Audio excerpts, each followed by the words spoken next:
Ah. What's up, man?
Oh, right.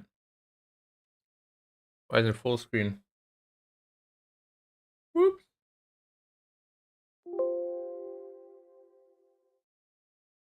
Here we go. Uh, I want to wait for my guy who also attended it before I talk to him. Before I talk about it. But I mean, I can give you like an initial impression, and the initial impression is I think I did really well, like quite good. Not perfect, but good. Scarn is his name. He also went there the same day.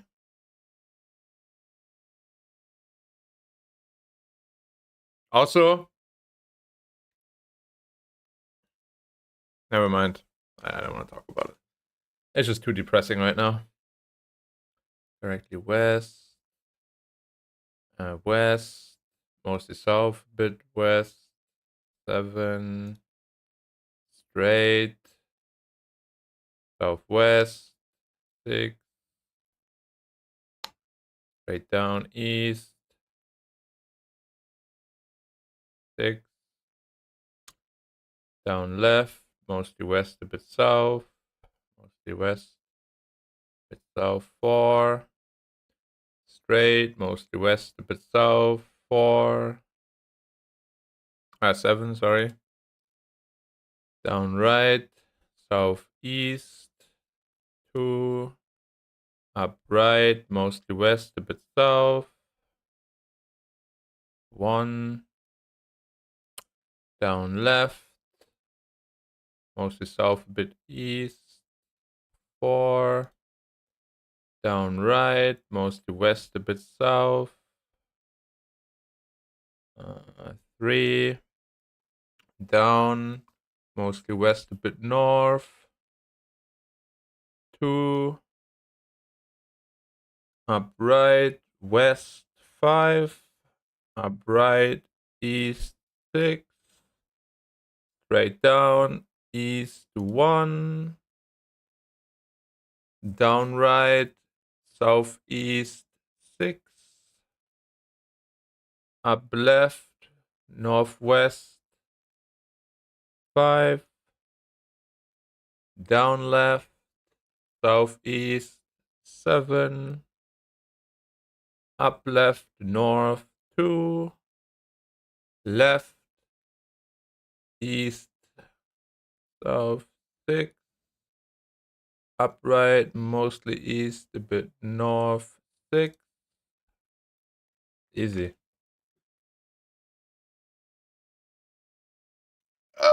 Alright. I'm good at this. But this next one here, that's the difficulty. Alright? Look at this, guys. Look at this, okay? It's insane. You have to memorize all these numbers and these 4 letters in 10 seconds. How do you do that? I literally don't understand. So you need to memorize them, and then 1 to 3 different values and numbers are gonna, letters are gonna disappear, and you need to rewrite them down here. How do you do that? I don't understand. I can't do it.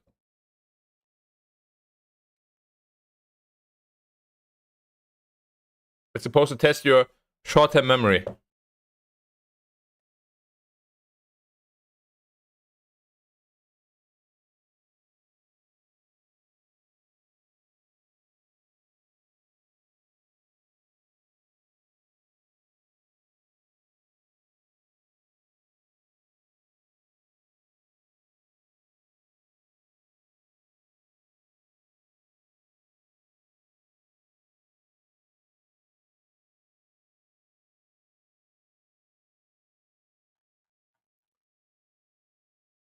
Oh, also, you're not allowed to take a screenshot, Jensen.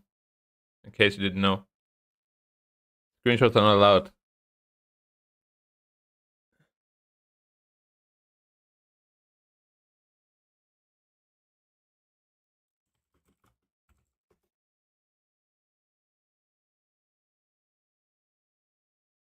Anyway.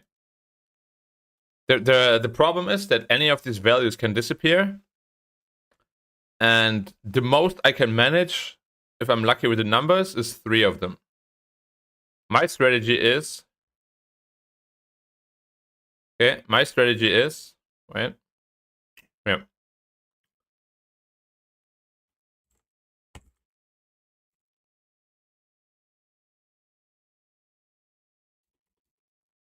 Alright, so... My strategy is to... memorize 3 of them. I hope I get lucky. Yeah, of course. You need to know where it's F, S, H, or A.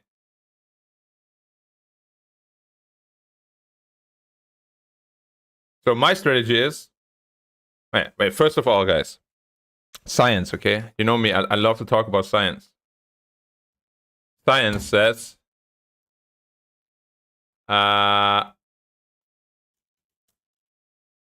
Science says... The average person... The really good average person's memory can keep 5 to 9 digits in a short-term memory. Okay? And 9 is already like super above average. Now, on top of that, first of all, there is 16 digits here. Plus, you also have to remember the letters. Please tell me how. Just tell me. Please. I'm waiting, guys. I'm waiting for a plausible explanation, please.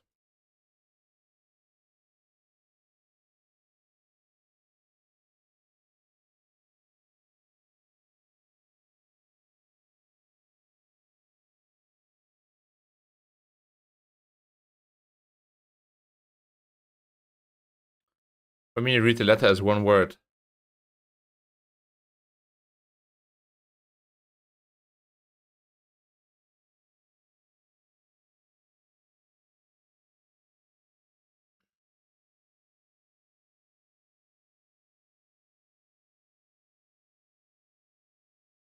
Yeah? And then you're gonna memorize the 16 digits after? While constantly trying to tell yourself, as, as, as, as, 333, as. And then, I don't know, dude. Exactly. I can easily memorize the letters, obviously, but combining everything, like 16 digits is a joke. Now, what I do, I found, quote unquote, a shortcut. With the altitude, you only need the first three the first three numbers, always. So you can cut it down to 13 numbers. So for example, this would be 324, 333, 217. This one I'll never be able to do. I can't do all four. It's impossible. So the highest chance of me getting something correct, 75% of this chance, and in this case is I memorize these three and these three. And this one is fuck you.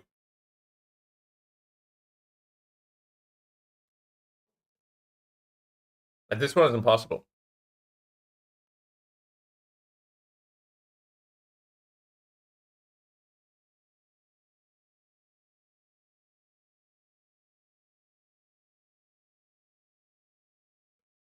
Honestly, for these kind of things,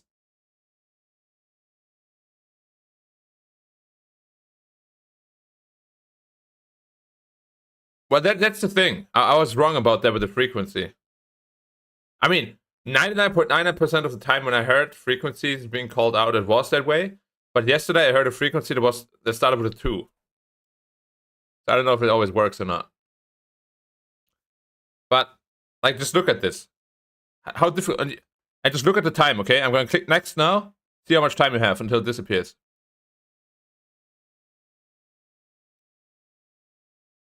5, 6, 7, 8, 9, 10.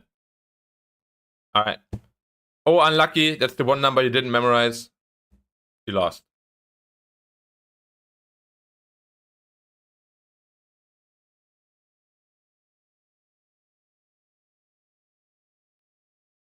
No, altitude does not always end with 0, 0. It's either 1, 0 or double 0. I mean, I didn't even look. Ah, you were wrong. It was 2 for 5. Unlucky, dude. Try again next time.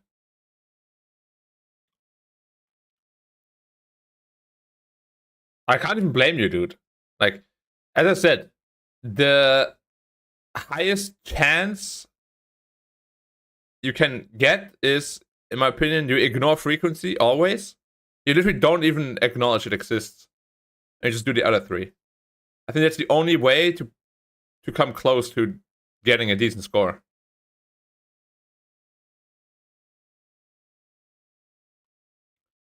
Okay. 479-041-16. 479-041-16. 479 479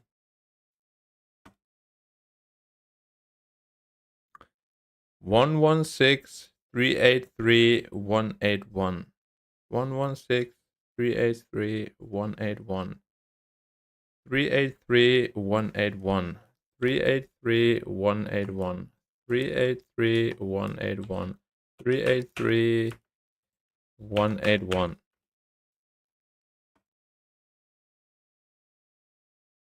Yeah, exactly. That's the thing. If you're unlucky, you get fucked with the frequency. And even this, like, you know, the only reason why I knew the correct letter for this is the heading. The heading can't be above 360. So I got lucky that the speed was above 360. Otherwise, I might have written H here instead of S. I was about to write H actually, and I was like, that's not possible.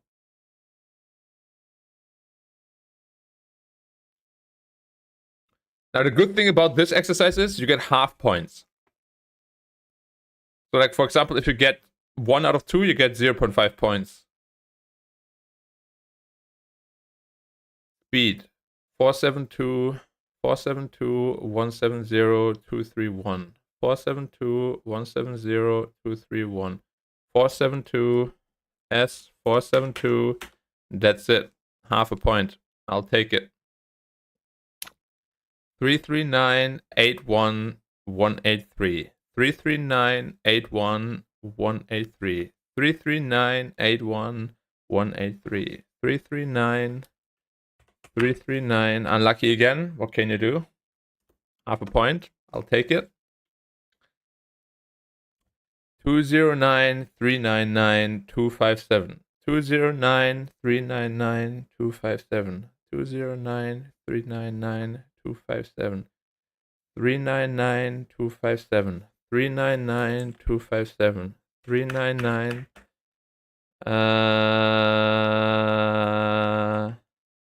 257. Unlucky frequency was gone again. 3 times in a row. What can you do?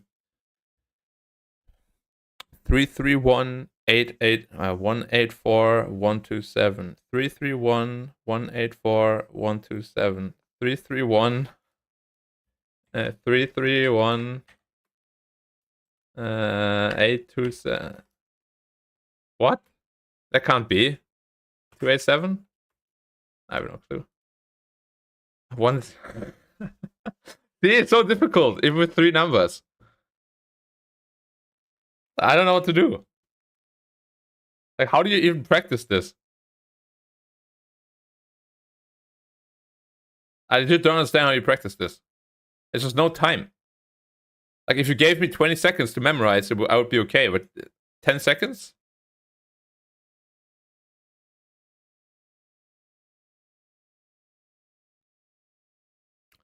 Oh yeah, guys, did you hear? Trump is almost guaranteed to win the election. We're actually fucked. The world is fucked.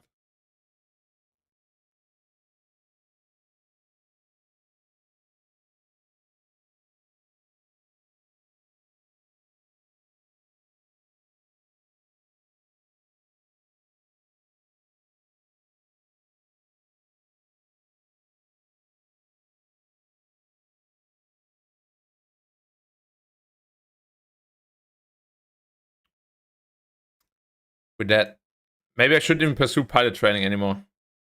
Who knows if I'll be around in 4 years or not.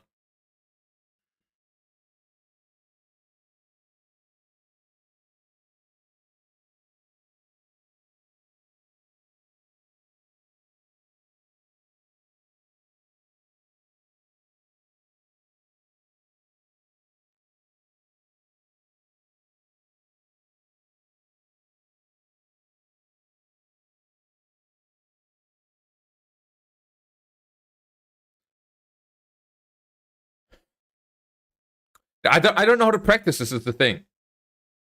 Like, I literally, like, if it was just 9 numbers, it would be not a problem. But 9 numbers plus 3 letters, it's scientifically, as I told you, it's beyond the limit of the short-term memory. That's just how it is. I can't break science. You know? Like, I can't.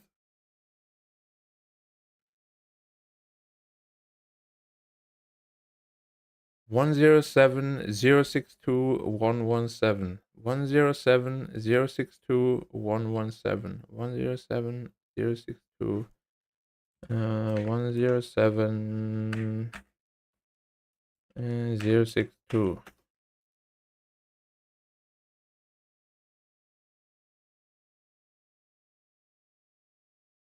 Honestly, these kind of exams are super easy to cheat. You just put like a small camera in your hair or something, and you let someone tell you through like a device in your ear. Like, I'm serious. I feel it's the only possible way to do this, unless you're like some memory champion or something. No, anal bead is not good. Because I got diarrhea right now.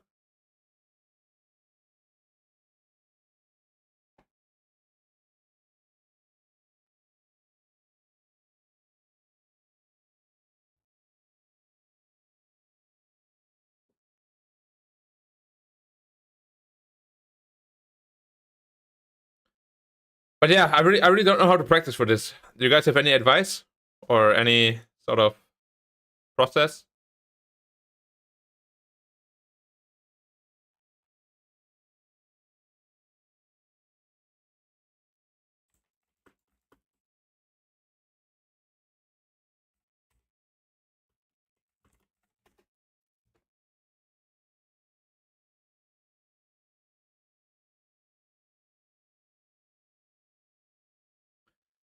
Okay.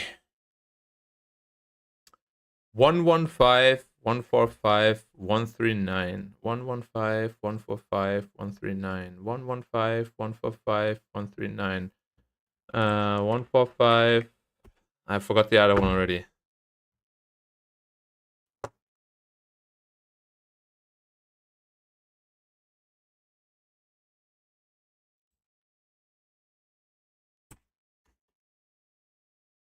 I have no clue.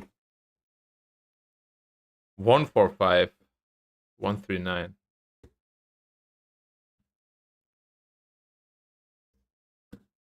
Or the chanting doesn't help. There's too many digits.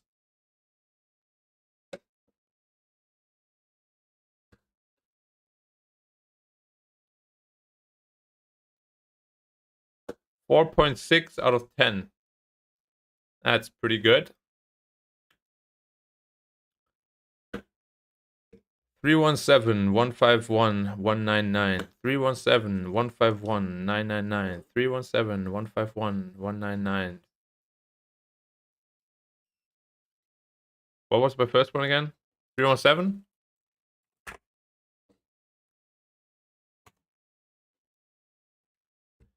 303 368 029 303 368 029.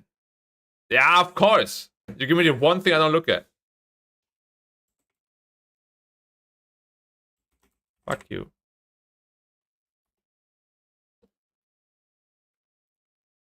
314-201-106. 314-201-106. 314-201-201-201-201-201.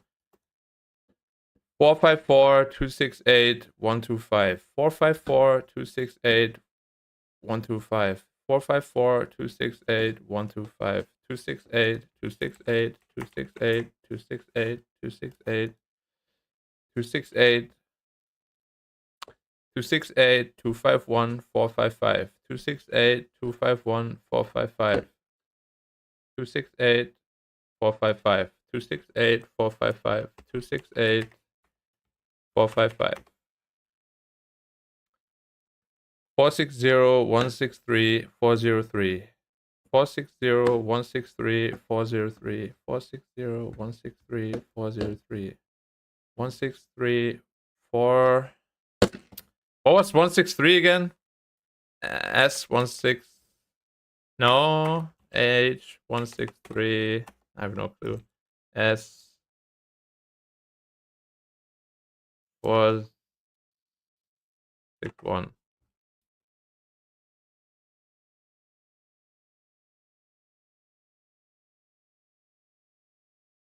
I got it off by one dude.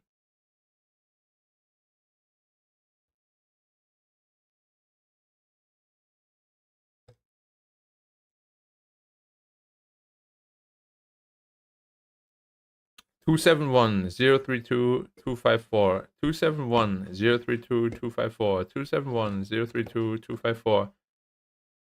What? I forgot all of them because I started thinking about something else before the thing popped. But you know what I mean, right? It's like so stupidly difficult. Like I thought maybe this one doesn't disappear, so I'm just gonna remember these two, and then I remember none of them.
I don't know what to do.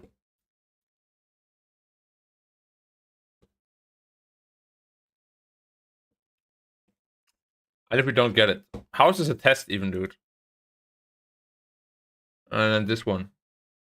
When two squares appear, press the key on the number pad that corresponds to the red small square position. This will erase the two squares. For position, bottom left, bottom center, bottom right, center left. You must press respectively on 1 to 9.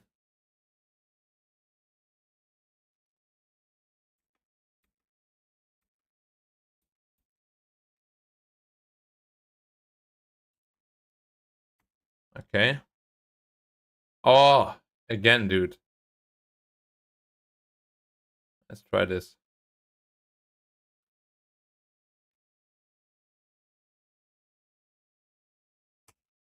It's not working. I'm pressing. What do I do here? Bro, it's not working.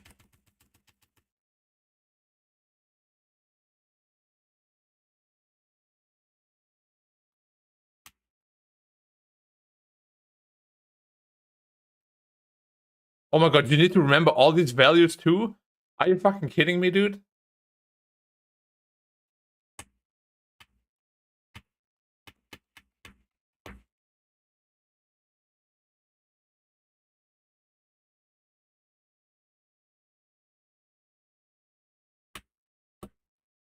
Anyway, the keyboard thing doesn't work. Like, I'm pressing the thing on my numpad, but it's not going away.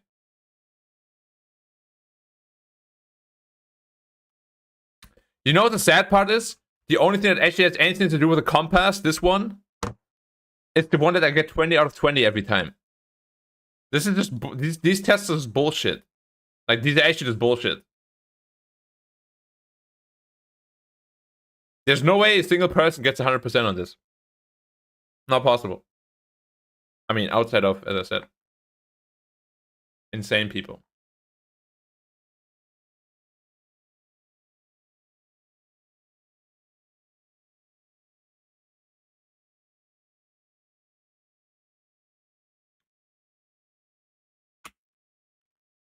I don't even know how to train for this because my keyboard doesn't work.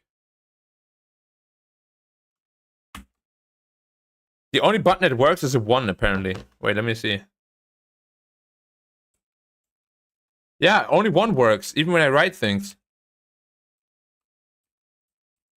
Huh? Why does my 5 and 2 key not work? Huh?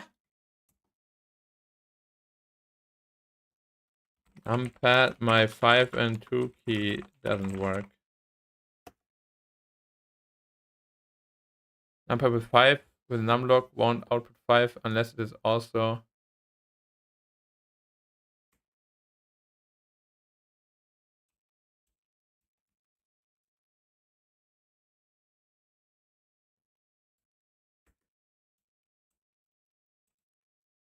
Yeah, 5 and 2 don't work.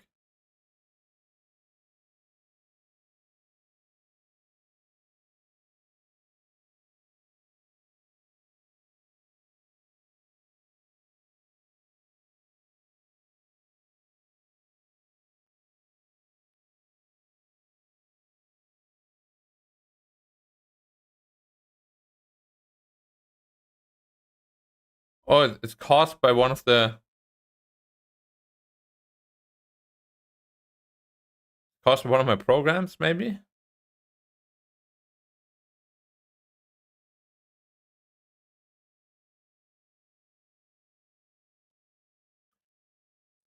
Anyway, let's try this. Let's try this.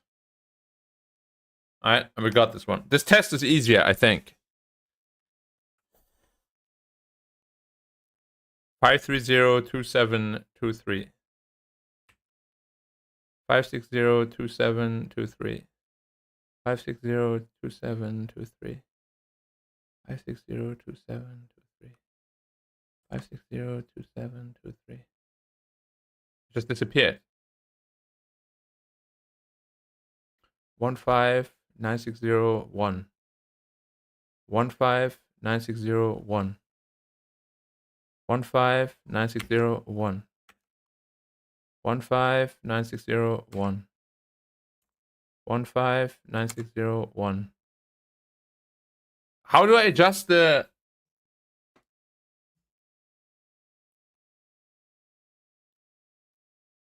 left, right for speed, up, down for altimeter, plus, minus for height? Oh my god, dude. What the fuck? Yeah, the Democrats are losing. I know. It's a scary world, man. I actually can't believe how. Nah, whatever, dude. Whatever. 7260657 72657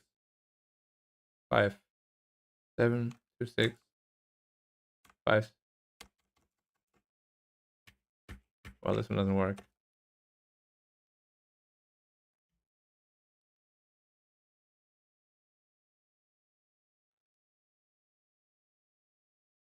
603-1811.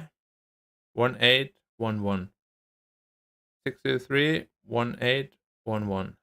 603. No, 630. Oh my god, dude. Oh, this is so annoying, man. Like you have one short lapse in concentration, you're just done. 4006940 40069 40069 400 done.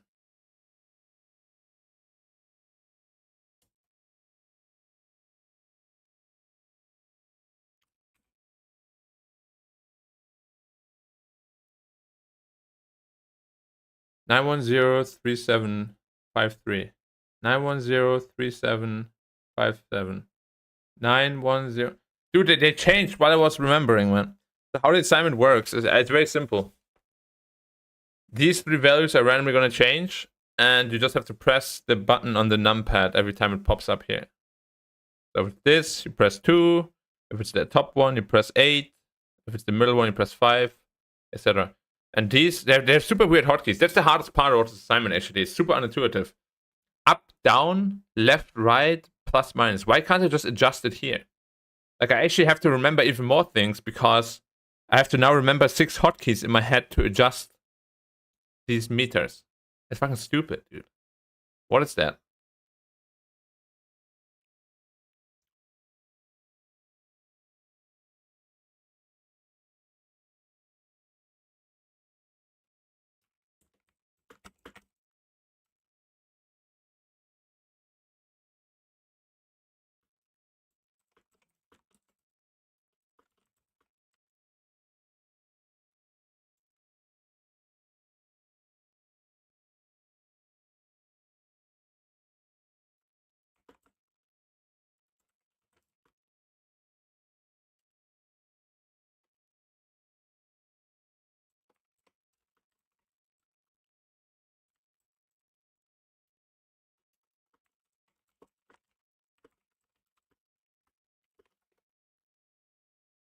I hate tests like this where you can't practice properly. Like, imagine I practice now this test, right? And then the actual live test, it would be different. Like, suddenly in the actual live test, you have, yeah, I don't know, different hotkeys or something, but your mind is already programmed for this.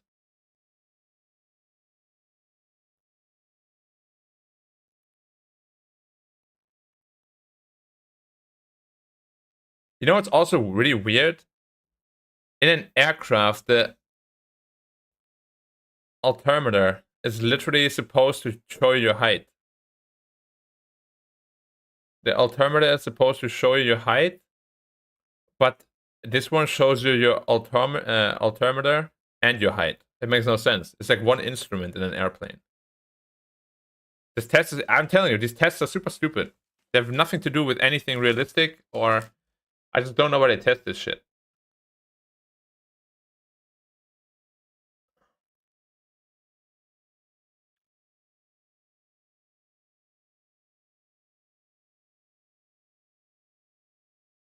Wait, if you get 9 out of 20 correct, you get a 100% score?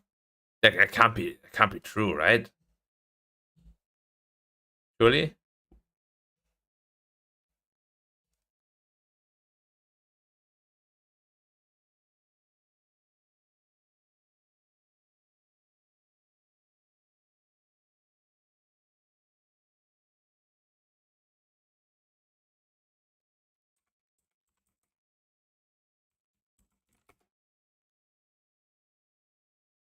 French.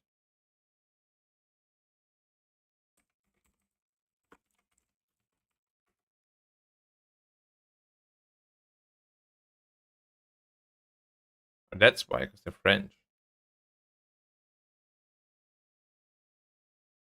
I see. Short-term memory. To get a 100% score, you need 9 points. That is incredibly difficult. I don't even know. Is this the score you're getting? I don't even know.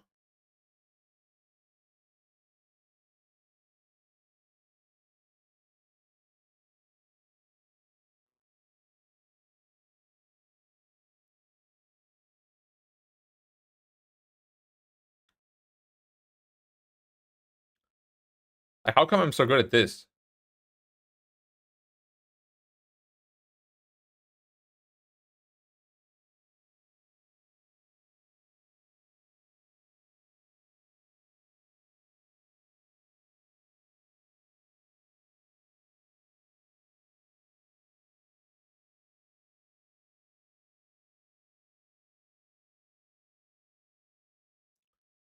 Mathematics. Wait, that's what they actually do? 20 questions in 10 minutes? Dude, I have no clue. Alright, let's go. Play the test. Just it takes 4 hours to ride 160 km. Jacob takes 5 hours to ride 250 km. How much longer than Jacob will Jesse take to complete a 230-kilometer journey? 5 hours, so it's 50 kmh. That's 40 kmh. So he takes like 4 hours 20. He takes like 5 hours 45. 5 hours 45. 420. 545. 420. 545. Ah, I have no clue. Cool. Mitch Park has an area of 0.06 square kilometers. Mitch Park has an area of 0.06 hectares. Oh my god, dude. I have no fucking idea, dude.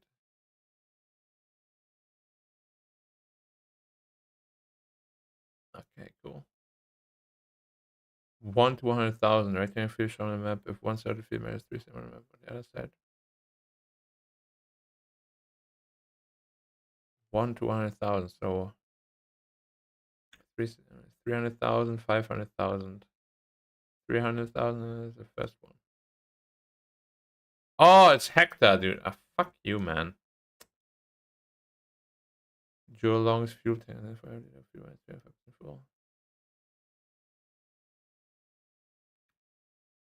So 90, 180, 180 times 19, 380 minus 38 is 342.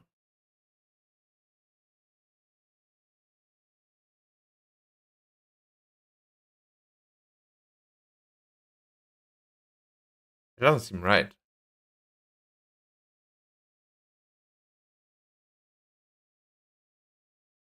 So full is 190.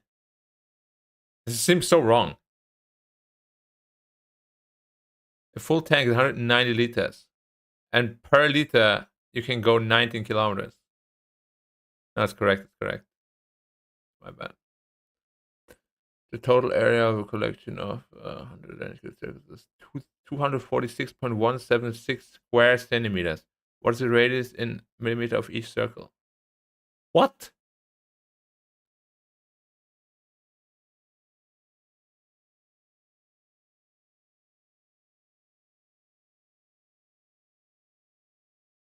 I have no clue.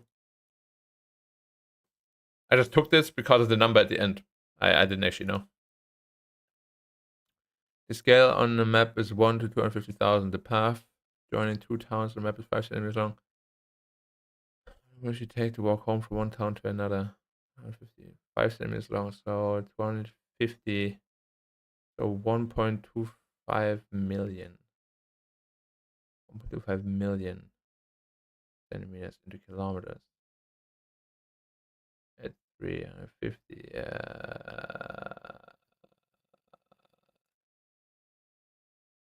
Whatever, dude. These questions are fucking stupid. How much square-shaped ceramic tiles with the size of 12 centimeters needed to fill a gap? 2.4 times 1.8.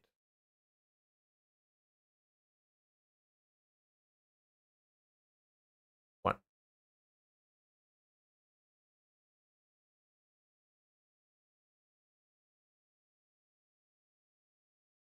I don't know what they're asking even, dude.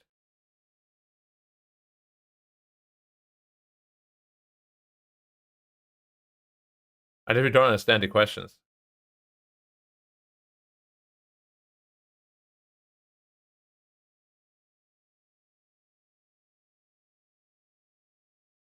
Ah, 240 times 180.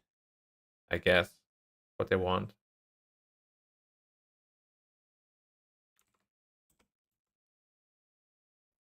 240 times 180 divided by 12. Also wrong though.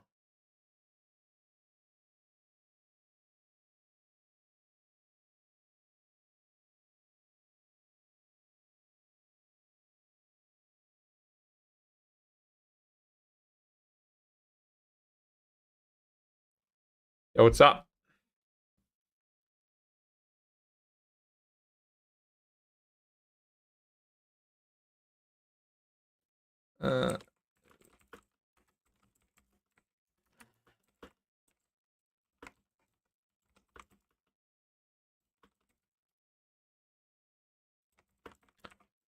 Any news? Yeah, I got no news.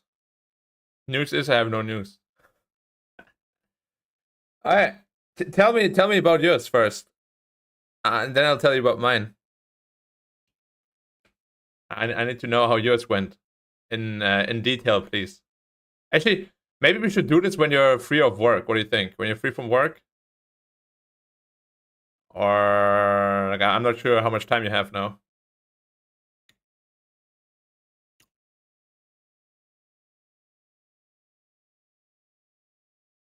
Yeah, your AC.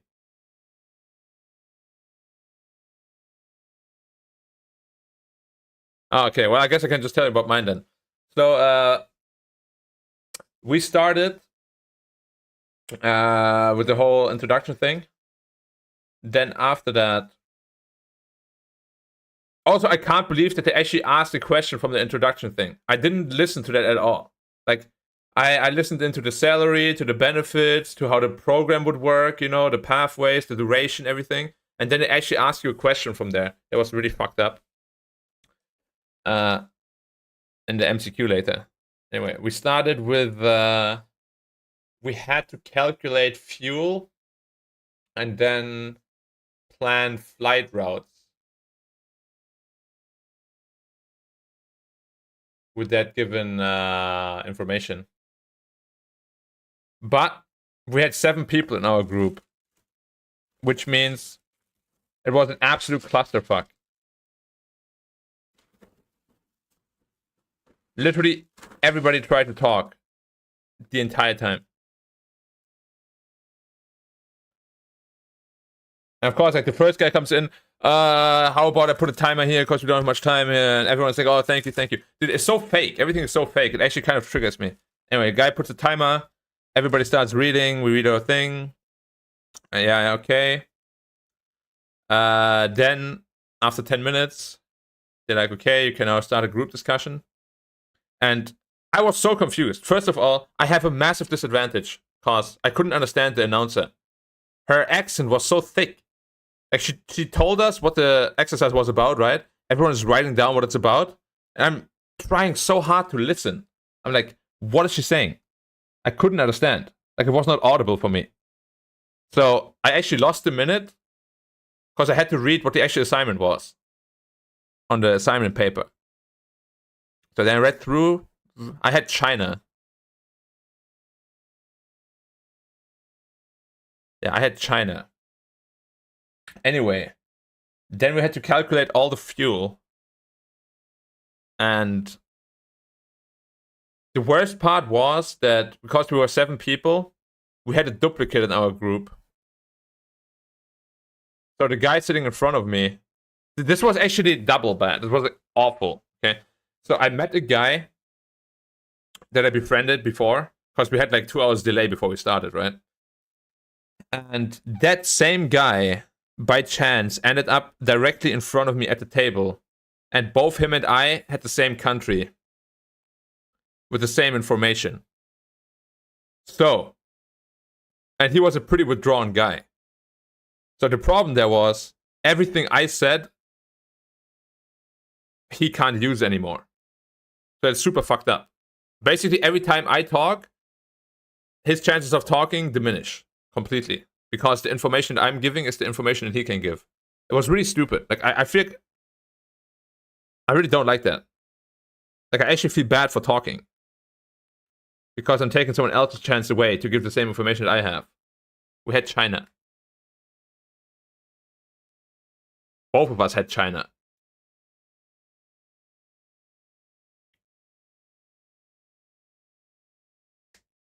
Yeah, it's terrible. That is actually absolutely terrible. We had 2 duplicates in our group.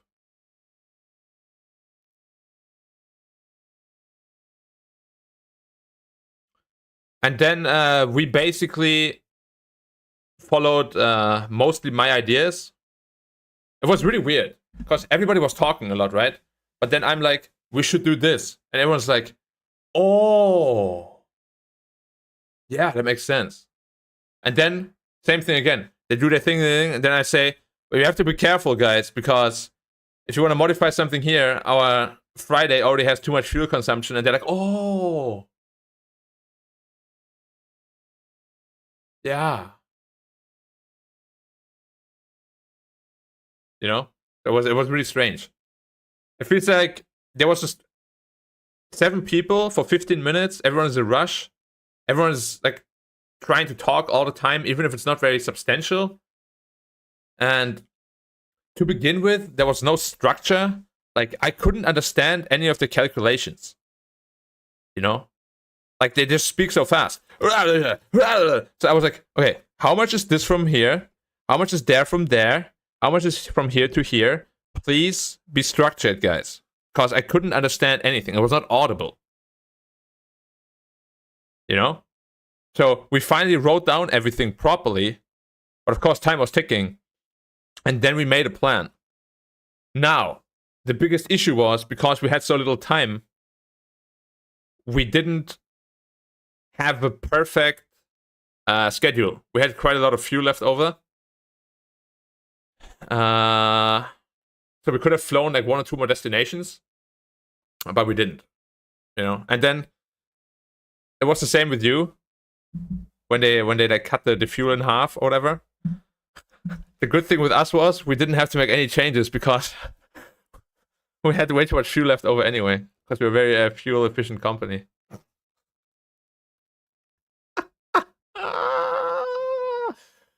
Oh, fucking hell, dude. That was funny.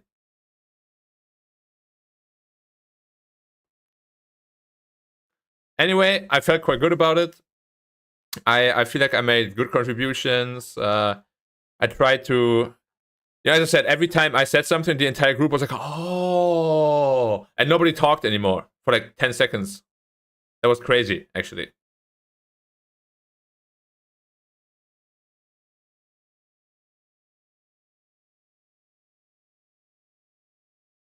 But that's the problem.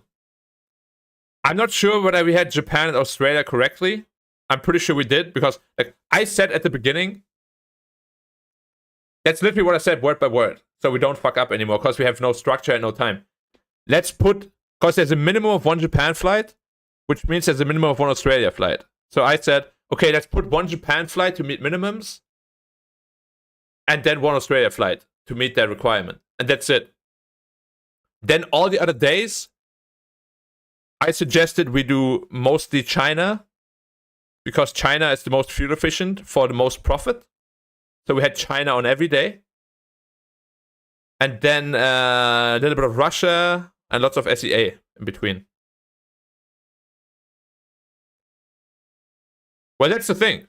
I don't have that information, you know? So whoever had that Australia or Japan information, I can't help you. I only know China, man. Like if I got grief because somebody didn't give me the information, like if your paper says Australia and we say something that's wrong and you don't correct us, that's on you, dude. Like, I don't have your paper. You have to tell me what's on your paper. You know? I can't do anything. Anyway, as I said, I felt quite comfortable about my own performance. So that was quite good. So then after, we had the MCQ. And I learned the entire Scoot fleet by heart. What airplanes they have, fleet number, orders of airplanes and whatnot. And then they asked me a Singapore Airlines question, dude. Do you know how pissed I was? I was like, what are you guys doing? I'm here for a Scoot thing, and you asked me Singapore Airlines questions. What the hell are you doing? I was actually so pissed. Like, what are you doing? And then I asked around my table, I was the only one that had that question. I was like, what is happening? Why? It's Scoot, not SIA. I learned the Scoot fleet, everything. Number by number. Plane by plane, everything. Literally, I knew everything about it. And then they're like, oh yeah, but what about SIA? I'm like, how the fuck should I know? I'm not flying SIA airplanes, I'm flying Scoot airplanes. I don't need to know what they have or not have. Anyway, I did some research and it's super scuffed. Because 2 answers apparently were correct. Or something, I don't know. Anyway, I know for sure I have at least 12 out of 15 correct. Probably 14 out of 15 correct, but at least 12 out of 15 correct. So I'm quite comfortable with that as well. Not perfect, but good. And then we had our debate at the end. Now, the debate was about some expansion of a network and which route to take and why to take it. And that's where I got a little bit heated, I gotta say. But here's the reason why. Okay, here's the reason why. Okay, and listen closely. Alright, listen closely. I actually feel like I had paid actors on my team. Like they wanted me to fail or something. Anyway, here we go, guys. Here we go. Listen closely, okay? So, we debated, like everybody has to present a certain part of why we chose something or didn't choose the others, right? So the lady and me, we took 1 minute each, explaining why we didn't take a country, and then the others were supposed to talk about why we did take that route. And the 2 people talking about why we took that route, they spoke like 20 seconds each. So we had like over 1.5 minutes left. And I'm like, I have no information on your fucking sheet, dude. It was supposed to be your work.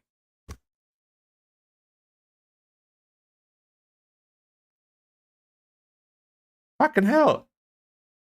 Anyway, so we ended up being a minute short. So we ended our clock with 1 minute on the timer left. And then the opposing group did their thing. And then the debate started, right? With the chess timer. Again, everything is on my ass for some reason. The assessors ask, can somebody take out their phone, you know, to time? So I take out my phone because nobody else does anything for like 10 seconds. I take it out. And then they're like, who wants to be the timekeeper? Everybody looks at me. It's like, do you want to do it? And I'm like, all right, I'll do it, I guess. So I'm the timekeeper as well. But that's not where it ends. No, that's not where it ends. From there on, I did at least 3 out of 5 minutes talking while being the timekeeper. My group just did not talk. And the assessors were hanging in our ass. They're like, your rebuttal, group A, hello. Answer, group A, hello. Where's your answer? And I'm like looking around, come on guys, talk. Then I end up, I'm talking again, boom. Next group talks. Goes back to us again. I'm like, assessors again. Where's your answer? Hello. I'm like, come on, please. Say something. All right, I talk again. Your turn. Literally 3 out of 5 minutes, dude. In theory, everybody was supposed to talk for 1 minute and 20 seconds. Or 15 seconds, whatever. I spoke 3 times as much as I had to. Almost. It's ridiculous. And then, the worst part was, I felt awful. Because, like, how to say? Like, I know how to get under people's skin, right? And the entire debate, that's what they told us, convinced me of why your destination is better than the others. Which means you have to be more convincing than the other group, right? And I absolutely killed them at the end.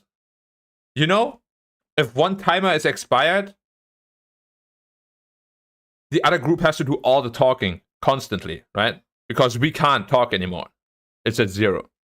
So, they had roughly a minute left on the clock. I just made my statement.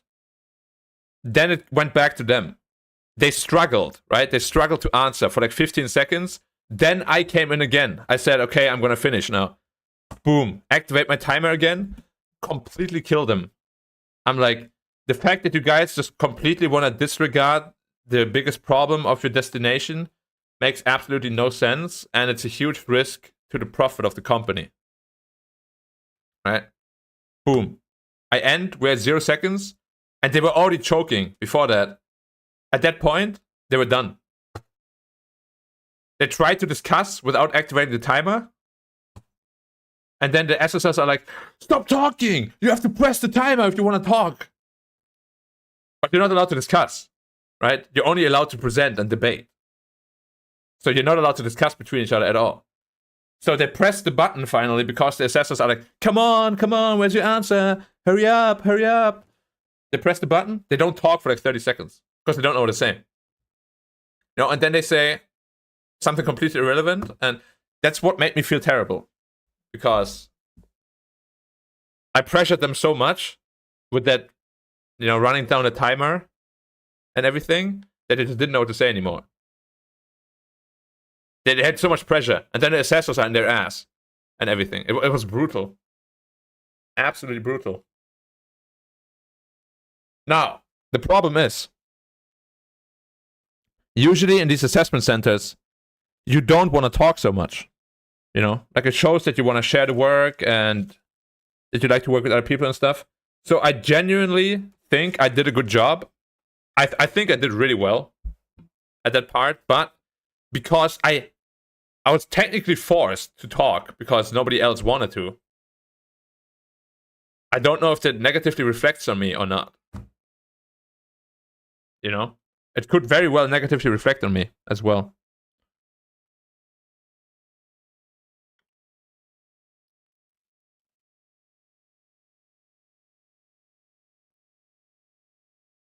It was like super dumb. Like, Jesus. And you know what the worst part was? So the timekeeper's responsibility.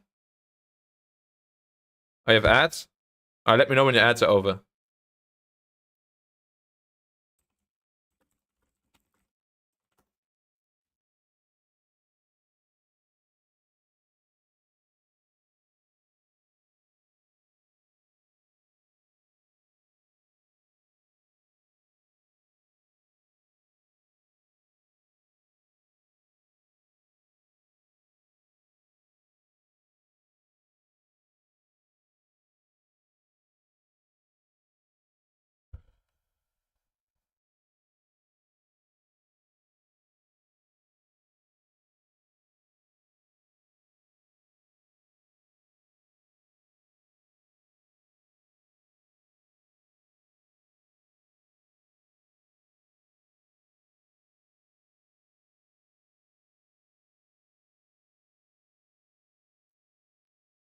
Okay.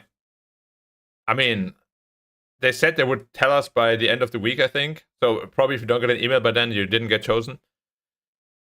Anyway, the worst part was the timekeeper. Like, you're responsible to stop and start the time, right? Uh, so initially I actually forgot. You know, like the first time I forgot to stop the timer. So I think we lost like a couple of seconds there. But then throughout the entire discussion, you know, like you're supposed to debate, then your point is over and somebody else talks, right? But they were very staggered. Like he's talking, and then he didn't talk for like 2 seconds, or like 1 second. So I stopped the timer. Then he talks again. So I'm constantly at my clock, and like boom, boom, boom, boom, boom, boom, boom, boom. Like every second, I'm like doo-doo, doo-doo, doo-doo, doo-doo, doo-doo, doo-doo. We chose. I don't know what it's called anymore. Azimuth or something. Azimuth. I forgot the. I didn't even know that country exists. Is it actually a real country? Kind of sounds like a fake country to me, to be honest. Mm.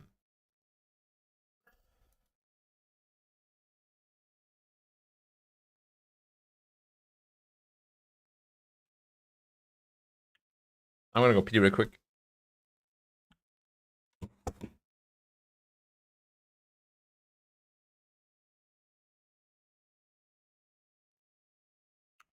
Oh yeah, no, one thing I need to say before I leave. I don't know how to interpret this, but okay. I don't know how to interpret this. However, when I left, so everybody said bye to the assessors and everything, right? And the assessor was just saying goodbye to everyone. But when I left, and I'm 100% sure about this, he said my name. He said goodbye, Dominic. Now I don't know if that's a good sign, or if it was like a goodbye, you fucking idiot. Never see you again, asshole. You know? Not sure what he meant with that. It was like, goodbye, Dominic. I was like, all right, bye. But it's super funny because they didn't say goodbye name to anybody else from my table. You know, and then he just gives me this smile, goodbye, Dominic. I go, all right. Goodbye, dude. I'll see you. See you next time.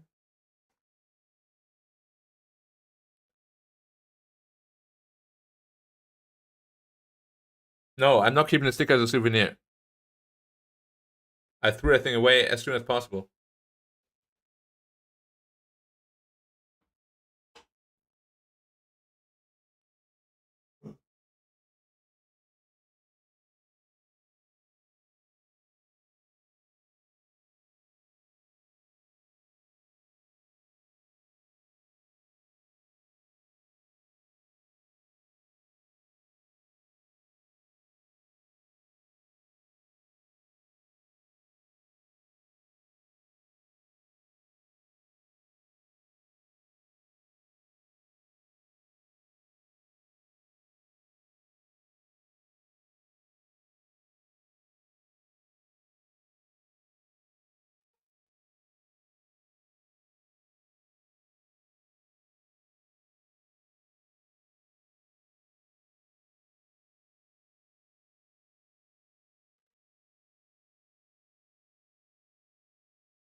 Anyway, yeah, I think if I were to give like a very honest feedback, mm,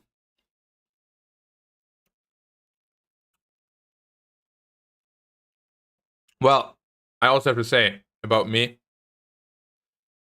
I had diarrhea and I developed a fever literally the same day. So I went in there with zero food in my stomach, with a fever, and the whole thing was delayed by like 2 hours. So I was quite well. I wasn't in the best physical or mental condition at the time. But if I had to give like really honest feedback, I think it was too many people in one group. Like if you really wanted to, okay, basically what I'm trying to say is, I think this whole thing was complete RNG. Whether you get in or not, actually has nothing to do with your skill, in my opinion. You have such a limited amount of time to talk and interact with anyone that they can't base anything off that. You know, so I don't actually know what their criteria is for choosing you or not choosing you, but it's incredibly frustrating knowing that you did really well, or at least you feel like you did really well, and then you not get chosen because I don't know, maybe they don't like your face, or you know.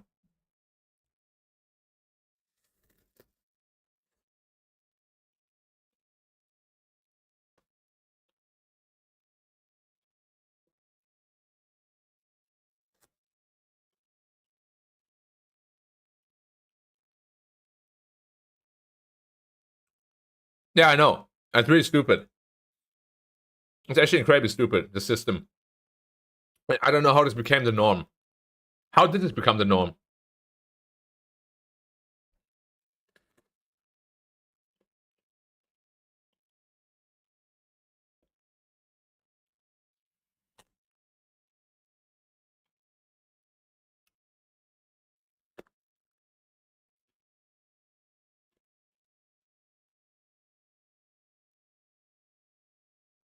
Now, what you know is not important at all.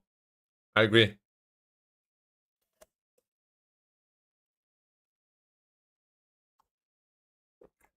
I can tell you, I was literally towering over everybody. Not just in my tables, but like every cadet or junior first officer that was there, I was towering over them. Not just in height, but also in width. I was massive, dude, compared to them.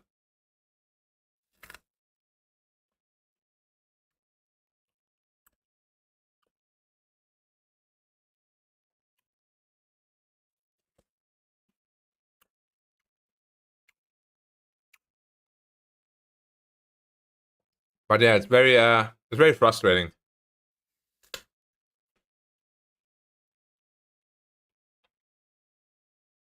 Like for example, I do want to say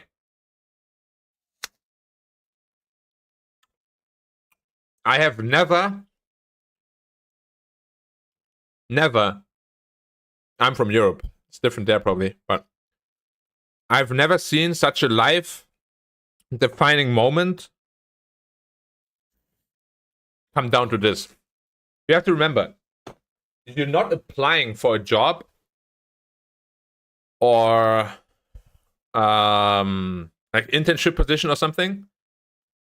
This isn't something you can just replicate, you know? This is like literally a life defining moment. And you just choose to throw like 200 people into the meat grinder.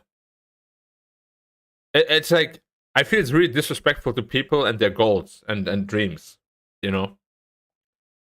Like these kind of things, when they happen in Europe, there's a very well thought out and thorough selection process because of how heavily these decisions impact someone's life.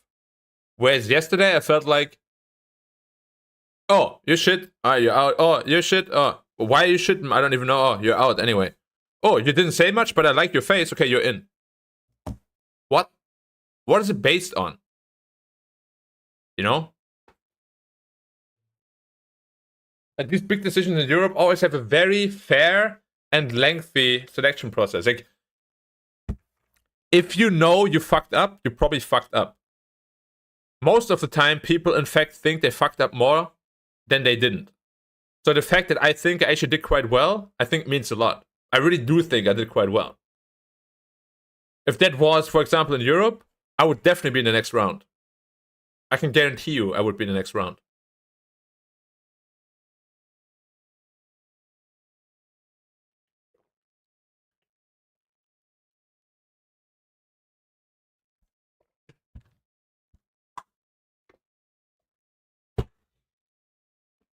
Like, I really hate that. The way it's being treated.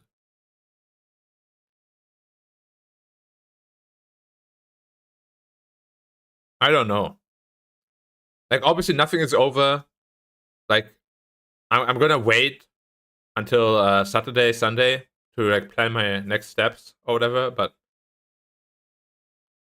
I'm gonna be completely honest, and I'm not saying this for fun.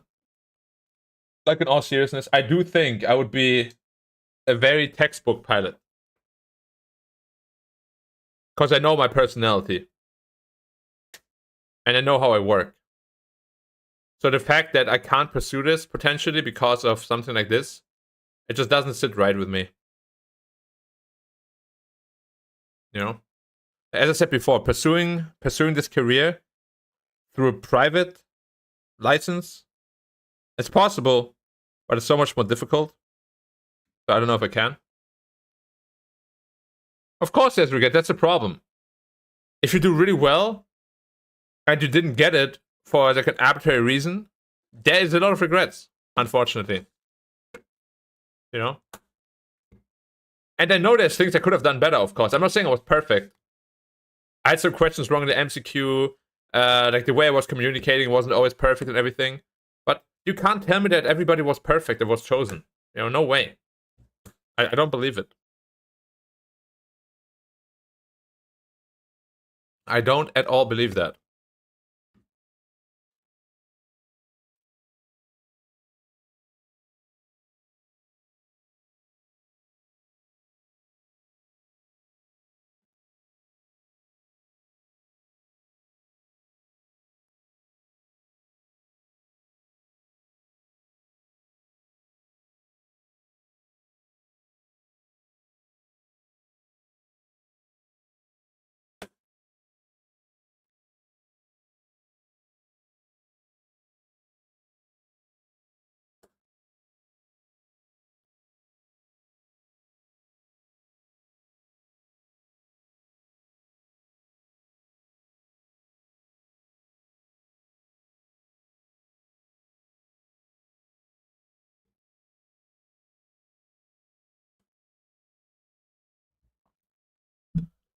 I mean, I wouldn't say it was a nightmare. As I said, I think things went quite smoothly, for me especially. Now, I don't know how much they weigh into account, or like take into account, like the end result of the group, you know, what you chose or whatever. Or if they just look at the individuals. But me as an individual, at least compared to the people that I saw around me, I think I did really well.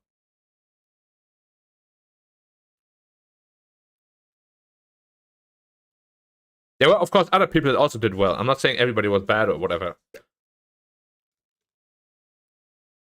I think a big difference to your group is that in the morning, everyone is full of energy and fresh. You have to remember, we waited for over 2 hours. We started at like 5 p.m. After we weren't even offered seats, you know. We had to stand around for over 2 hours. We couldn't sit anywhere. There was no seats. So we were standing from like 3 p.m. to 5 p.m.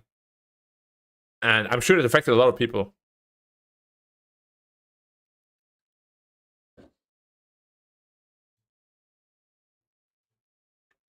Luckily, I'm used to it because I do a lot of exercising, but I already didn't feel good because of my diarrhea and like having no food, which means no energy. But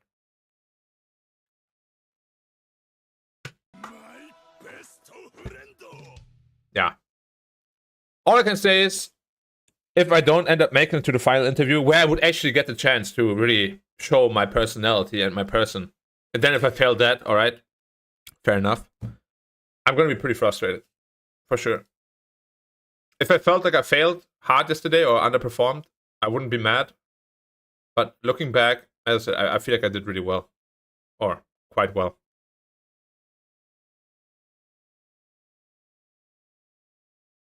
Yeah, that's what I'm saying. I think it's very irresponsible to do it the way they did. I mean, they even kept talking about this the entire time, you know? Like during the initial presentation, they talked about how long they've been there. They were talking, like, I don't know if it was jokingly or not, but he kept saying, I hope you guys can make our life easy by just being really good so we don't have to think and we don't have to think so much, you know, because we've been here the whole day and all that. I was like, all right.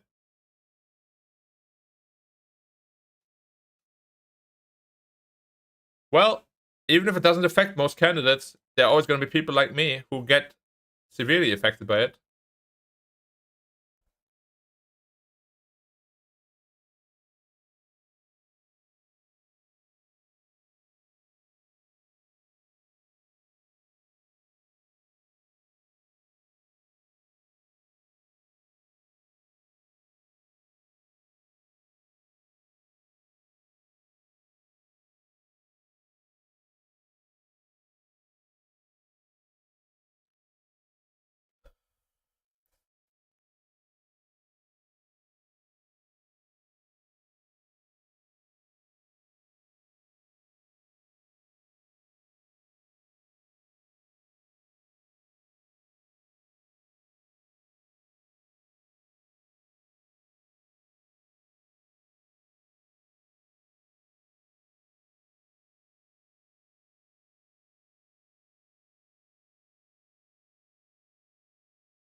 What is this kind of math question here, too, dude? What the fuck? What?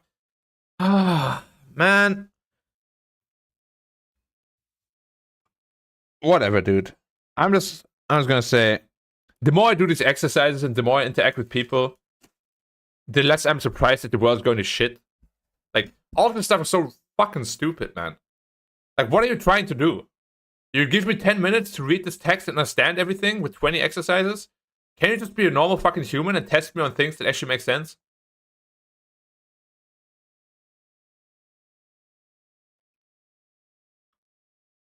What height question? You mean the altimeter question?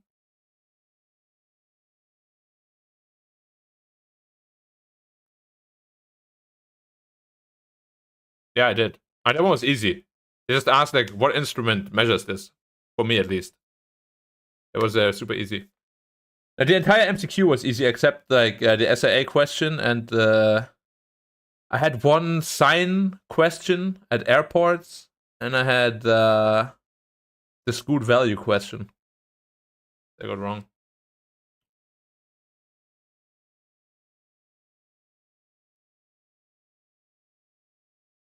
12 for collection of 12 delegates in this.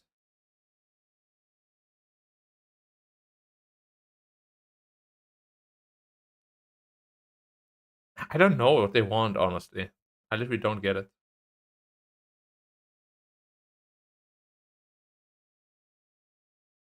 And then, not only do they need to make the question really complicated, they also always need to change the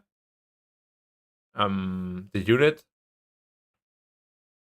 Oh yeah, they want square. Oh, sorry, not square. Cube centimeters. Oh, let's make it into millimeters instead. Nice. Oh, this is just in case I still try to pursue it like privately. I have to take a compass test or whatever it's called. I have no clue, dude.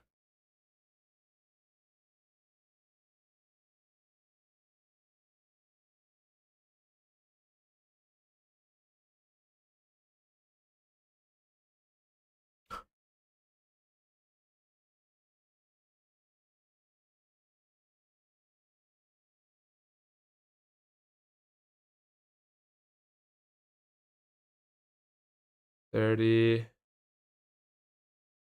or $90. 90, 60, 150.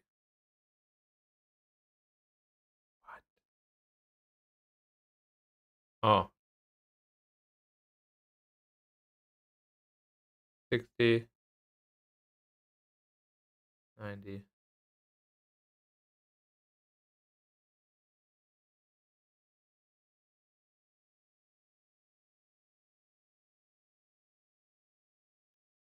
I mean, I can't do anything anyway, right? I might as well keep going. Either they message me or they don't message me.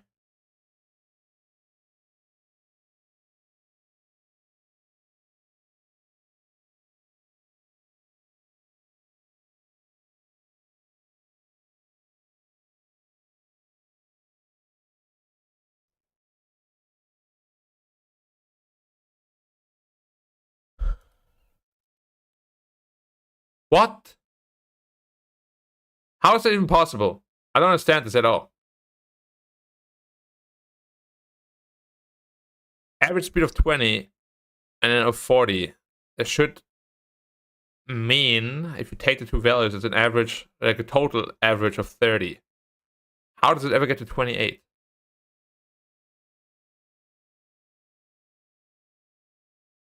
Or well, I guess because the ratio is different or whatever.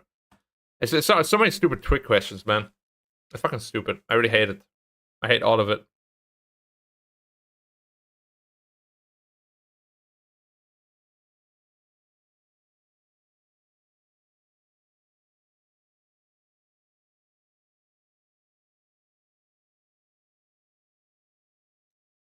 How much is 1 hectare again? I don't know. It's either 21 or 2,100. I'm going with 21.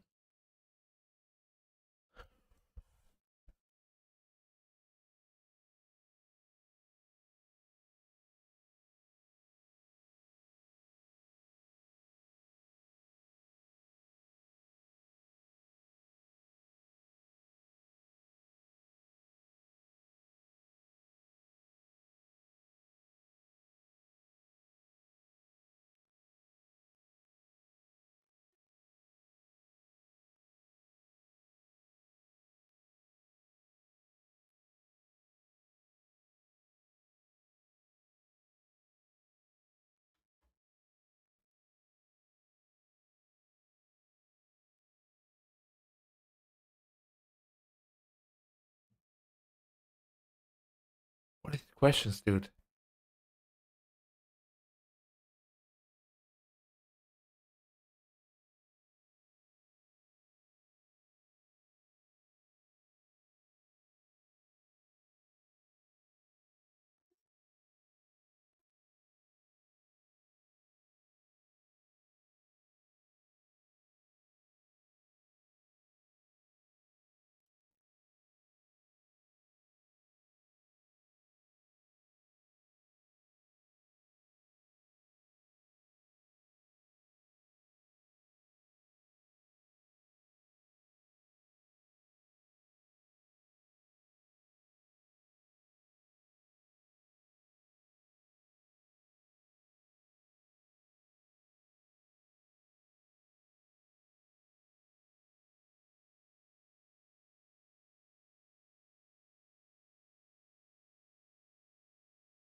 Square decimeters. Yeah.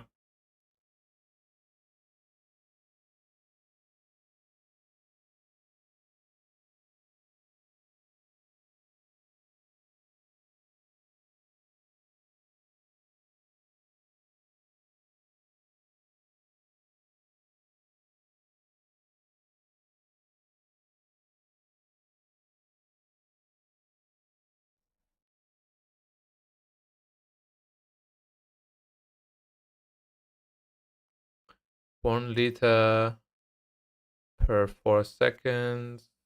That's 12. 30, 12,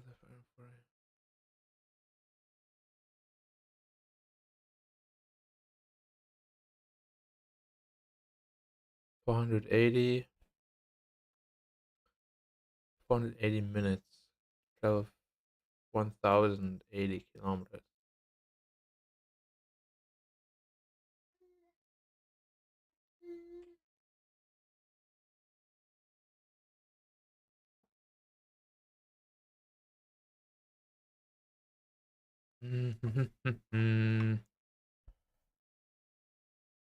uh, 250. What is that? I mean, I didn't calculate anything. I just know that there's a decimal at the end. So, total volume of okay. Company want to decrease the volume. Oh, unlucky. How about yourself though, Skarn? How do you? How was your experience overall? Did you have a decent time or?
Yeah, right. As I said, as long as you feel good about your, that's the thing. If you feel good about your performance, you most likely did do decently.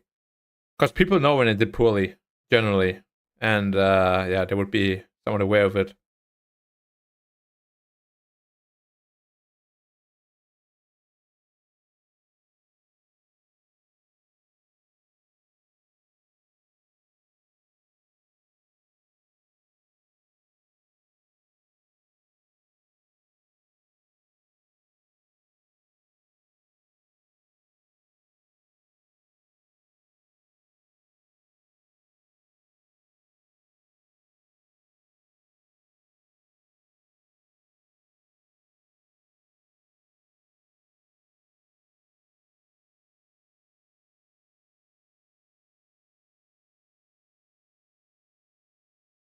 Oh my god.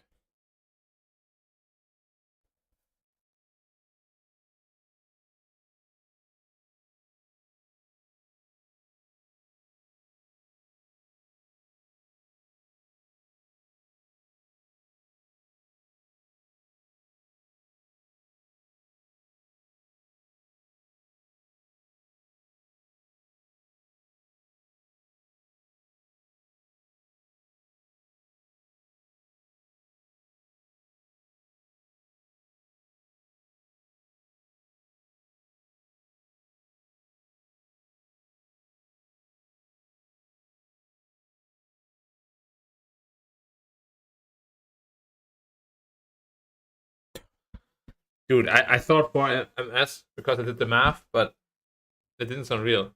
Anyway, it's not real anyway. How is it 4? 7.2 divided by 30 is not 4. Whatever. My finances are super scary. That's what I'm saying. Like the fact that it's so, expensive while they're also playing with your life like that. I really Don't like the selection progress they're going through. Is SIA the same? Or is SIA more structured?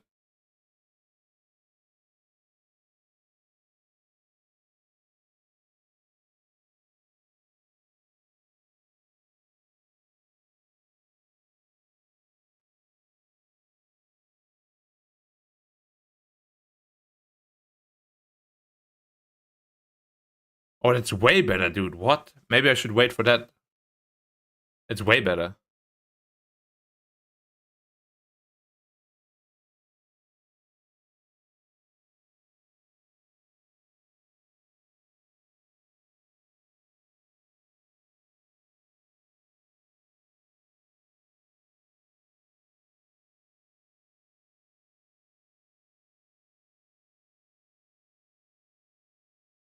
I mean, of course, SIA is overall better. I'm just wondering about the selection process.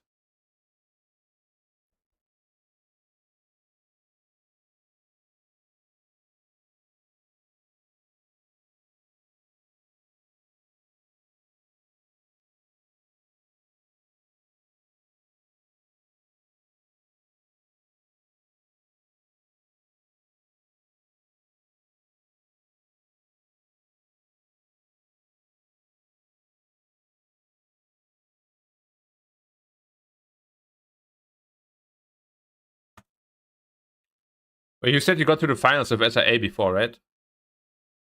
So it might be better to wait for them to reopen and try with them again for you.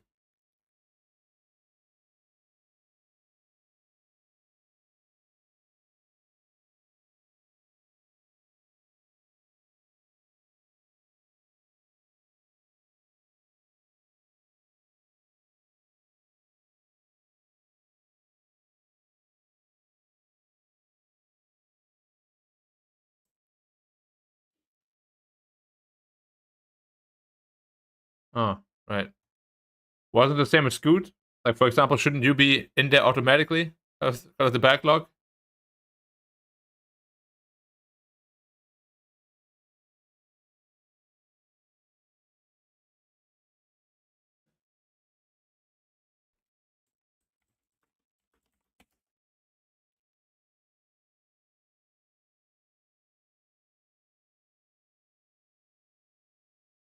One.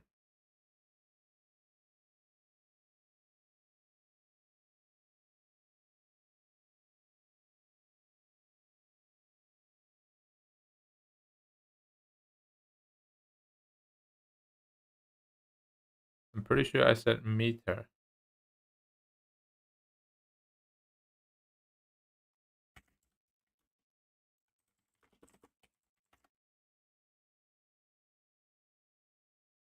Where the fuck you did?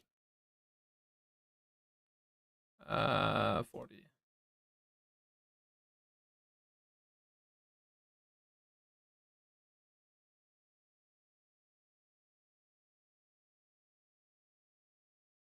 They wouldn't know that you found another job. They should just get back to you for sure. That alone already is kind of triggering me, to be honest, about the company. But the fact that they just fuck people over like that.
I don't understand these questions, dude.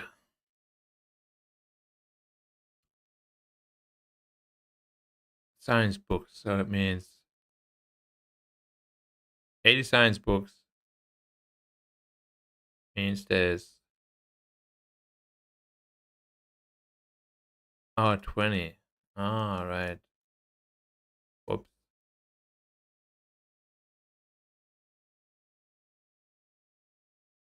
And that times 20.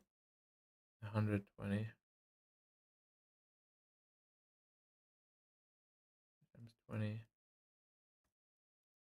And that times 20.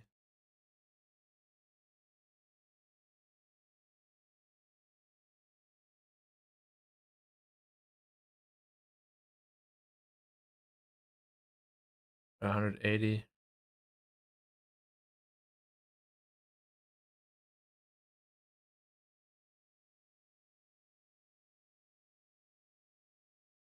Mm.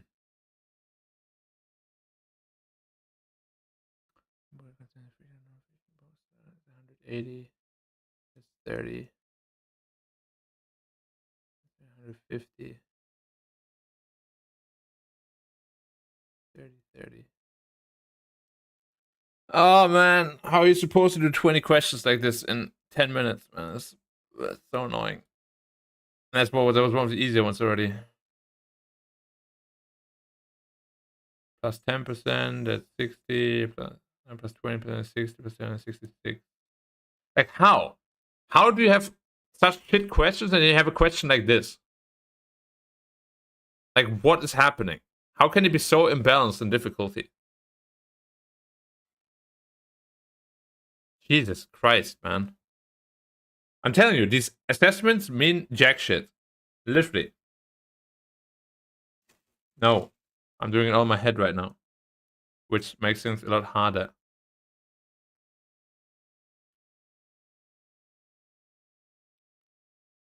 But it's not the point. I'm saying some things are way too easy, some things are way too hard for no reason. For the amount of time given. What is the parameter? In decimeters as well. I have no clue what they even want from me, dude.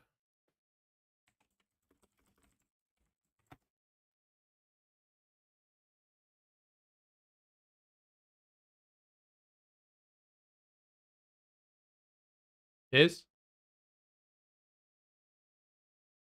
60 and 40. Or what? I have no clue.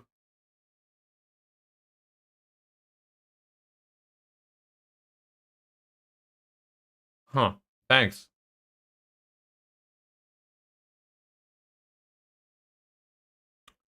So that's 3. That's 12 times 3. There must be 6 at the end.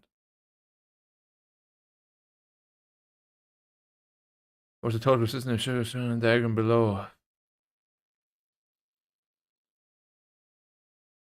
They're all parallel. Are they all parallel? So 7 to 100. On a 7th.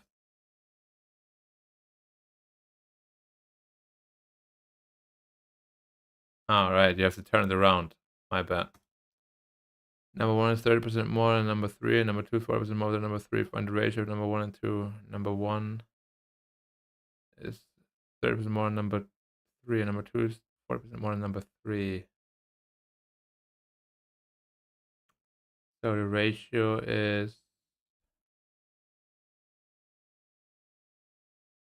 1 to 1.3 to 1. That was 1.4 to 1.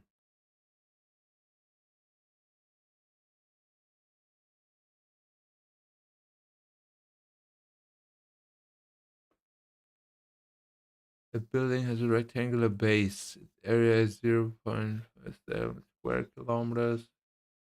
If its width is 1/3 of its length, how long is that? 25.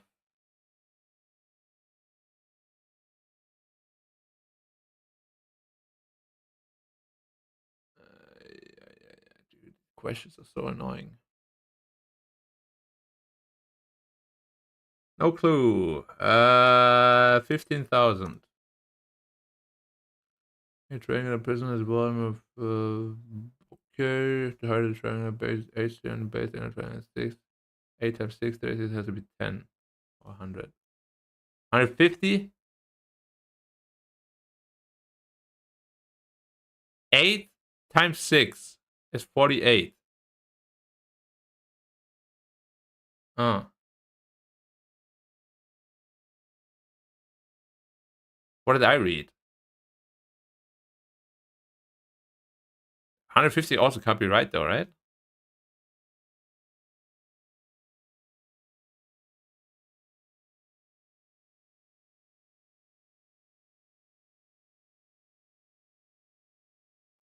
Was I the human calculator? No, I was the human emergency brake because they tried to.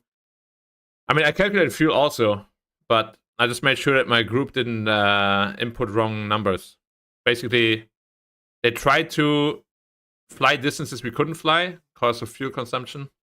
So I basically just made sure that our routes actually work in terms of requirements and stuff.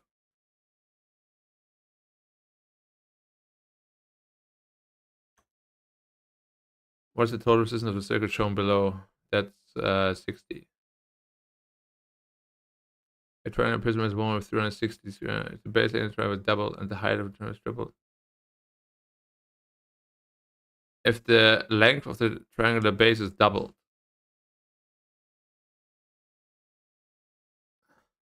Why? Like, please tell me, guys. Tell me, why is this necessary? Why do you need to go from cube centimeters to cube decimeters? And then ask this like stupid, arbitrary, fucked up, dumb question. Like, seriously, it's so stupid.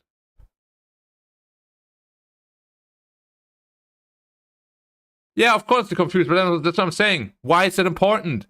Can you just let people show what they actually can do? Why do you want to intentionally confuse and sabotage them? It's so stupid. I hate this approach and concept that every fucking test has nowadays.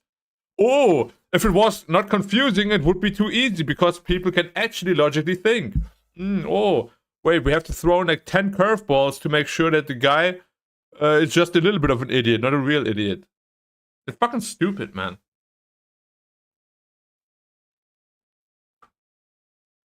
There's no way anybody can defend this sort of testing. It's just stupid. It's actually just stupid. Congrats. I read the same thing 100,000 times. I now know it. I'm so good and smart.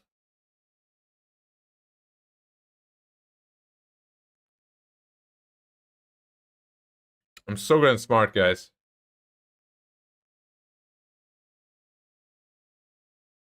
Look, 12 identical cylinders have a volume of 3,768 cube centimeters. What is the answer in millimeters? Oh, I'm so cool, dude. Look, I can do unit conversions. Oh, I'm so good at this. Wow, it's crazy. Crapper.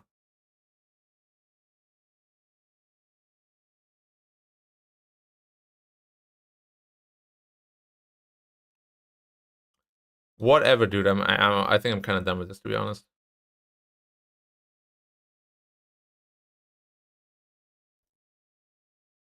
I'm legit getting depressed, man.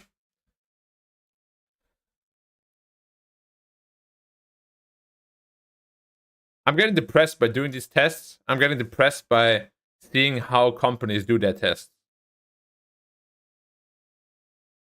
Humanity has degraded into such a weird thing.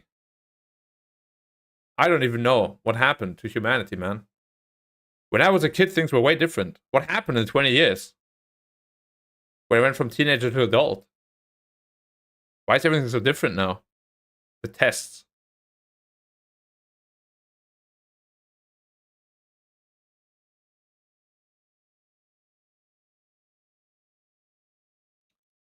Yeah. Keep asking me the same question. I don't give a shit. Oh, look, guys, has a volume of 550 cube centimeters. Oh, well. Oh, then square centimeters. Whew. Yeah. Yeah.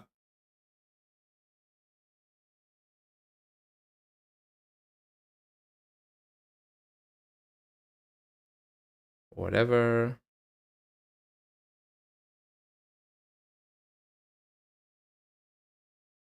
So we have to do 5. It's divided by 3. So 5 is 12. Times 20 is 240. 240 times 20 is 4,800. Wow! Look! A question that actually, where you don't have to think about 5,000 different avenues and convert 5,000 different things. What? What? I know how to do these things? That's crazy. Maybe you should hire me. Or maybe we should throw another question at you. I don't remember. I forgot the formulas for this stuff.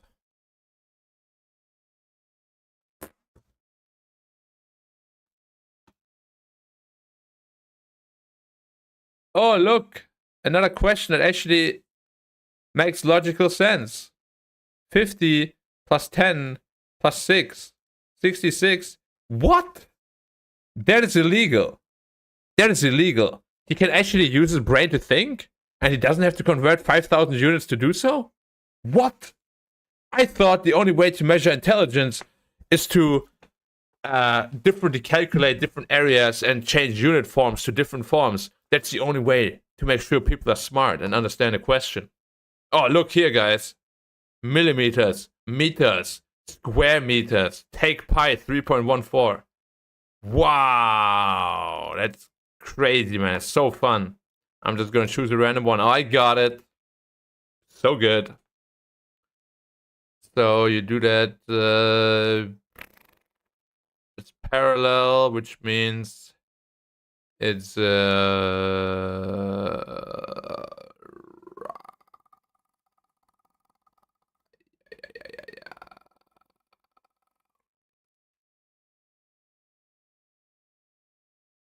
one.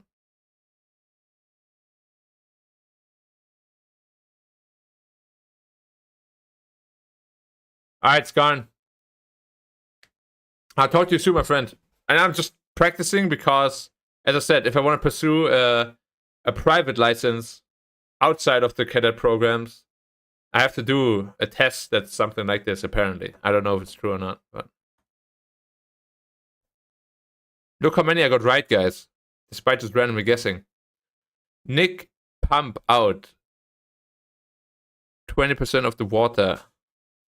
So that's 130. Assuming that the tank was initially full. What is the volume in deciliters? Well, that's the only thing that makes sense. The length of an Australian rules football field is 0.15 kilometers. What is this in millimeters?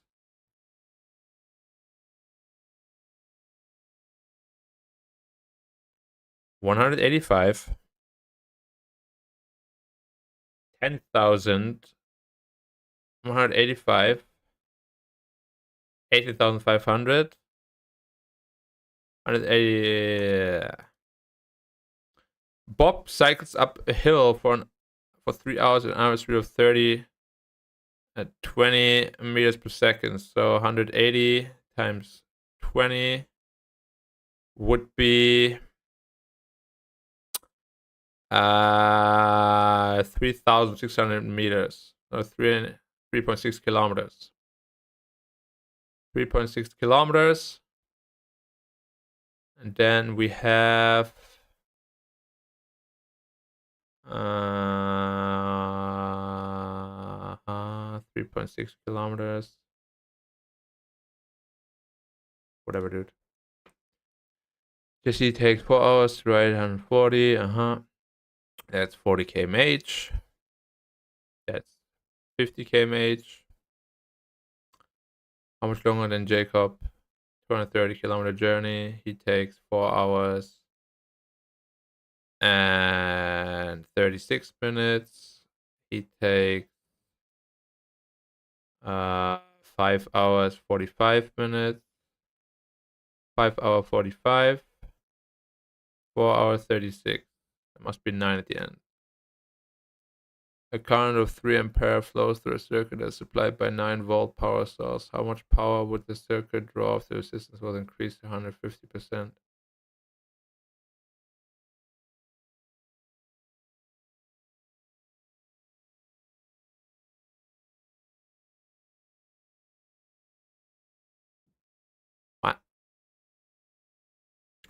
No clue.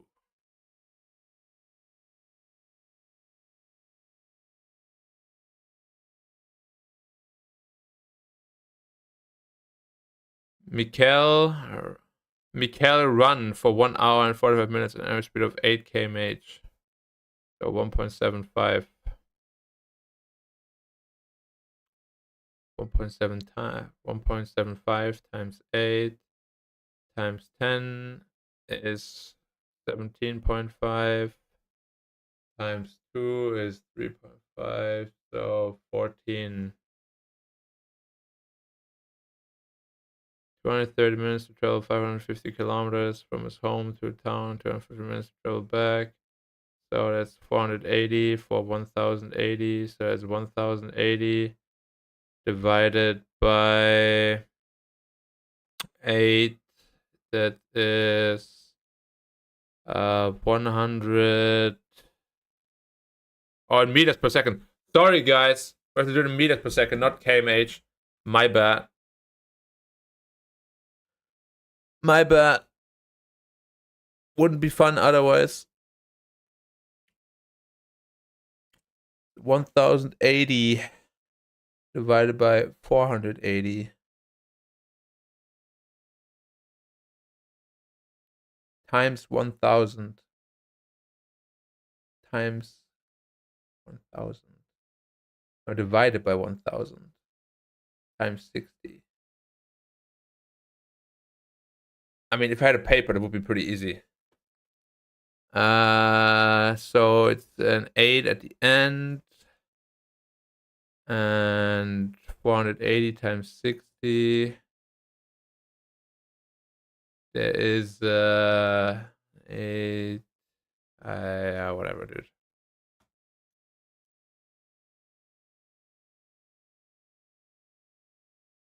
I mean, that's basically what's going to happen in this test. It's the same with this. Like, I got a document that sort of describes how the test is going to run. So it includes this. I don't know if it includes this. It says some math. It says arithmetics or mental math or whatever. So I don't know if it's this. This is going to be part of it. This will be part of it. This will be part of it.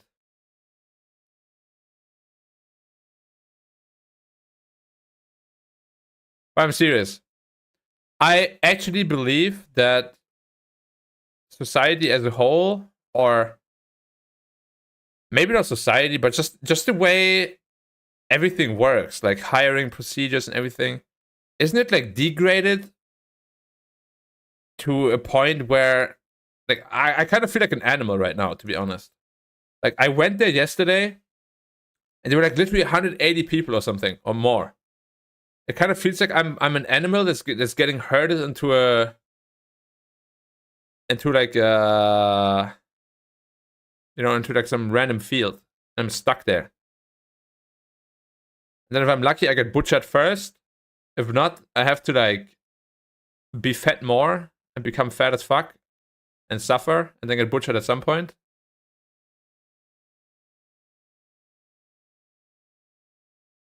That's actually insane, man. I don't know what happened. My first job that I got when I was 16, it was not like this at all. You had a 1v1 interview with the boss. If he liked you and like you showed him what you can do, you told him what you know. If he liked you, you're in. If he didn't like you, you're out. Now, you compete with like 80 people on a couple of tables. Everybody is trying to talk as much as possible and outdo one another. And you basically have zero opportunity to show anything that you can do. What happened in the 15 years from when I turned 16 to when I turned 31?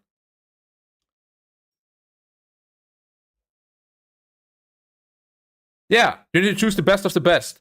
So how do you do that when you herd 180 people into one room and make everyone fight for it? How can you show that you're the best?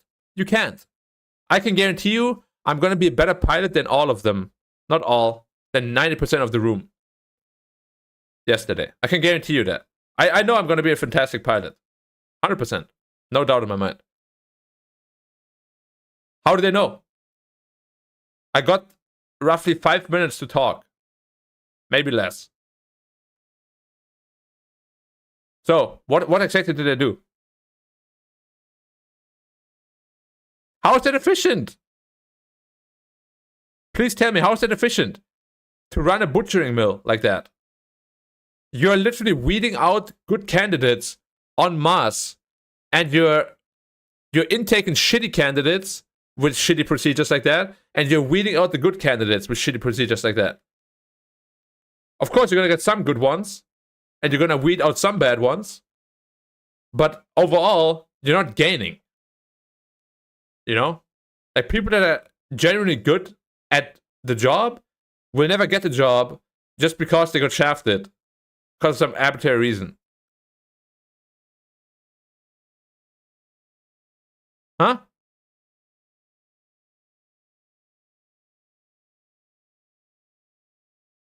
Please tell me.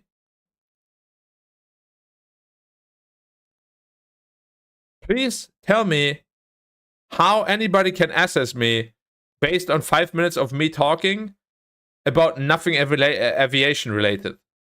Please. Tell me how they can figure out whether you're good or bad.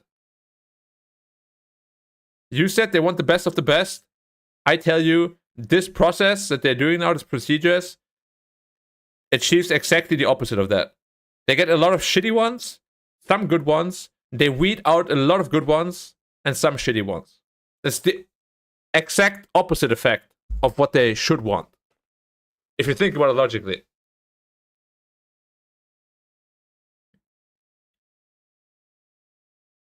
If you think about it logically, that's how it should be. But logic doesn't exist anymore, I feel, on this planet. Everything is purely based on who likes you, who doesn't like you. Skills play a role, but not really. Not that much anymore. It's all about connections.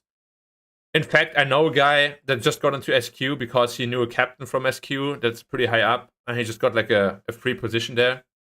No problem. Meanwhile, another friend that I have has been looking for a pilot job for 10 years. Cool, man. Absolutely fantastic. I love this world. And I love how it runs. Woo! Great. Absolutely fucking great.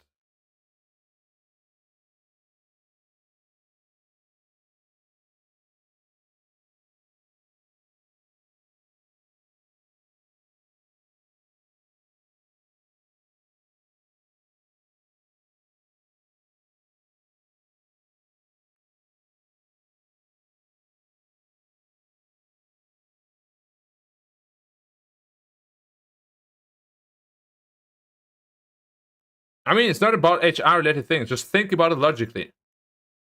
Right? Like, don't think about HR, don't think about anything. Just pure logic. If you want the best of the best people, what do? You run structured ways to find out if they're good or not. Are you telling me a structured way, trying to figure out whether I'm good or not, is to put me together with like 180 other people and give me 1 minute to talk, and that's it? Is that how you paint a picture of me as a person? Okay. In that case, all right.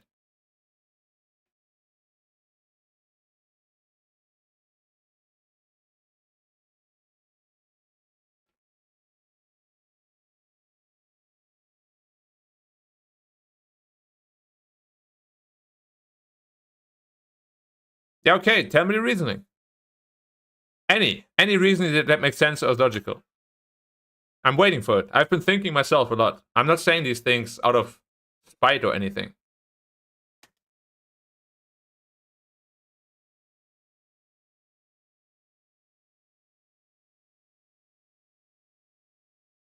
Why are relationships more important than skill?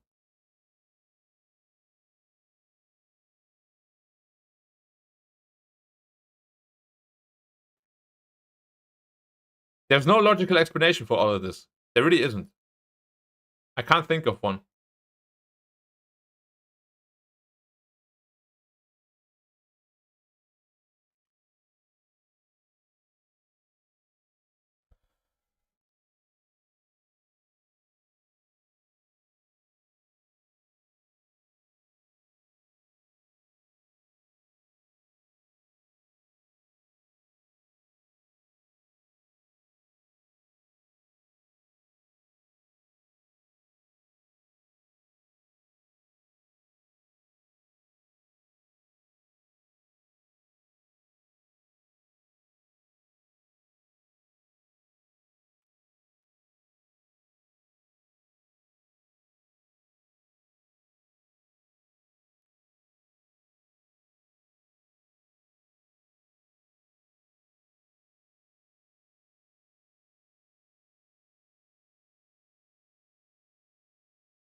I fucked up.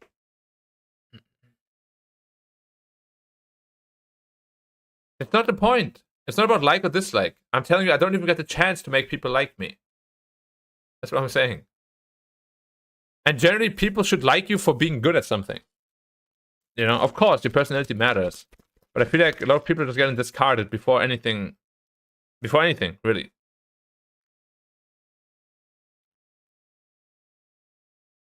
I mean, there's nothing to discuss, dude. We're fucked. The fact that Trump is winning just further reinforces everything I just said about human and degradation of humanity. I think nothing else needs to be said. It's not about life being fair or not, either.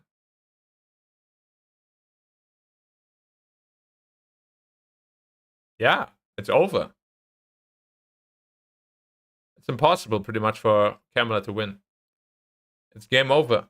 So, yeah, see you, Ukraine. Enjoy.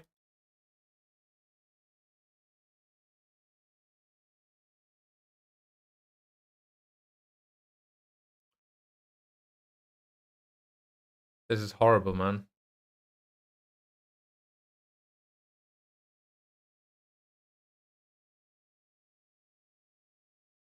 This is legit horrible. Yeah, Trump did win. It's all over.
All right.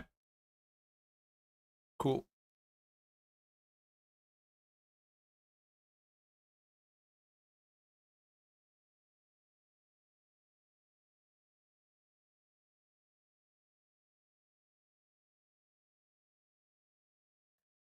I don't know how to practice for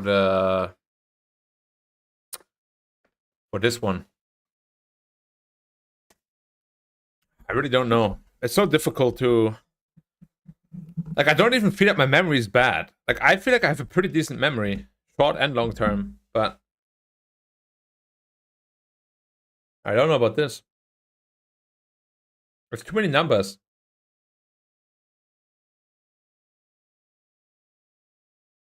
In fact, I don't know a single person that could do this. like in my immediate, circle. I think you need to be like a legit memory champion to do this.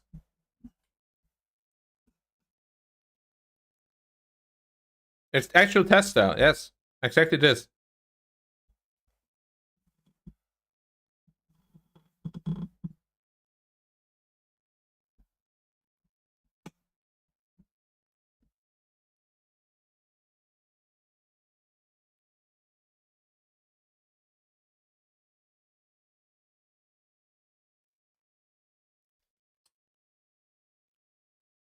So the problem is the heading will always have 3 numbers. The speed will always have 3 numbers. The altitude will always have 3 numbers, and then you need to remember the amount of zeros at the end. It can either be 1 or 2 zeros at the end. And frequency always has 5 numbers. So minimum, you have to remember 14 numbers and 4 letters. And science literally says the average human memory, yeah, like the upper end of it, can remember 9 digits. 9. Okay. This one requires you to remember 14, 14 to 16, and 4 letters in 10 seconds. 14 to 16 and 4 letters in 10 seconds.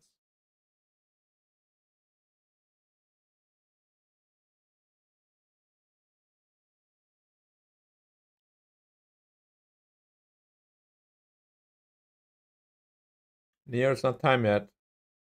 Stop begging for food.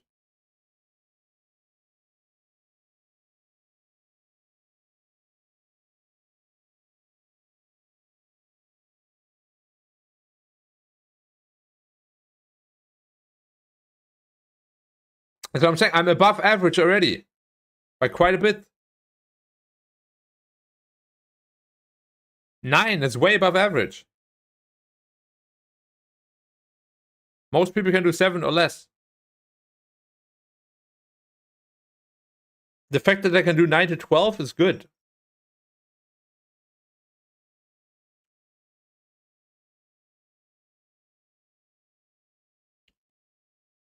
I mean, yeah, I can't do 14 to 20. Sorry about that. Neo, not time yet. It's not time yet, little boy. It doesn't matter what you do. I can't overfeed you, okay? Ah, man. All right, guys. We all know how this will go. I'm gonna get invited to the final. Eventually, I'm gonna get through to the final. No problems. And the entire world is gonna go just fine. I'm gonna become a pilot. All that good stuff.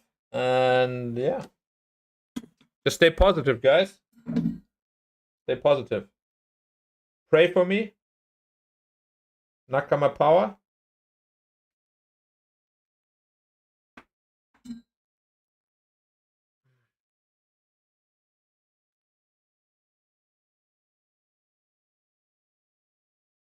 No, I said I would avoid the thunderstorm for a ride. I would never fly into one.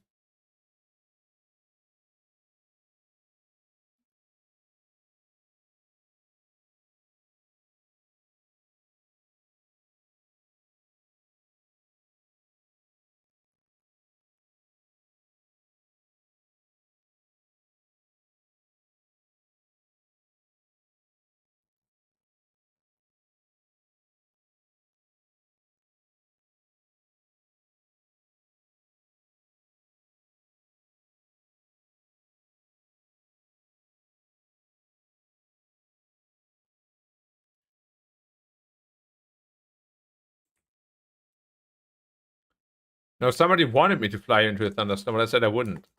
Because I don't want to die.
Okay, guys.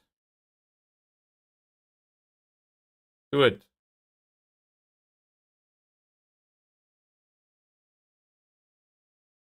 Do it. Do it. Do it.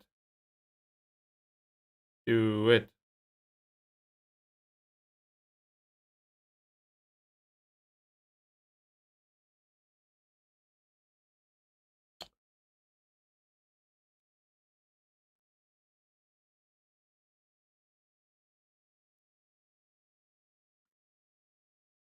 248-473-052. 248-473-052. 248.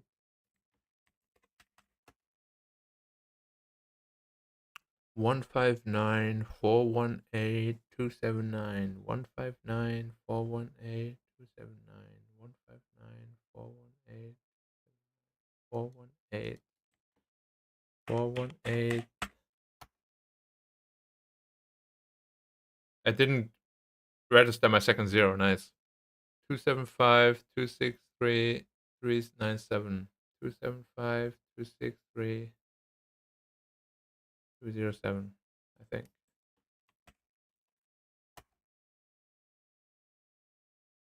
250-332-235. 250-332-235. 250-332-235. 250. 322-3245.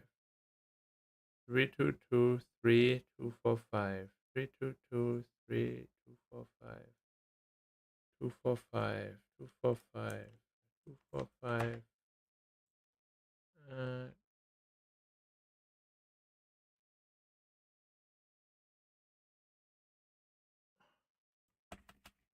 I don't remember. 0871 087 412 206 206 206 298 269 027 298 269 027 298 269 298 269 298 269 298 269 298. Why did I write 296?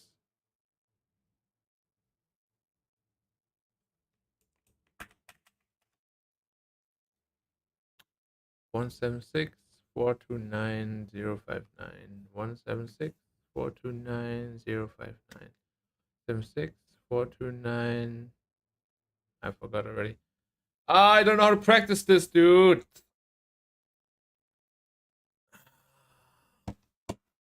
It's so frustrating, man.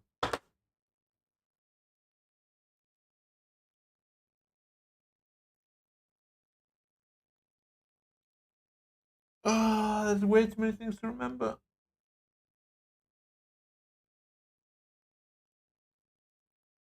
Neo, no, no, no, no.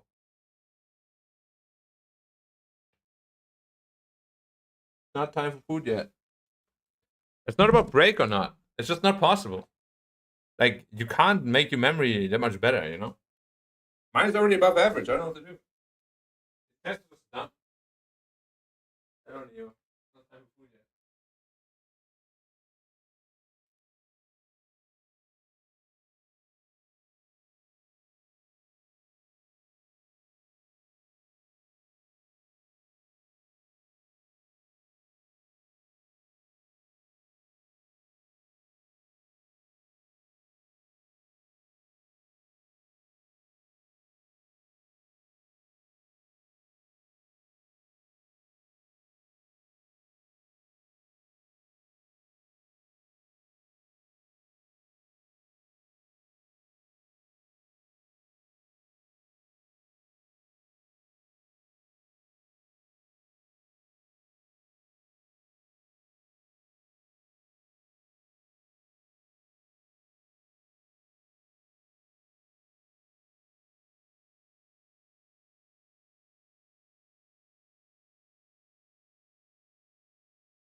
Sorry, guys.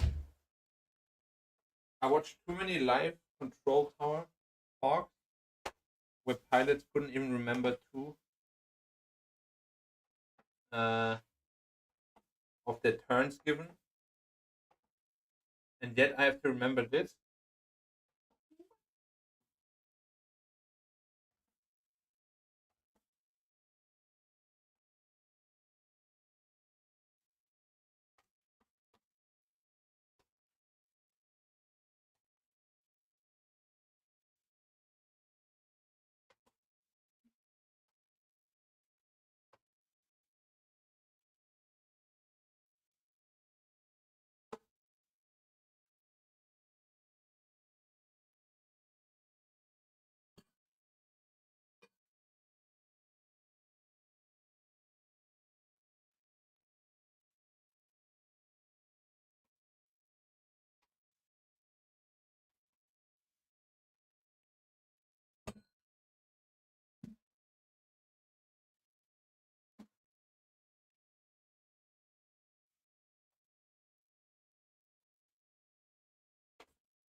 Okay. Ah, now it's a little more clean.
Oh shit, guys.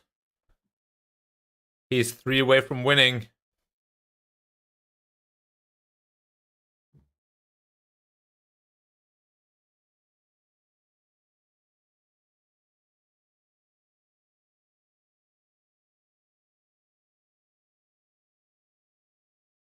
I've never seen so much red on a American map. Holy shit.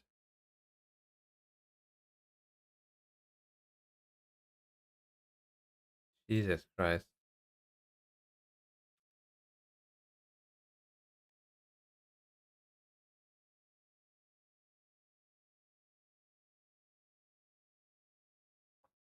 What's up to me? Nah, I'm a great pilot, trust me. You're the first one I'll fly around. If you want.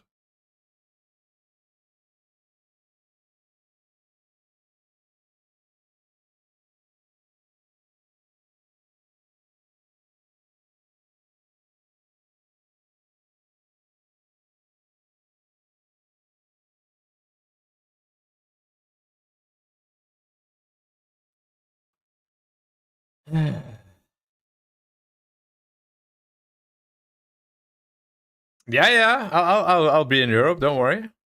I'll bring you around. I can be your private captain.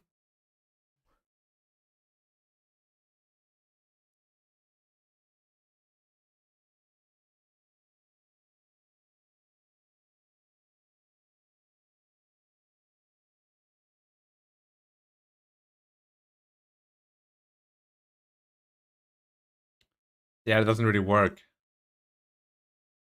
How have you been doing?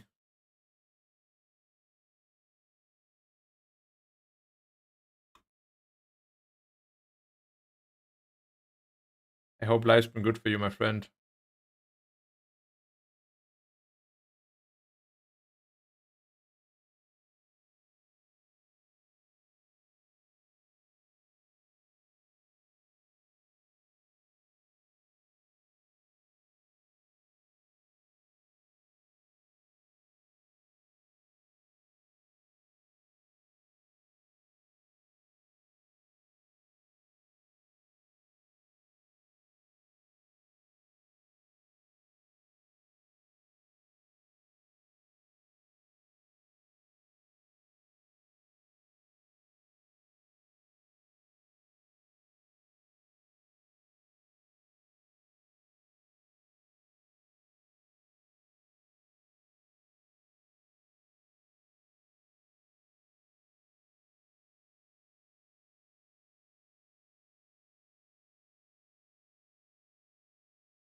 Oh yeah, it's gonna be.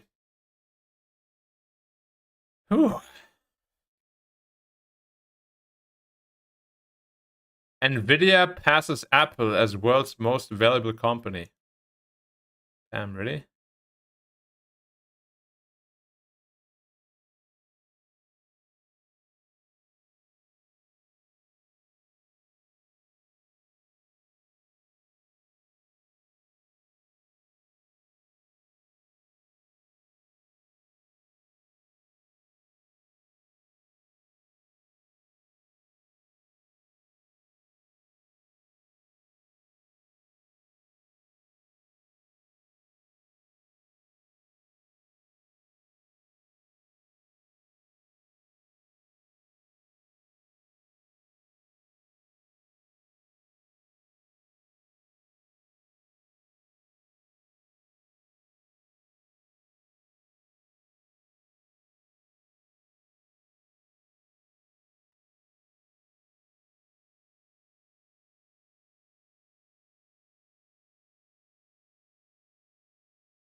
Well, I just had some assessment center thing yesterday, but I mean, who knows how that went? I'll know the result by Saturday, I believe. But I'm shocked, to be honest, how these procedures are nowadays. It kind of actually feels like we're being treated as animals when you're looking for these sort of opportunities. Scary, very scary.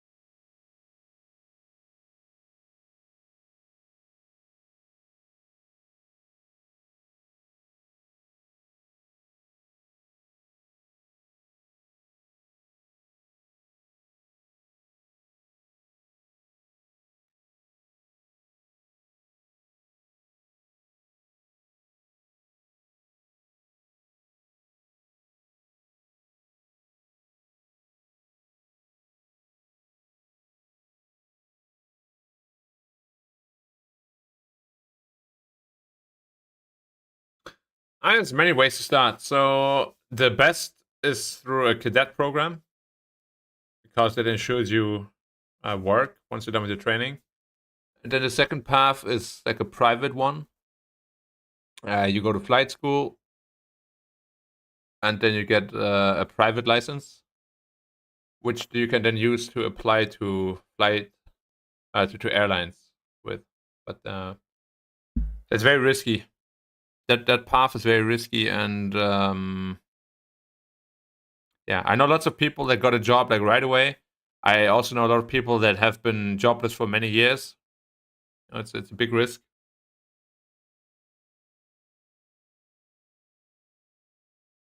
Yeah. So cadet and private is pretty much the same, except as a cadet you're under an airline. As private you're by yourself. And if you're by yourself, finding a job is almost well, it's not almost impossible, but as I said, it's very random.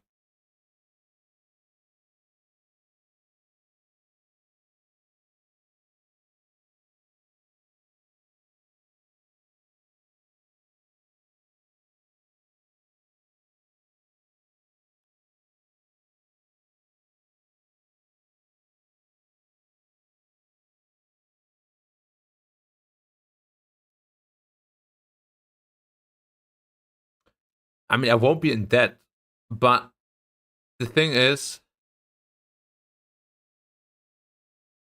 uh, it's probably if you look at finances, the training itself is like I don't know 200,000 euro, and then that's not the only financial factor, right? The training itself is 200,000. Then, of course, during those 2 years, you can't earn any money because you're in training. So it adds up more to like 300 or 350,000, maybe even more than that. And then you're not even guaranteed a job either. So private is pretty scary. Yeah, I agree. It depends on what cadet program you go to. Some they're fully sponsored for you, and others you have to pay most of it yourself. But it will almost always be cheaper. And as I said, you're guaranteed a job after. Although most of the time you still have to pay it back, but it will be taken from your salary rather from your bank account. I mean, it depends on how much money you make a year, right? If you make 50,000 a year, if you're in training for 2 years, you lose 100,000 on top. And yeah, it's a tough decision for me right now, and of course I don't know what else I can do. I literally applied to almost everything, man. Like I'm telling you, if you have an esports resume, because that's what I did since I was a kid, you're fucked. Literally.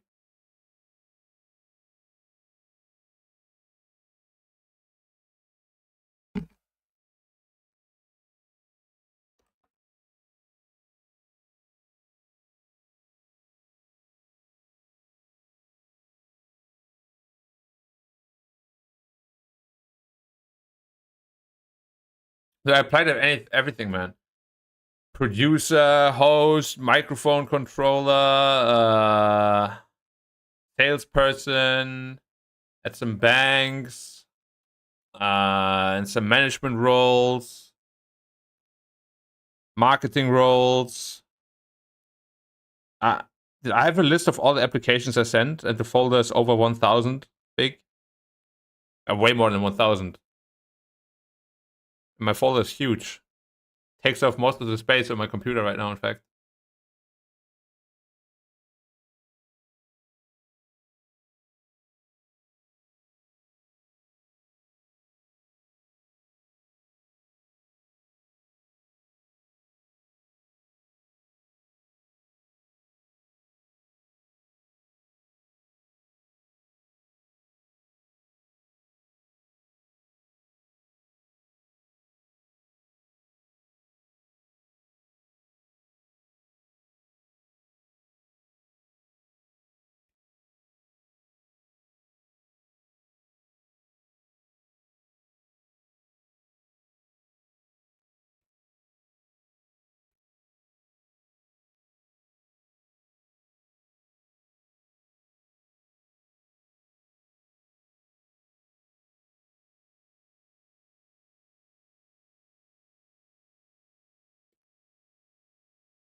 Yeah, it's pretty tough.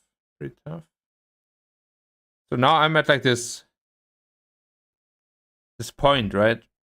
Where I have to decide. Do I go through with private and risk it?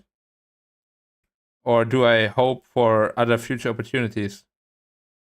Because sitting at home and doing nothing doesn't really sit right either, you know? But going out and spending all that money is also rough. I'm incredibly unsure of what to do right now, to be honest. I'm still hoping that I hear back from Scoot, of course, because they would make the decision easy. But if not, then yeah, no clue.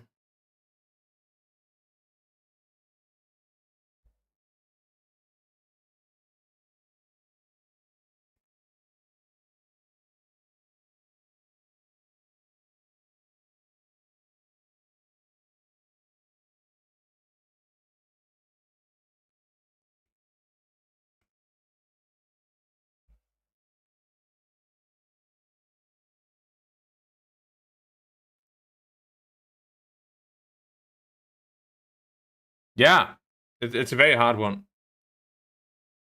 Because as I said, it's like a huge financial decision, and there's no guarantees at all. As I said, doing nothing.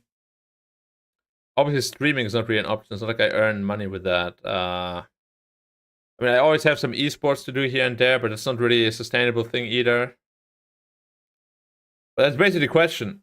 Do I sit back and hope something is going to come, you know, whether that's in esports or another field or maybe another cadet program if I get lucky?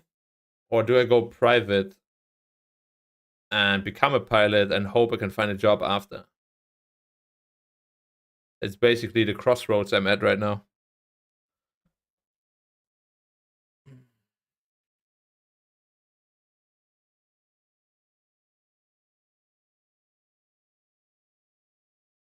Of course, private is super risky. But doing nothing is also super risky because you're only getting older.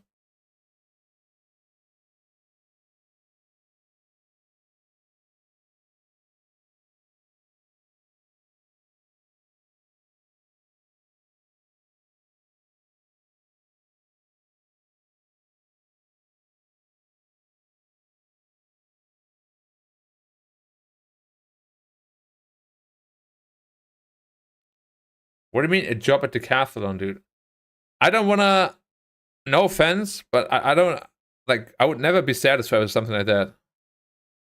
Like I would never want to work at a McDonald's and stuff or something like that. You know, I want to have some purpose and some growth. Sure, you can work at Decathlon and sell stuff, and you're never gonna improve at anything. You do the same shit every day. You talk to the people the same way every day. You sell the same product every day. You do everything the same every day. You're literally stagnating as fuck. Like, that's good for people that are okay with this kind of thing. I am not okay with stagnation at all.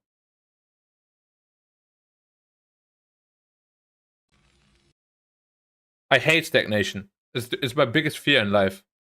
Stagnating and not improving is an awful thought.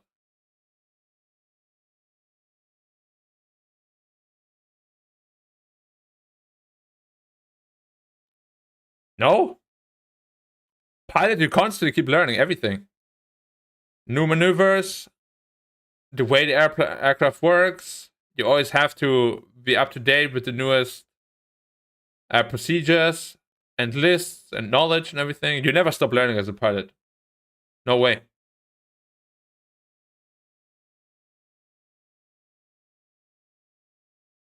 What do you mean learn what? You know, pilots have to do a shit ton of things, right? They have to read maps. They have to read weather. They have to communicate constantly with towers. Learn new frequencies. Learn new types of the machine they're flying. Learn new rules. Learn new lists. Memorize new things.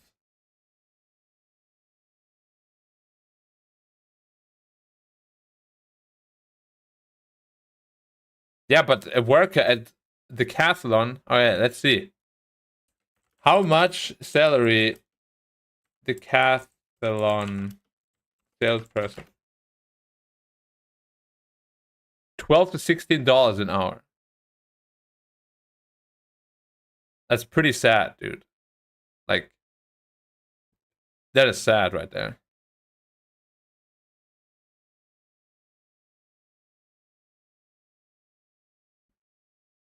Trust me, being a pilot is very difficult.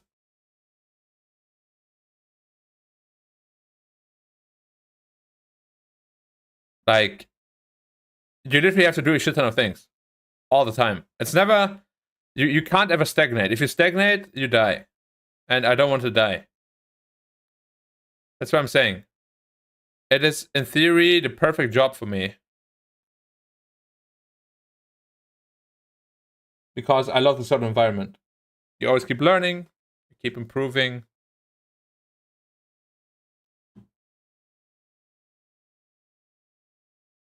I'll be 33 probably, which is the average age of pilots.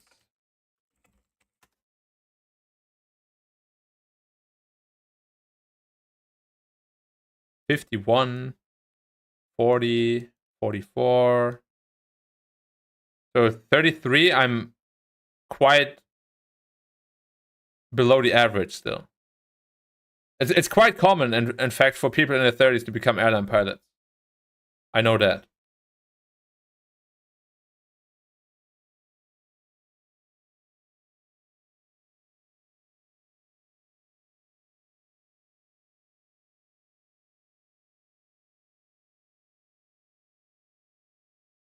Age won't be an issue. I don't care about SIA, dude. I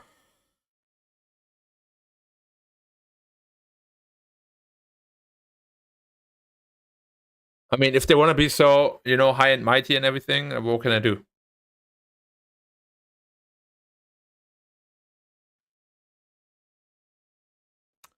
They want to do their thing, they can do their thing. I already told you what I think about the whole culture.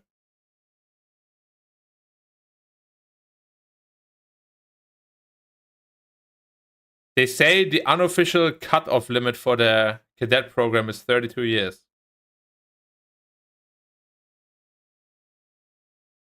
It's not confirmed by anyone, though. It's just somebody said that. So, who knows if it's true or not.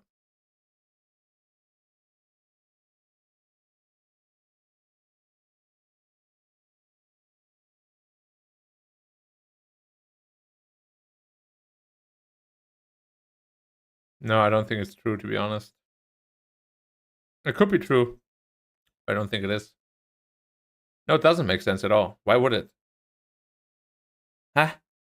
What about it makes sense?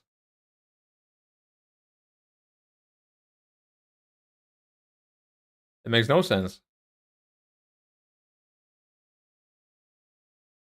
What? How is that a high risk? If it's like you telling me becoming a salesperson when you're 45 is a high risk. It makes no sense. Where are you pulling that information out? Out of your ass? You literally just read the numbers, dude. The average pilot age is like 50. Why would a 33-year-old person struggle when the average age is like 50 or 40? You're such a dumb nut, honestly. It's ridiculous. Like, sometimes you're pretty smart, but other times you're actually a mega pepeg. I don't even know how. You have like a split personality.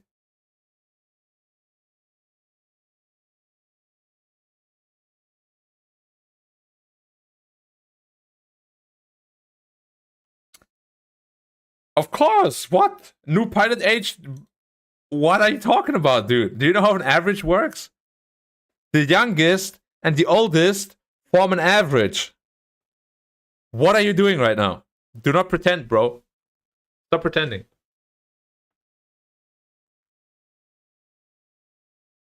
You actually just stop pretending.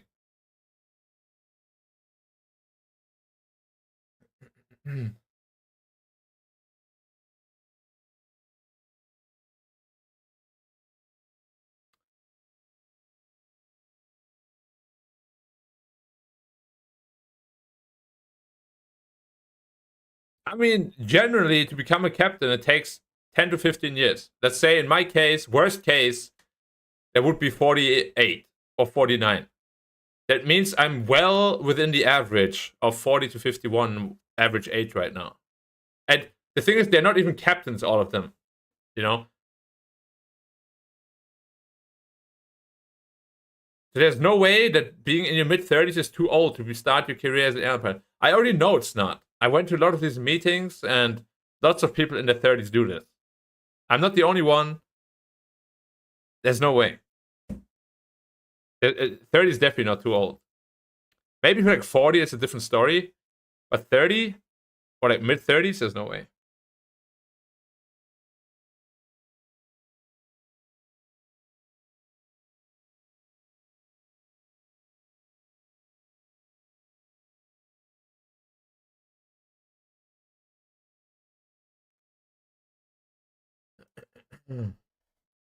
I mean, there's many ways to think about it, right? Or to look at it.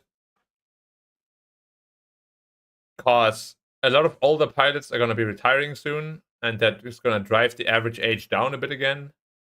So things are going to change soon, for sure.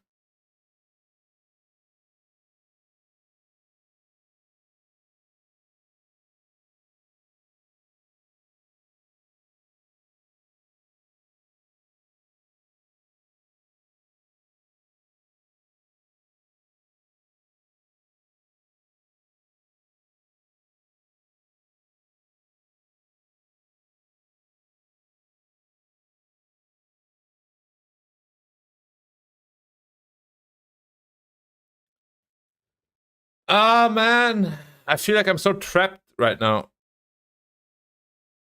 You know, the smartest decision might just be to keep doing what I'm doing. Like, as long as I don't lose money monthly, that means life is never gonna change too much for me, right? So if I can maintain the same expenditures and income, I don't need to worry about anything. And life is not so scary.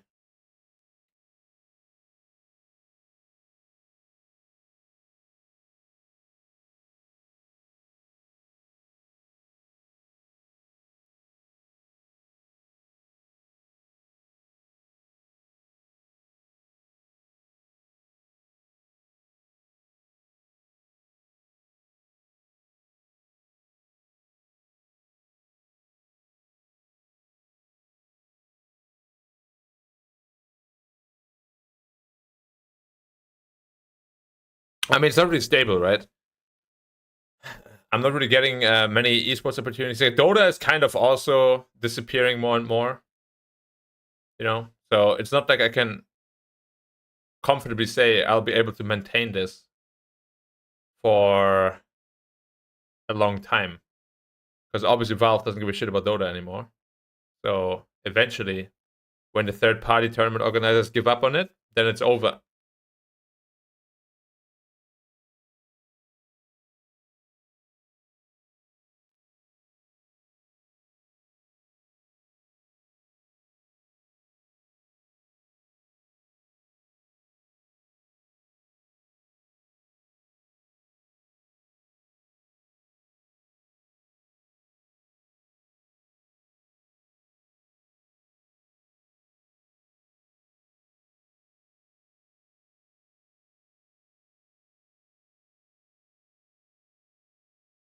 I got any FPS skill? I mean, I was pretty good at Counter-Strike.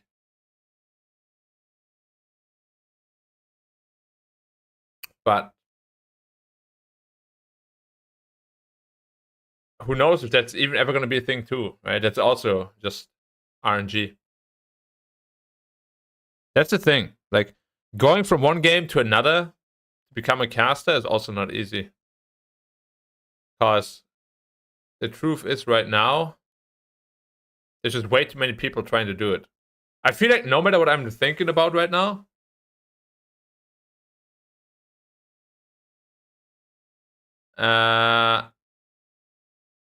it boils down to, holy shit, there's way too many people trying to do the same thing.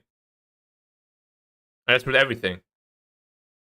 You know, whether it's pilot or esports or anything really.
There's also no money in fighting games.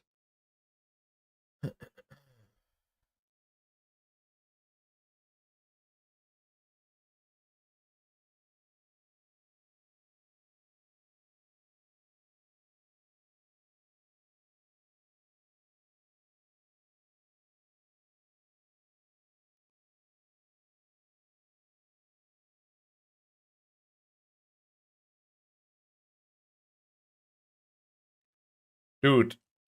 Oh, man.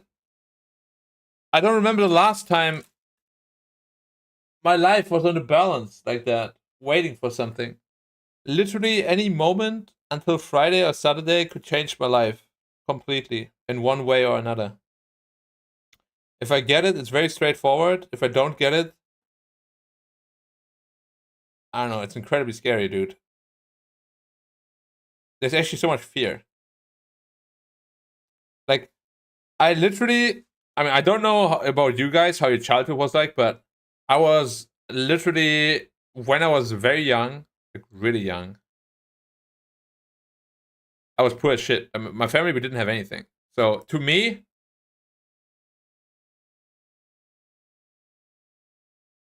this is like an existential crisis, you know? Not having like a stable income and thinking about spending money is actually like an existential crisis to me.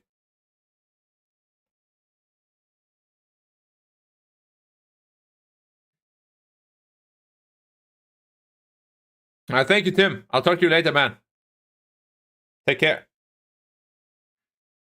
Enjoy your day.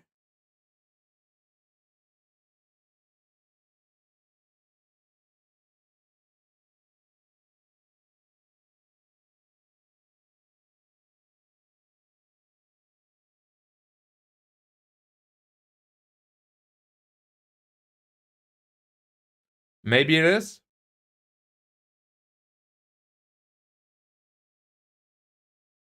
But the reality is that most midlife crises are more about identity. You know, they kind of lost their identity. Whereas for me, I don't really think I lost my identity. I just lost,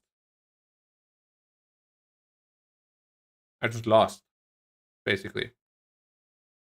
Because I'm really unsure what path I can actually take. I feel every path I take now is mega risky.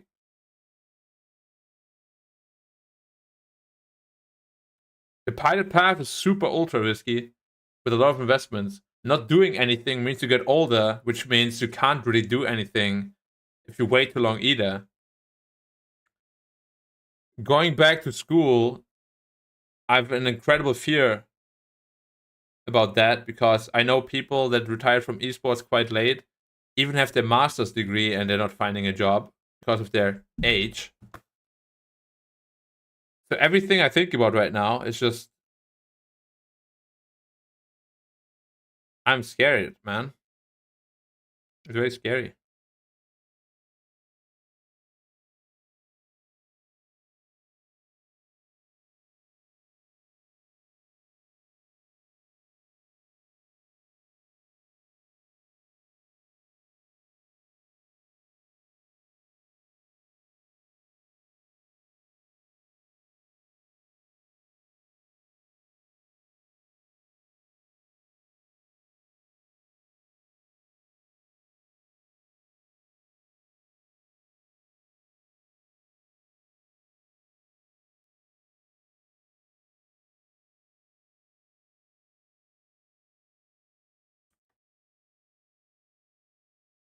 Get through what?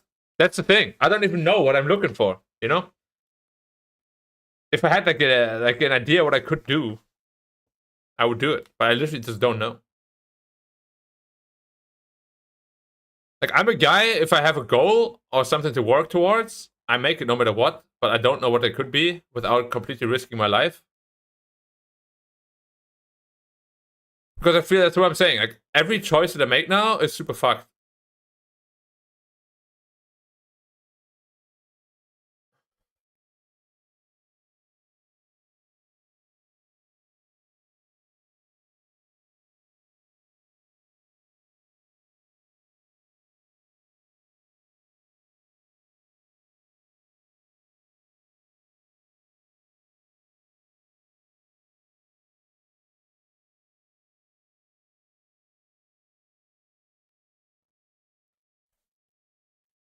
Huh? I guess it kind of goes hand in hand. I am now trying to do something. Literally. Piloting is risky. Going to school is risky. Doing nothing and hoping for an esports opportunity or trying to go into another esports is risky. I feel there's literally not a single choice that has like that you can just go for, you know? They're all incredibly risky. Did I pass? I don't know. I'll know by Saturday, I think they said.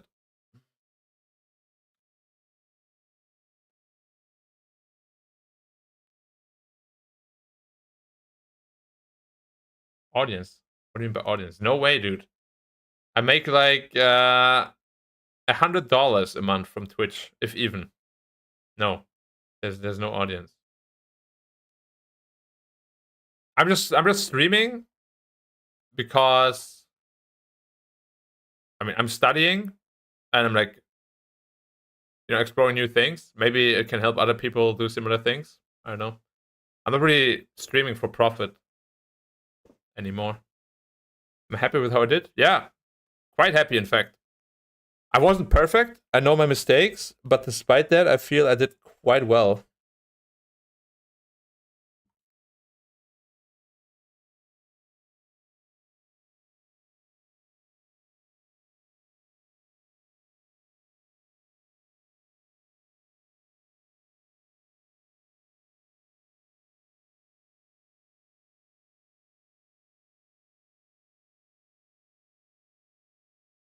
Learn to code, bro.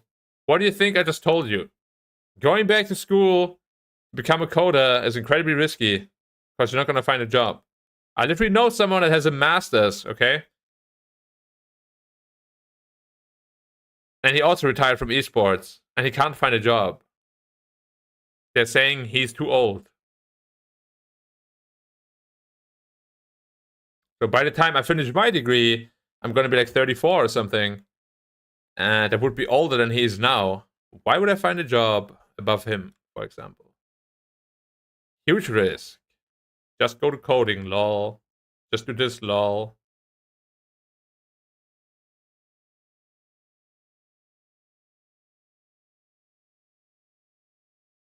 How am I supporting myself? With savings, like any other pro gamer I did in the past, unfortunately. Life without a steady income is scary.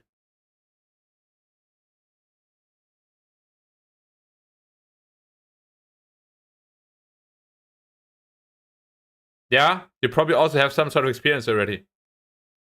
It's all about experience and age. If you have a shit ton of experience, you can even find a new job when you're 60. Trust me. If you start new at the age of 60, you're screwed.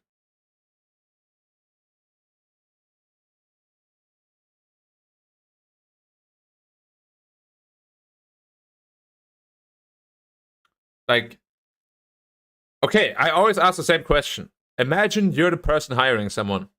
Why would you hire someone with zero experience that is 35 years old over someone that has zero experience and is 25 years old or younger? Why would you ever hire the older one over the younger one? That's what I always ask. And nobody can come up with a plausible answer. No, no. They will always hire the younger one because the younger one is fine with being undercut in salary. The older person generally has more responsibilities, which means the salary needs to be higher.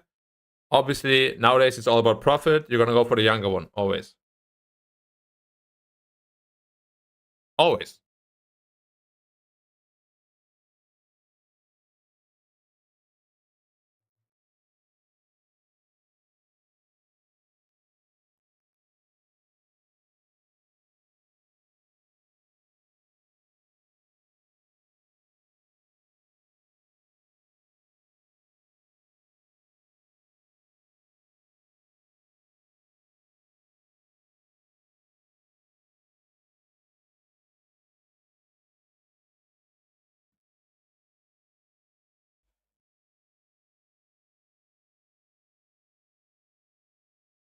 My options beside pilot. Well, as I said, I can go back to school, do a degree, which would probably, I mean, what's the average length of a degree? Let's say 3 years, 5 if you want to do like a master's or something. Also, a lot of costs involved, of course.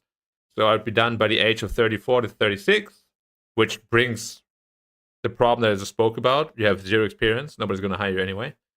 The other option is you wait for, or you try to break into another esports as either a talent or a player, which is also incredibly risky because as a player, you obviously only earn if you're at the top of the esports, which is incredibly difficult to do. And there's way more than enough saturation at most esports already when it comes to casters and whatnot.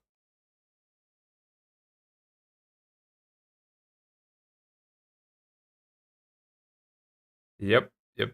Life is the rough spot right now. Yeah, let me just move to another country, become PR there somehow magically, for no reason, and then find a job there.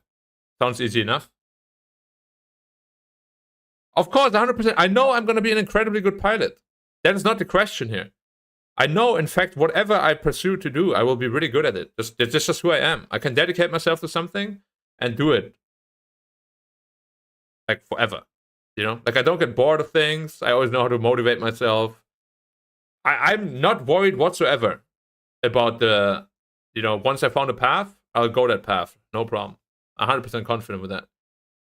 But going that path in itself, I don't know if it's possible or not.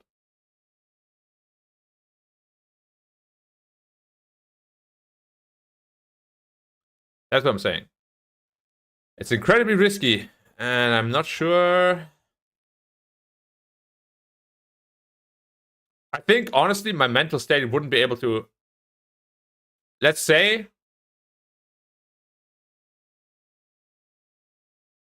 just purely hypothetically, okay, those are not actual numbers.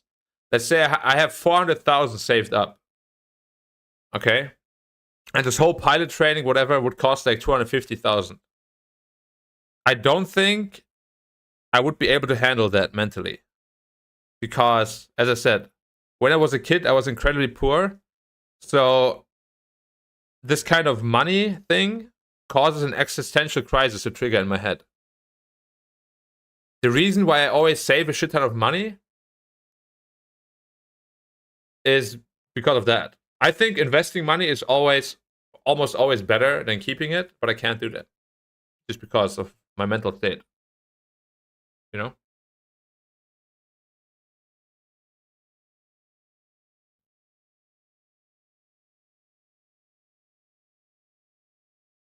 Yep, yep. It's a tough spot, man. Tough spot to be in. I'm not entirely sure how I'm gonna handle it yet.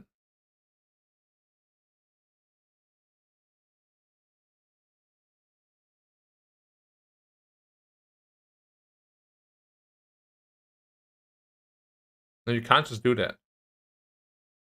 You know? As I said, if I didn't have that, kid experience with literally living with nothing, I'm sure I would be able to do it. Because I know a lot of people that never had this experience. They just go in, take a ton of debt and be like, yeah, I don't give a shit. I would never be able to do that, literally. Because I know how life is nothing is. And trust me, it is worse than you think.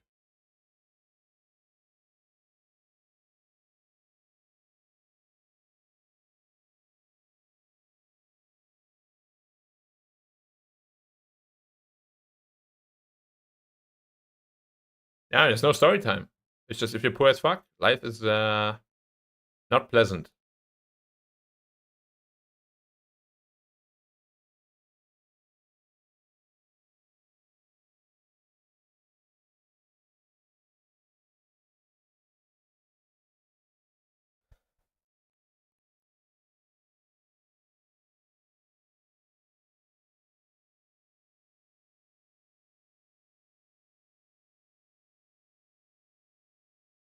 I mean, it's possible. It is possible. The process would then be you have to convert your license to a European one. But in order to convert your license to a European one, you first have to get endorsed by a European company that wants to hire you. So you need a letter of intent for them to hire you. And then you can convert your license. It's possible. As I said, you could literally find a job at one of the best airlines in the world immediately, or you could be stuck dry, left out dry for many, many years without ever finding anything. There's no guarantees. It's super risky. It could work out perfectly. It could work out terribly. You don't know. Nobody knows.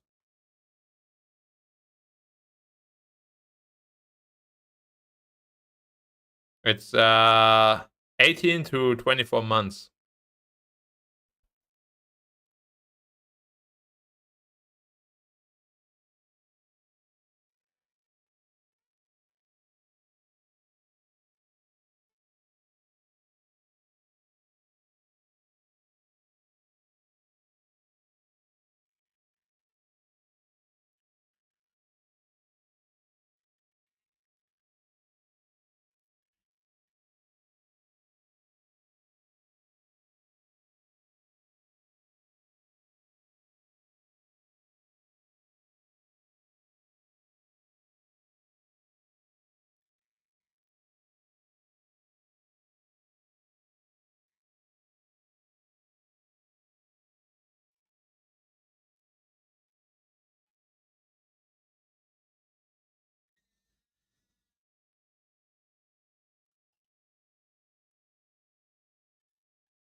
There it.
Not time yet, Neo.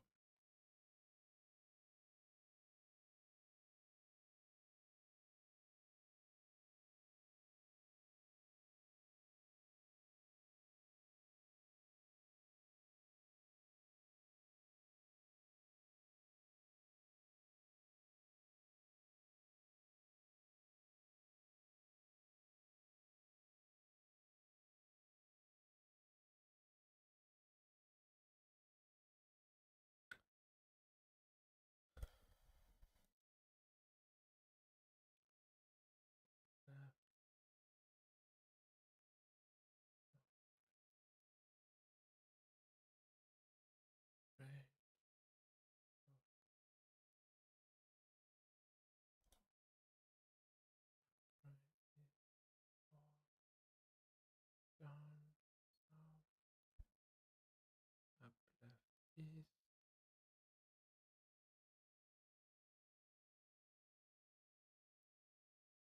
up, right, south, west, up, east,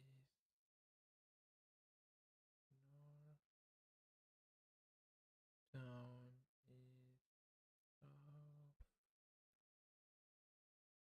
south, up, right, west.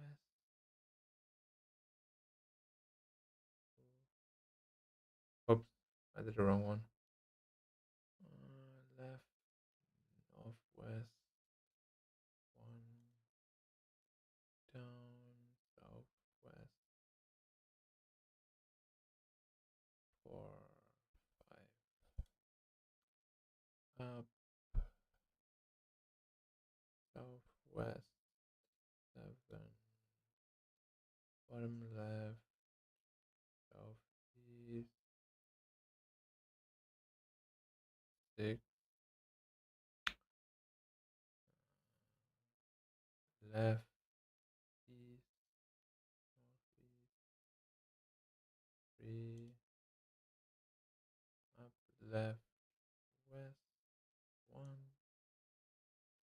up, right, south, 1, right, southeast, 4, 2, up, right, northeast, northwest, sorry, 7, up, left, south, east, 6, down, left, south, east, 3.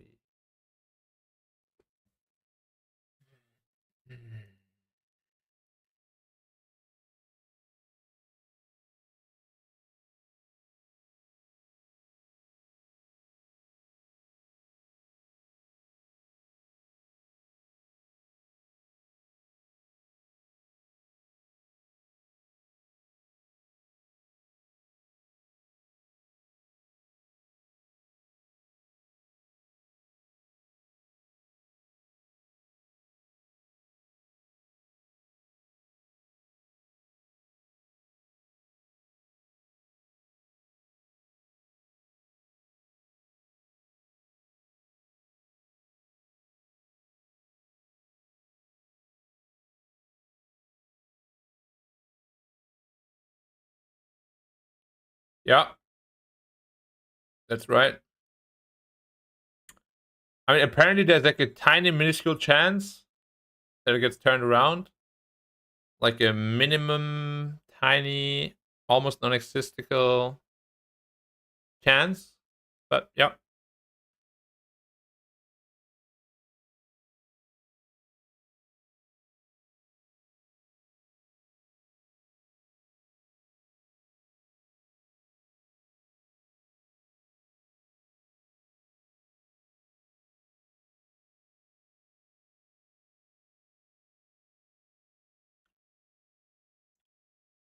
play the test.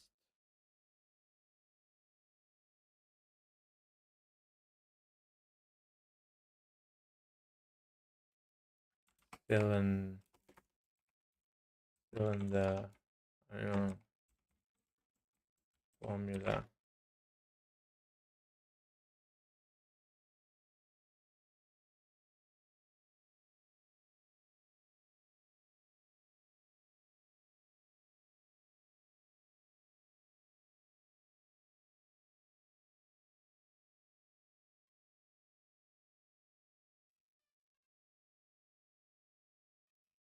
What is the beat?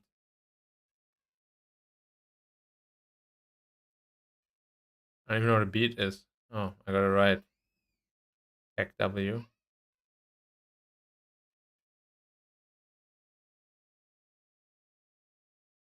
Box has a width 20 centimeters length.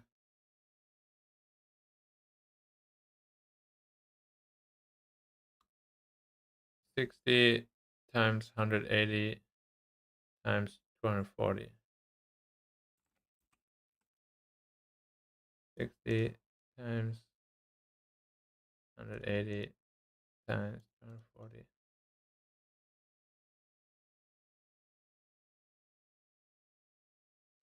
Okay, puts water into tank and concentrator. Water from the first tank split into the second tank and concentrator 30 milliliters per second. The first tank initially holds 400 milliliters of water. How long will it take for it to hold 7 liters of water? So 220 per second.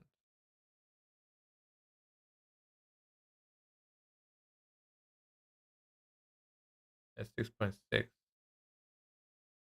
30 seconds, yeah.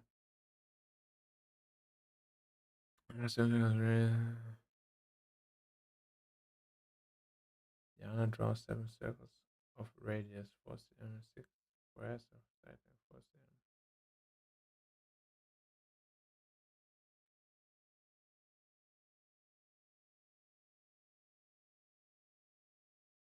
That was lucky. 75% of the population of a country lived within 10 km of its largest city. The 40% of those who lived within 10 km of the largest city lived in a single family house. The population of the country is 400,000. How many people in the country either live more than 10 km away from the largest city or live in a single family house?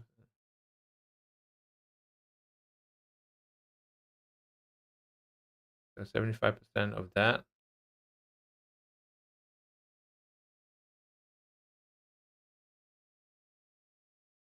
Or 25% of that, which is 100,000. And then 40% of 300,000 is 160. So, no.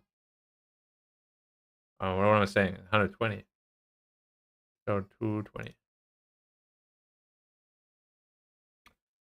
Fill up 24 glasses of soda. Barman need to open in 100. Yeah, third bottle. Volume of 1 glass. So they use the total of 1% is 0.15. 0.015. Bro, gotta use 3. Let's just say 4.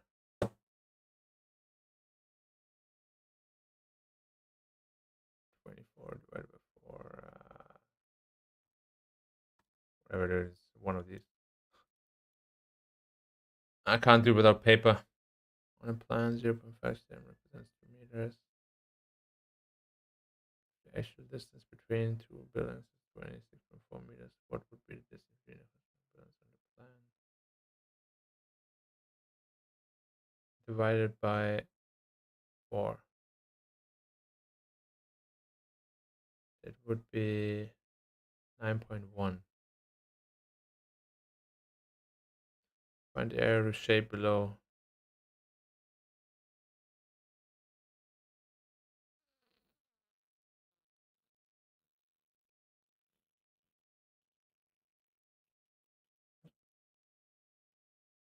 What shape is it even supposed to be? I have no clue, dude. Oh, how come I always get so lucky with this? Oh, another beat. I still don't know what a beat is. What is a beat? What is a cylinder beat?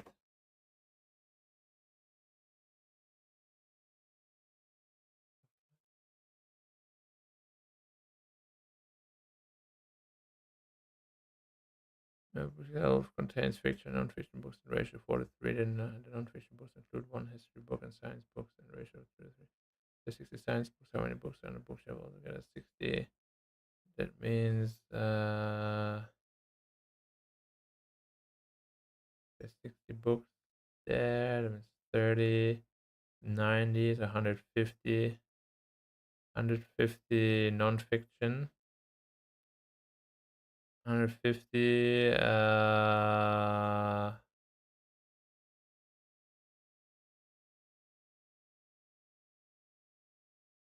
no. 60 science books, yeah, 30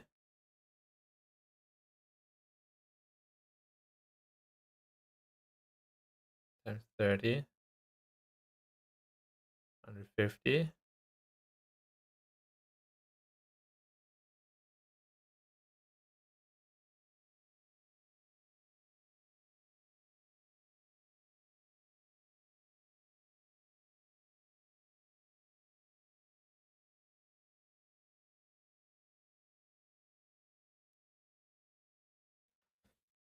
And the pie chart below shows the highest education. How many more individual residents completed undergrad university degrees than completed only secondary? Undergrad, yeah.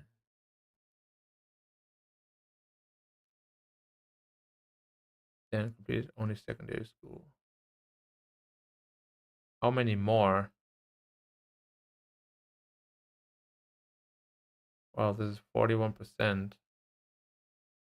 They're 40%. 10 would be 1,450. There's 5.8. Let's say 50,000.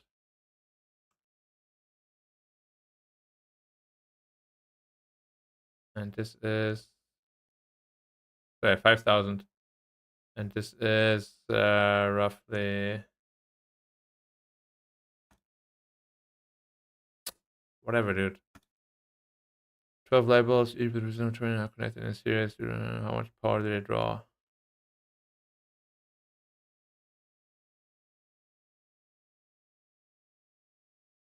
I forgot the formula. I don't know.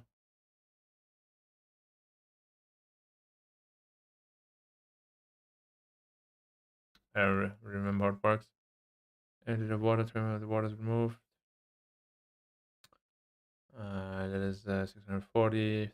Rainwater is removed. 640. 640 minus. Oh my god. 32 is 5%. 32 times 7 is 214. So 426. 416. Rectangular field has an area of 45 hectare. If its width is half of its length, what's the perimeter of the field in dm?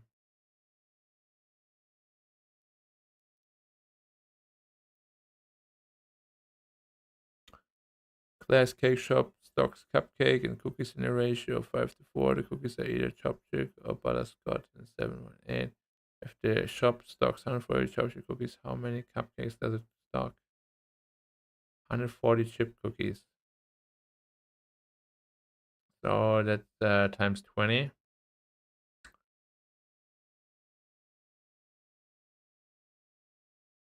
Times 20, 160. What? Oh, fuck you, dude.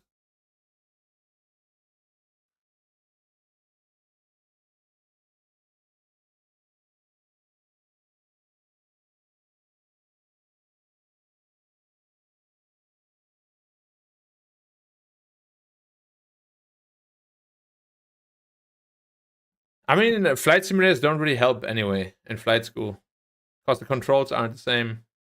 You know, it's like the really good, like they cost $100,000. These realistic flight sims, of course, they're super helpful. But Microsoft Flight Simulator is pretty trash because you're gonna get a ton of bad habits from it.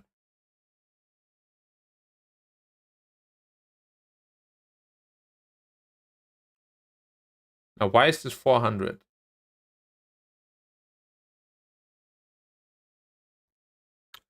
140 chocolate chips times 20.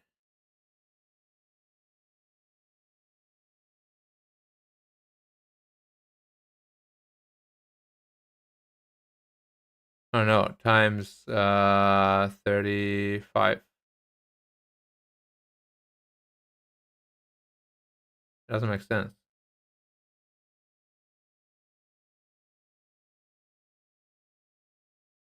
Why is it 400?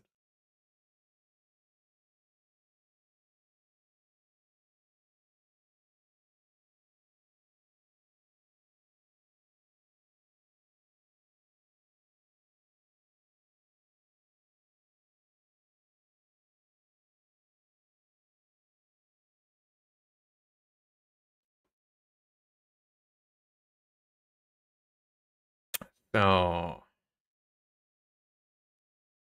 like, even with so much time, like, you literally have to answer 20 questions in 10 minutes, by the way. It's in a ratio of 5-4. So, if there's 140 cookies,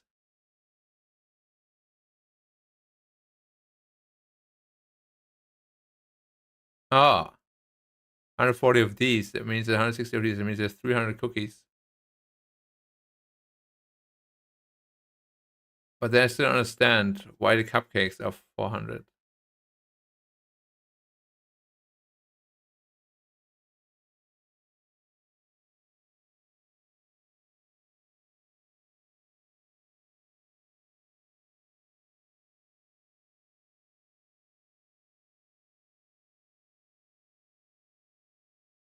Because the fourth of 300 is not 100, it's 75.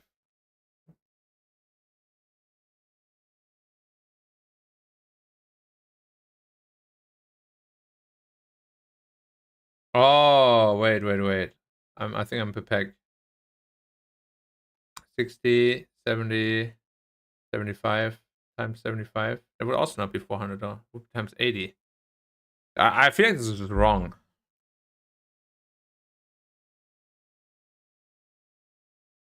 If you want to get up to 300 cookies, that is 75. And then if you times this 75, that is 375 and not 400.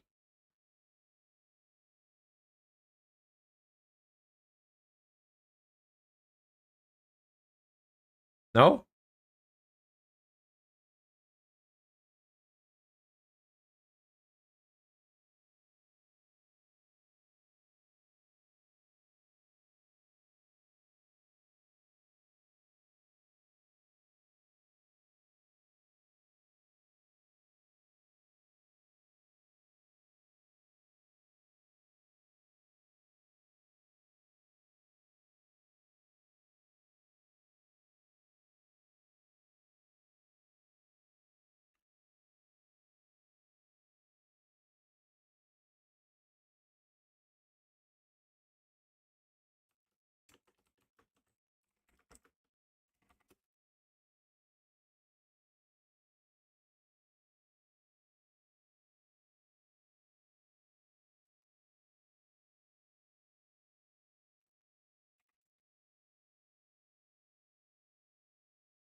Oh, it doesn't make sense.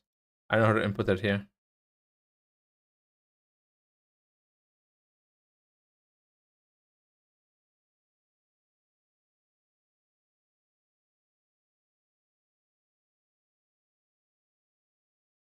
Whatever, I think this is wrong. It just doesn't make sense. Because you have 140 chocolate chips, so you do times 20 here, which means you do times 20 there. 160 plus 140 is 300. To get to 300 from here, you do times 75. That means times 75 there. That means you have 375, not 400.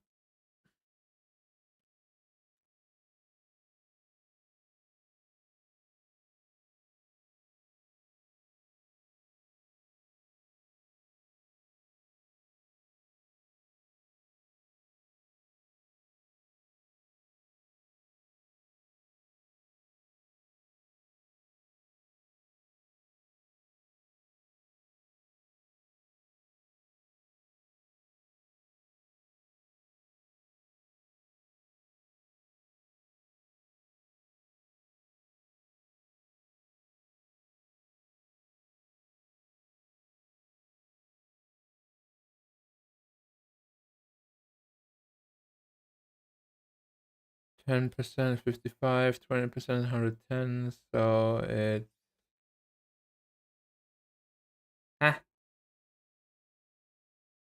26%. 20, 30% would be,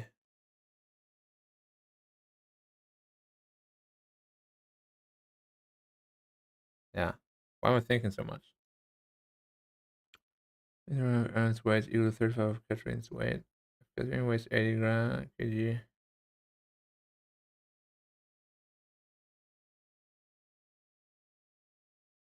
Nice.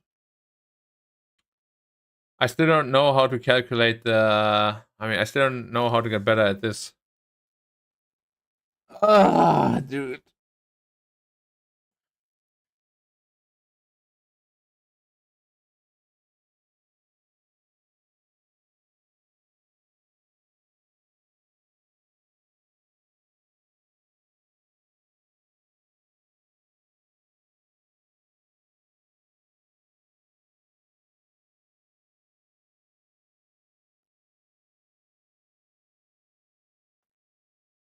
Ah. Why did I ever become a pro gamer, man? Why? Why? Why did I do it?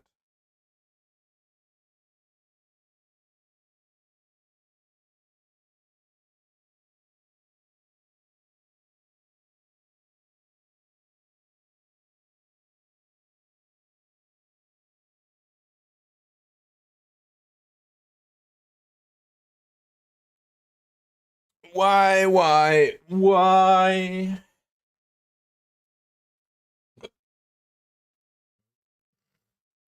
Neo, can you please stop? I told you I'm not feeding you now. It's not time yet. Stop. Stop. No. Bad. Can't keep begging all the time.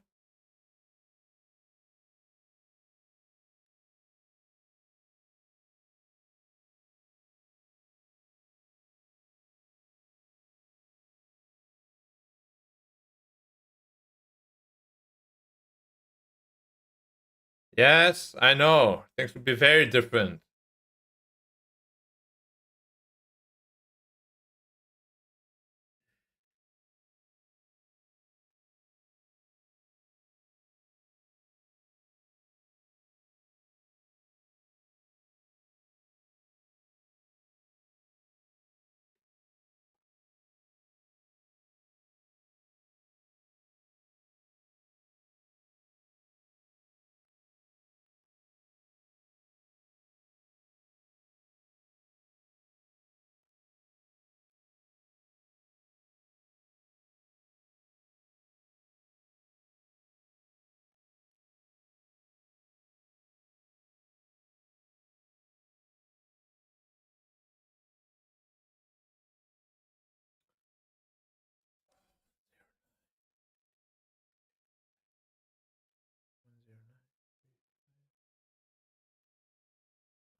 6 8 1 0 8 1 3 8 1 8 6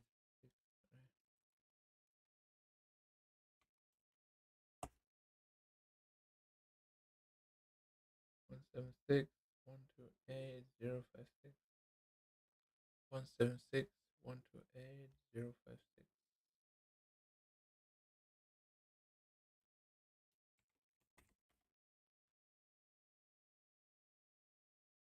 95 207 194 95 207 194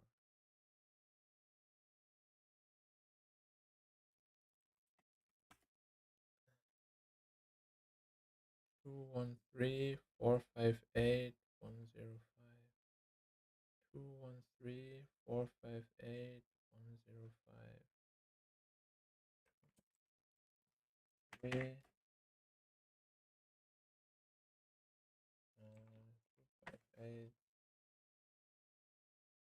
I didn't press enter first. 491 269 359.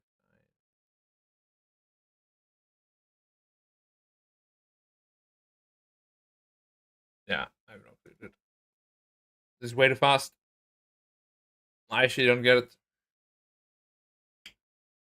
Don't know how to improve it.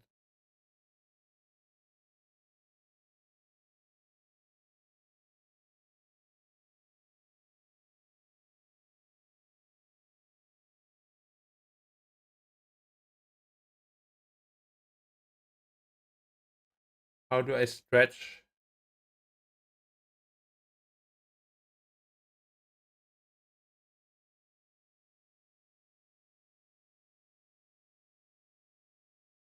How do I stretch it beyond the limits?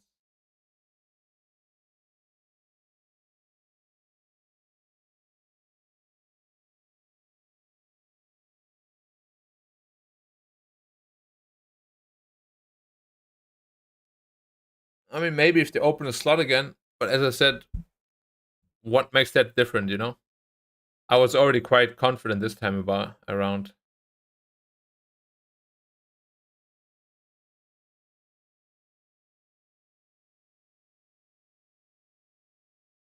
So if this time didn't work, why would next time be much different? And then you have to go through the entire process again. Maybe maybe the age plays a role too. I don't know anything about it.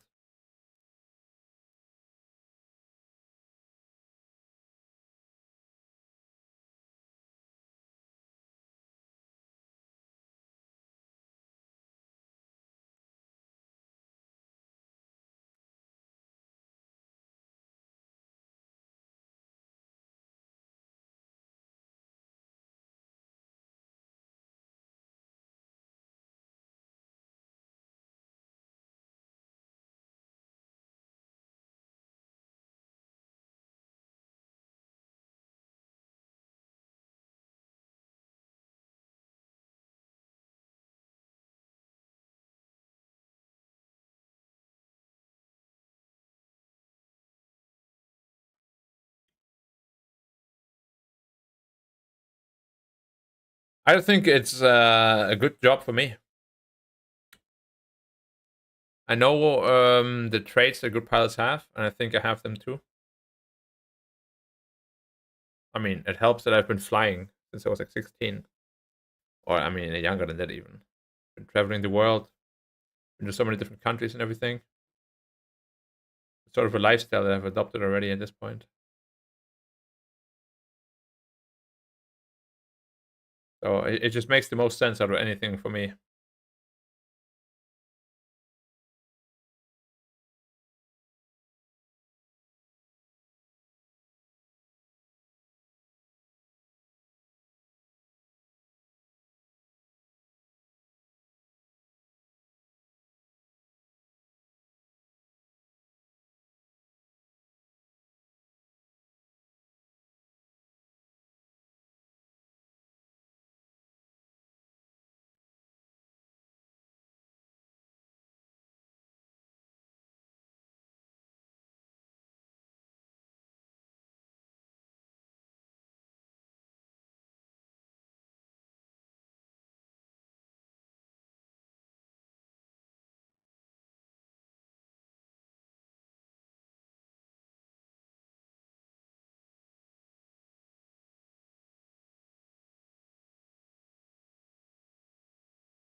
Ah.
$95, dude.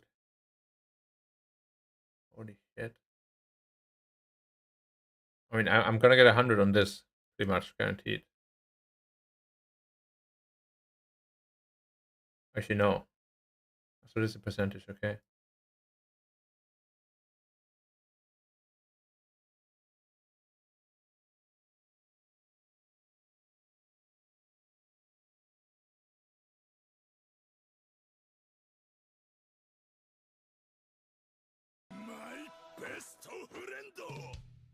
It's Zama birthday pog.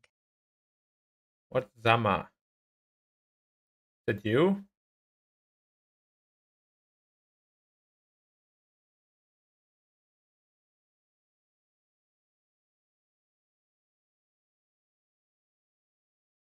Yeah.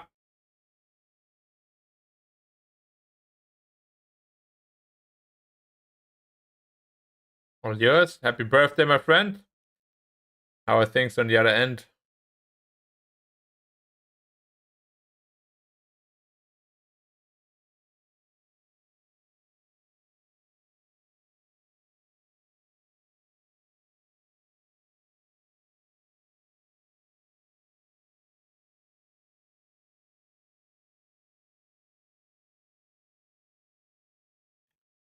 MBS.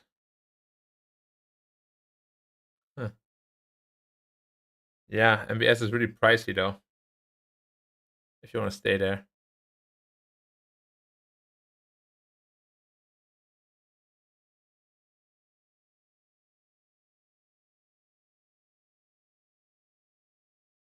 I mean, we can check. Marina Bay Sands.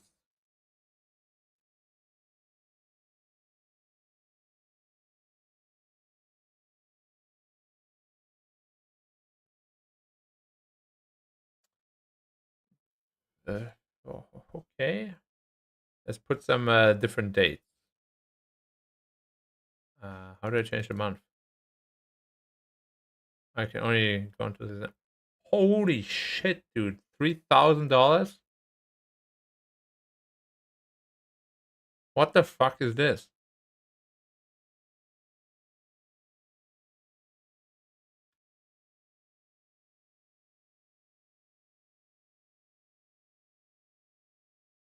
So it seems the cheapest they have is 800. Yeah, so $800 is the cheapest room they have.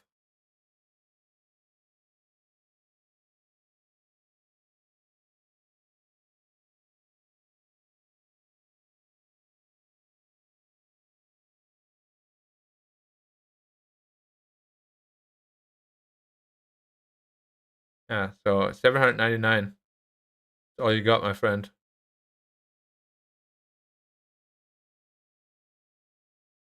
So that is the absolute cheapest you can get.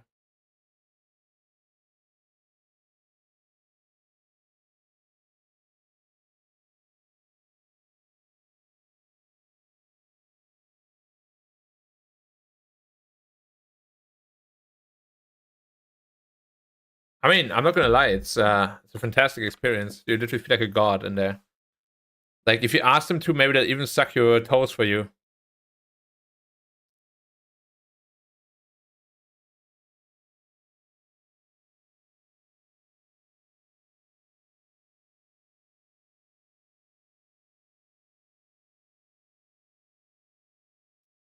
Oh, 779. Cheaper.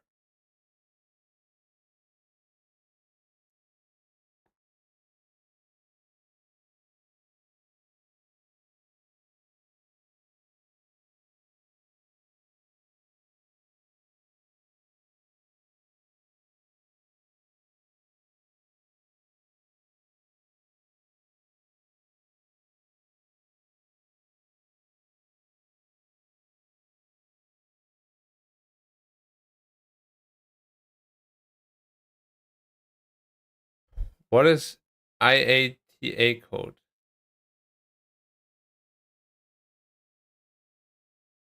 6 adults in one room? Holy shit, what kind of party is going on there?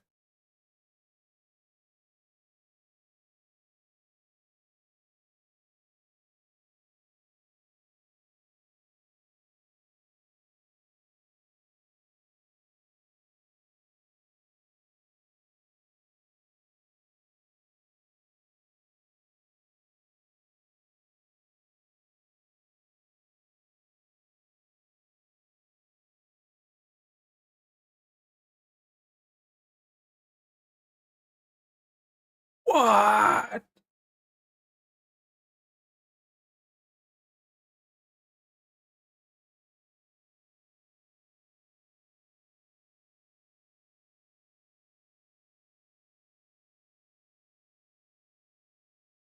What?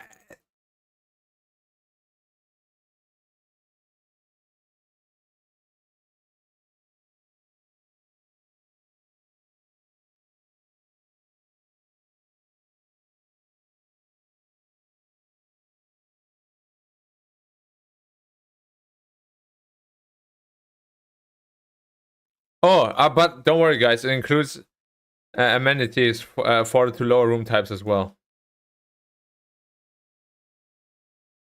So don't worry about that.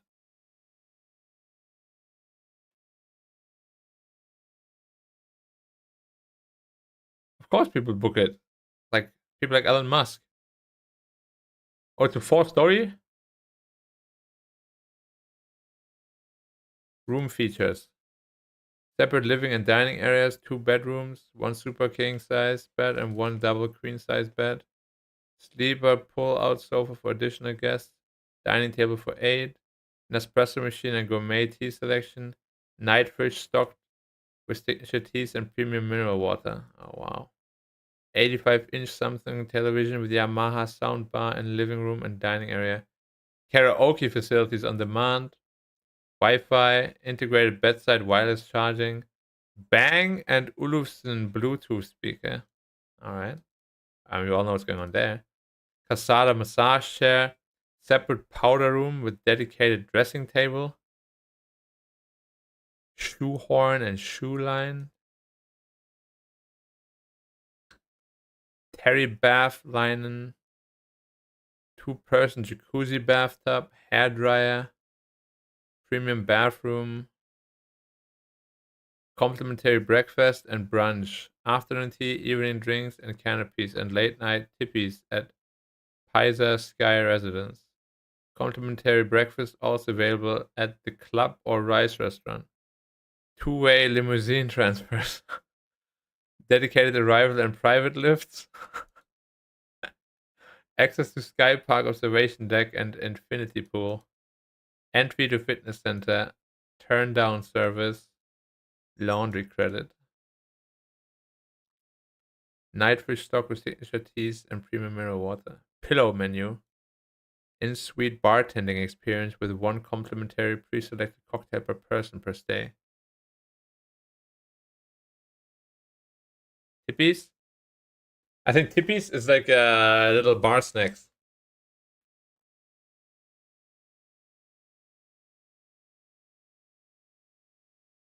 Breakfast and brunch, 6:30 a.m. to 1 p.m. Continental and Asian buffet, ranging from breakfast classics to more substantial lunchtime bites. Afternoon tea, many served at the tea lounge, paired with a curated tea selection. Live entertainment will be available on select evenings. Kung Fu tea ceremonies in the dedicated tea vault.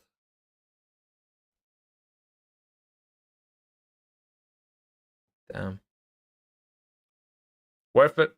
I'm booking right now.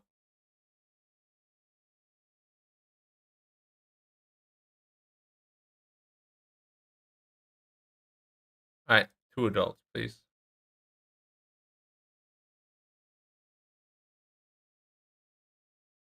Up to 3 guests. 66 rooms booked in the last 24 hours. Are you serious? They made 66K in the last day.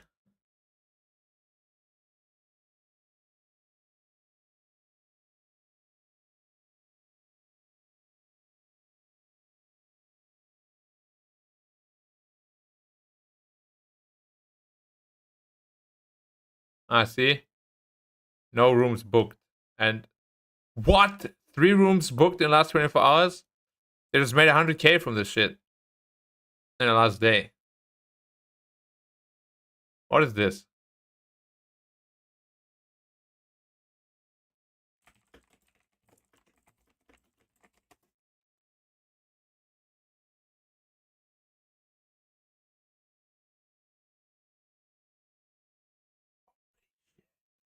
$100,000 per night. 7-star hotel. What does that even mean?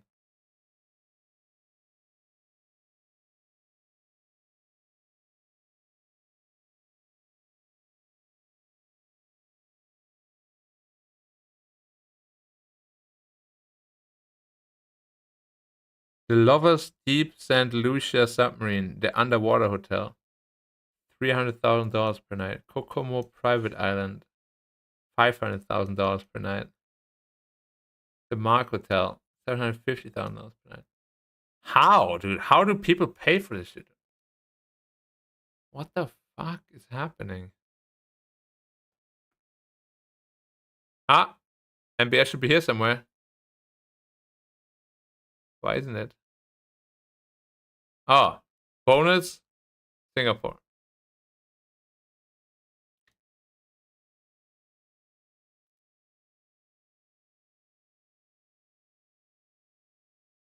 That's fucked up, man.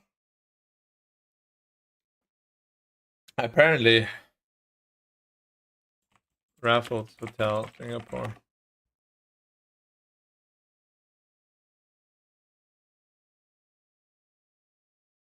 Book.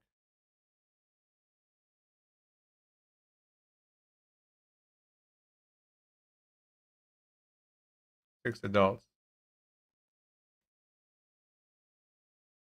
That doesn't look that expensive, just 4K. We'll stay until the 16th. Thank you. No rooms found. Okay. How about this? 2-bedroom residence, 2 king. No, it's not. It's not more expensive then. It's cheap.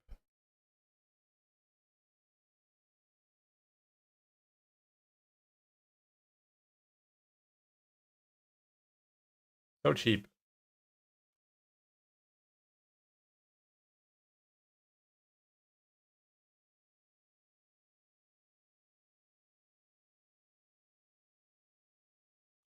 Yeah, I don't know. Why would I ever buy this? Actually,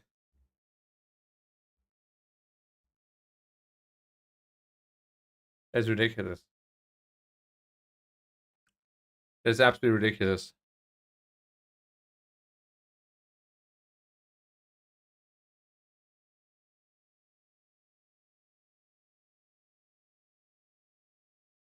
That's what I'm saying. These people are not buying it for a one-time experience, my friend.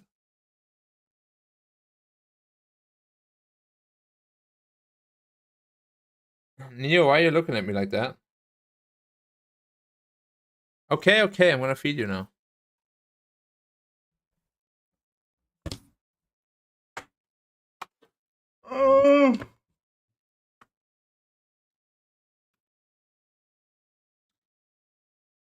I mean, there was just a lot of ratio questions, right? In that math test.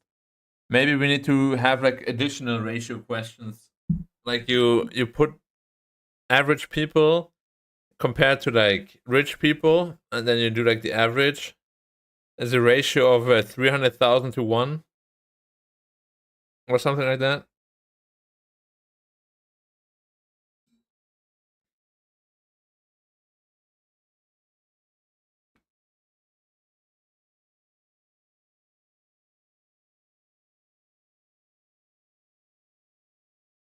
Okay, Neo, I got the message. I got the message. You want food? I give food.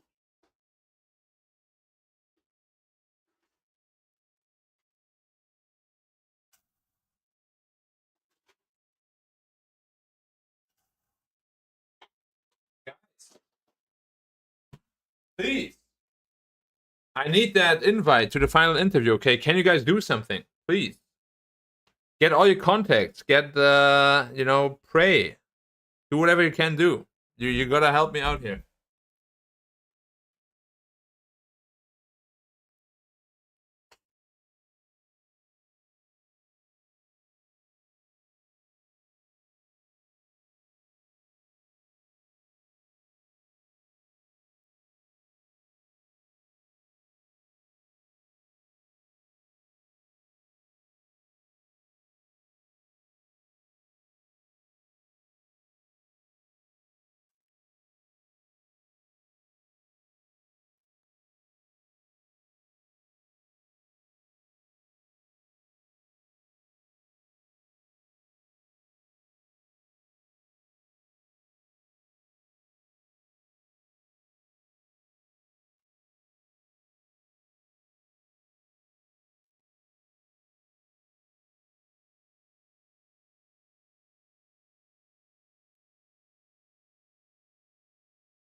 Do something for me.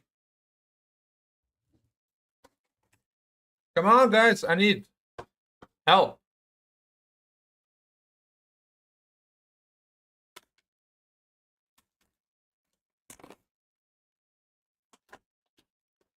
Also, I've literally just been eating candy the last 3 days because I have diarrhea and that's the only thing that stays in. I feel awful. I actually feel awful.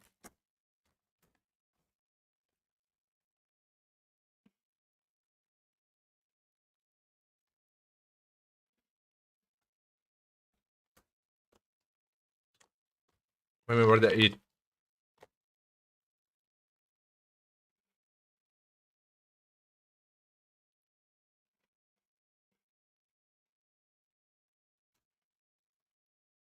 No. I don't want to be drowsy.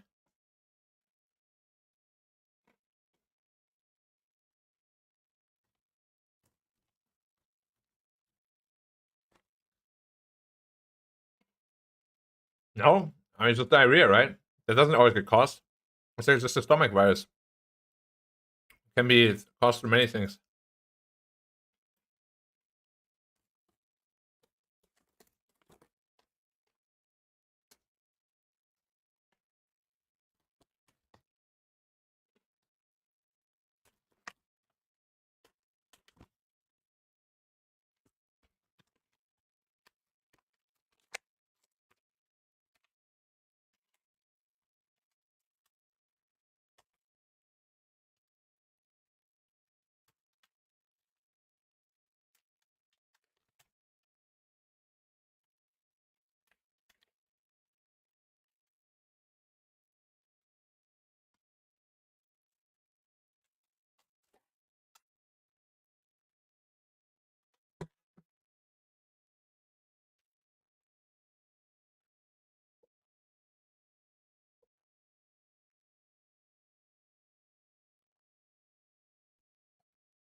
No, in all seriousness,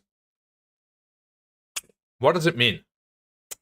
Like every time in past history or past years for me, I was completely fine, right? Not sick at all for the longest time. Then on the day of my test, I suddenly have a fever, I have diarrhea, and no food stays in. How is that possible? It's like on that particular day. It could have been any other day. But why is it that one day? And now I actually feel kind of fine. You know? Now I actually feel fine. Like the next day, I feel completely fine. I ate food, apples, all that. No problem. Why? It's like I'm meant to fail or something.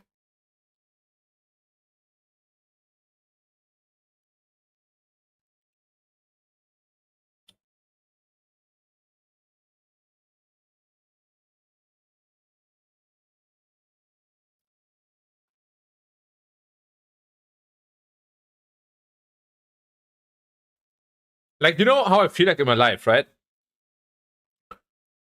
I feel like I get a lot more chances than other people, but then things have to go in a way where the chance gets taken away from me as fucked up as possible, if that makes sense. Like it's like they bait me in and then they take it away, you know? So it's like I'm meant to suffer right now, you know, rather than just dying or something, you know, I have to break my arm and then live with that. Or I have to get a back injury just before I get my fitness career going, you know? And then I have to live with that. But, you know, it can't be ended. My suffering just has to be increased and prolonged for as long as possible. So I really must have pissed someone off last life. And I wonder who.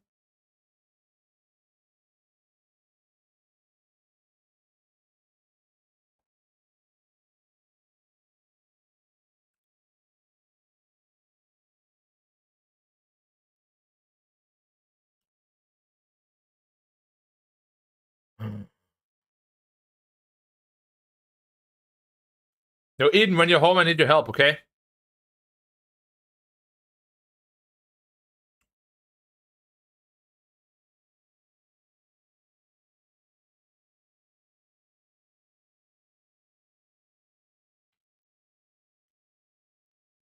Oh, you're already home? Oh shit. Alright, I need you home. I mean, I need your help. Yeah, yeah, whenever you're free. No worries, no rush.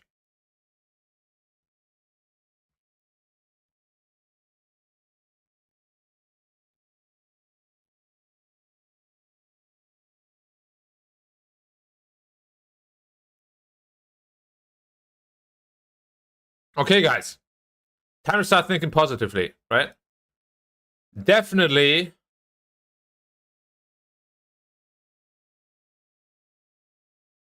Things are gonna go fine, right? I'll receive my invite. I'm gonna do my invite. Everything's gonna be amazing.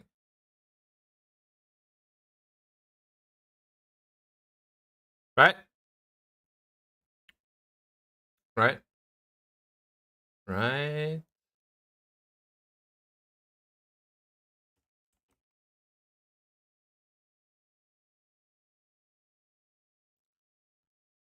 Okay.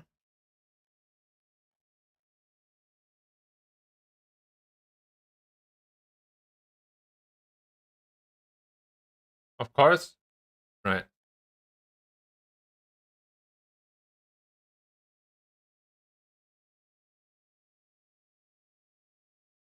Yeah. Questions? What do you mean by questions? There were no questions, literally. They didn't test any of your skill. There was just team discussions. 3 hours of team discussions. That's it. And team is in quotation marks because everybody wanted to eat each other.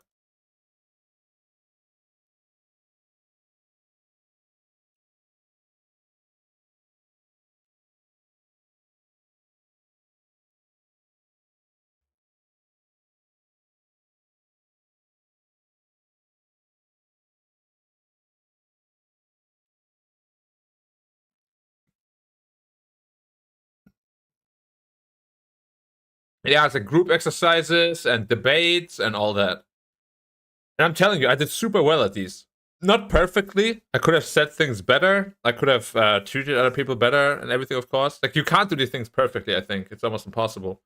But I feel like I did well, you know? And I think you know yourself whether you did well or not. Like, you usually can't say you did well if you know, like, what you did.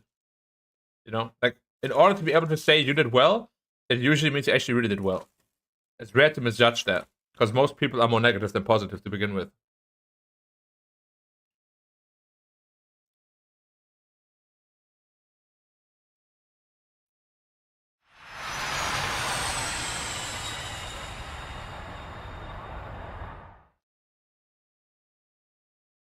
Yeah, I know. But how do you show your traits when you have 7 people in a group and the total time of talking is 15 minutes? How do you show anything?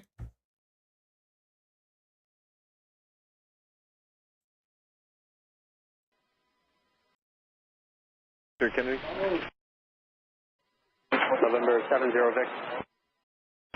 November 70 Victor Kennedy. 70 Victor Kennedy. Triple 43, do me a favor. 43. Okay, there's a guy at the end of the road by the top of Fox that doesn't hear us, but we think he's on ground control frequency. So can you go back over to ground control and make a transmission to see if this guy hears? And it's November 70 Victor. November 70 Victor.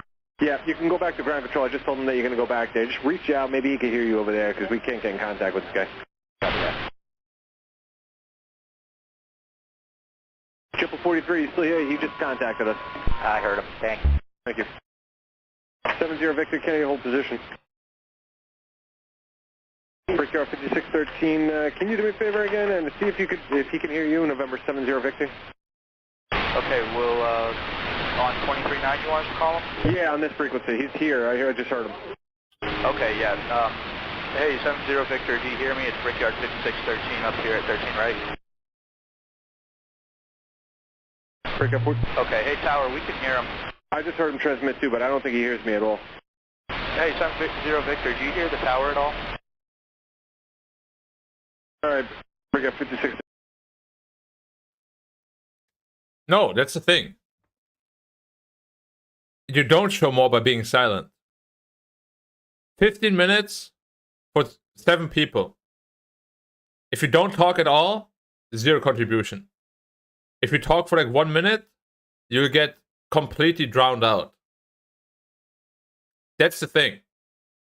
I'm not advocating that you completely dominate the talk or anything, but it's just not enough time for you to show anything about your person or anything like that. If you don't talk, you lose. If you talk too much, you lose. The problem is you can't talk too much because to begin with, you only have roughly 2 minutes.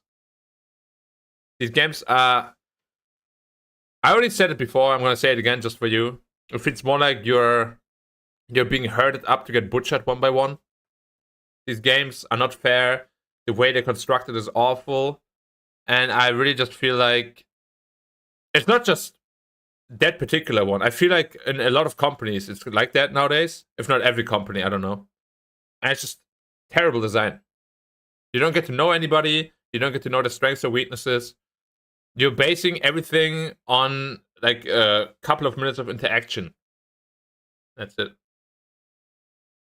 It's not hard. It's not designed hard. It's not designed in a hard way. I completely disagree with you there. Not at all. It's incredibly easy, in fact. The entire thing is mega easy.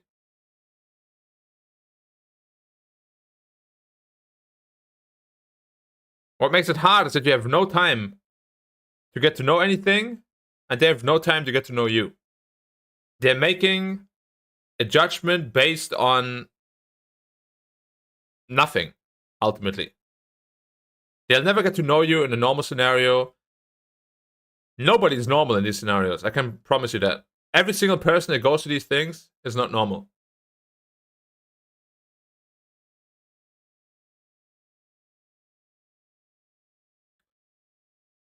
When I got my first job, when I turned 16, I went to the company boss myself.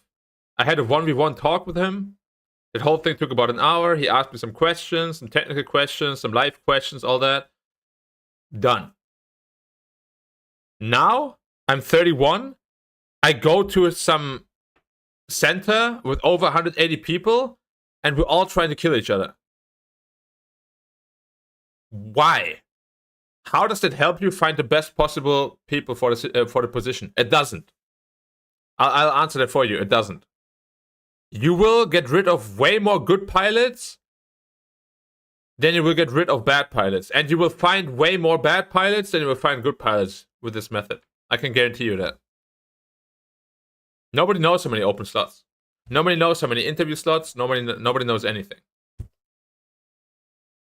They didn't even tell us to begin with what's going to happen at the center.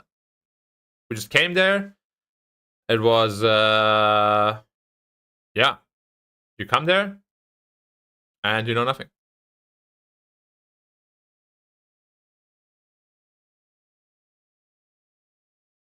As I said, it's not just them. I think that's the majority of companies nowadays. It's like all of them, like Google and whatnot. But you have to remember, yesterday for me was especially triggering. I had to wait for over 2 hours. Okay? Because there was massive delays. Then, as I just described to you, there was this massive... Like, okay, I'm going to be completely honest. I hate teamwork in these kind of assessment centers, okay? I absolutely hate it. I hate working with other people like that. I love working with other people on projects and presentations and everything, and like a day-to-day basis. But if you need to show what you can do and everything, solo is the best. By far. Always will be. Because you actually get a chance to show your personality, your thought processes, the way you deal with things. I feel there's way too many different types of personalities and people out there that completely ruin your personality and your traits, or they enhance them. You know, it's completely RNG. Whether you're a better person or worse person, depending on the teammates that you have. And that's just a fact. That's the truth. You can't even argue that. That's just how it is. And what I hate about this is that it is such a life-defining decision or pathway in a lot of people's lives, you know? Particularly for a person like me.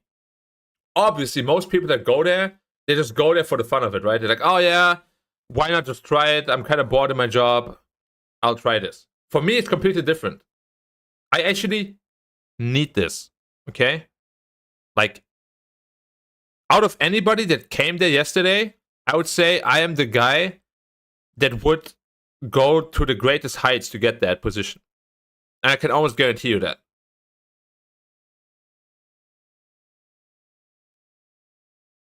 And then to get kicked out, potentially, we don't know yet. The results aren't all there yet. But then to get potentially kicked out it's painful, man.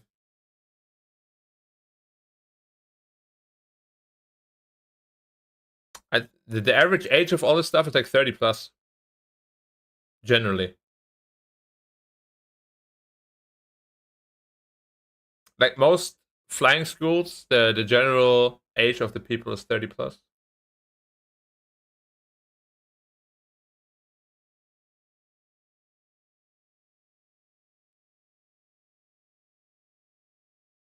Of course I have great confidence. I prepared a shit ton for this.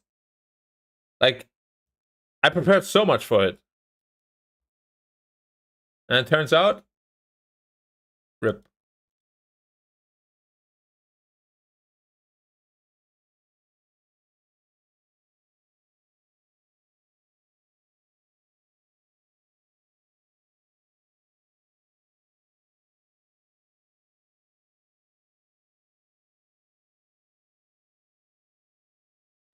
Yeah, as I said, mid-30s. It always will be like that. There was some people that are like 40, there was some people that are like 20-something. The average age is about 30.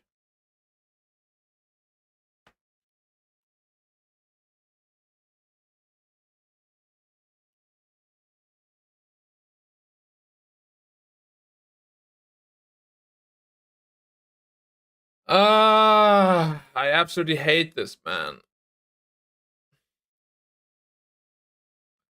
Seriously, I really just hope I get through to the final interview because I know there's a 99.99% chance I'm gonna make it through the final interview if I get there. I'm so confident, man. I'm so confident.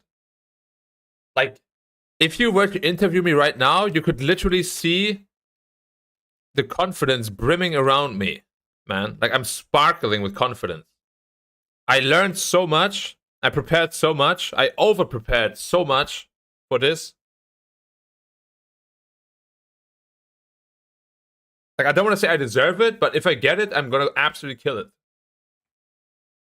The next round is the final interview.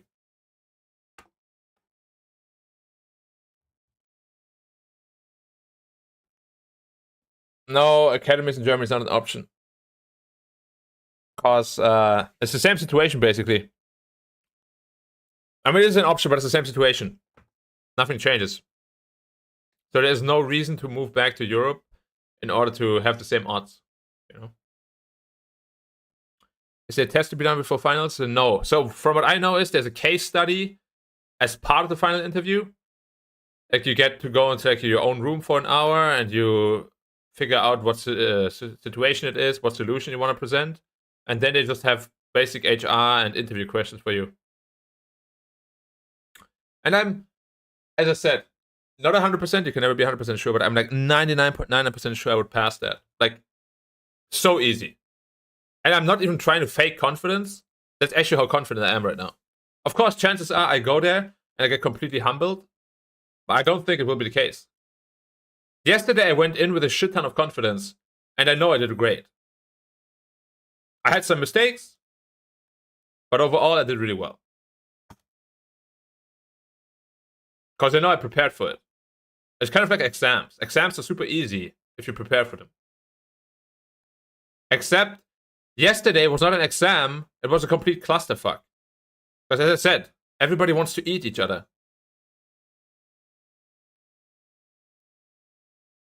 Well, apparently the SIA questions don't get asked to people that have no aviation background.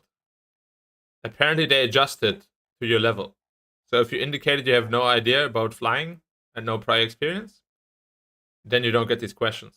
But even if they did ask these questions, I would know more than half of them, which in itself is very impressive for someone with no aviation background. So that would be another plus.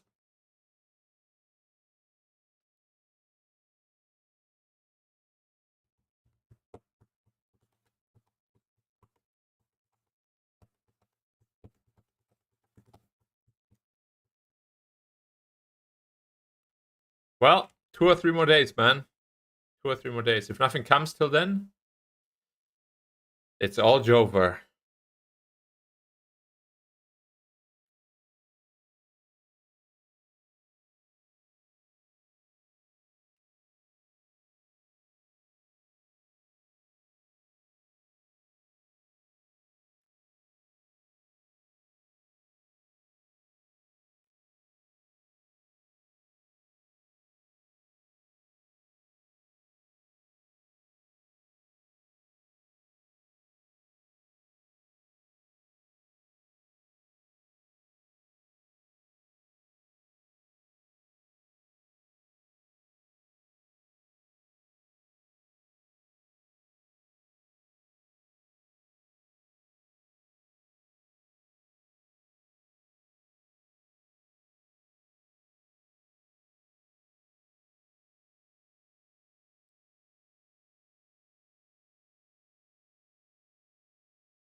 It is a lot.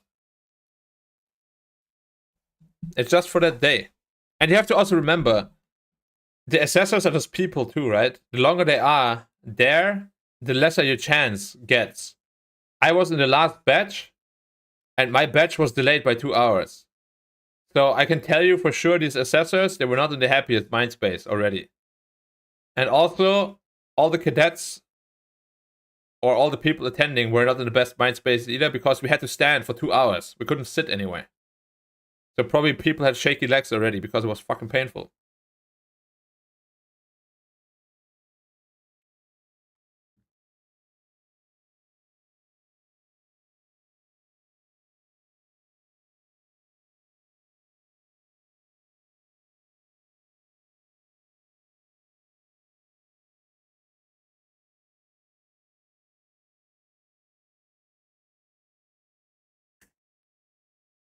It wasn't, because the first group started on time. That's why I'm saying I always rather be in the first group. You always start on time. Delays will never affect you. The first group has it best, always.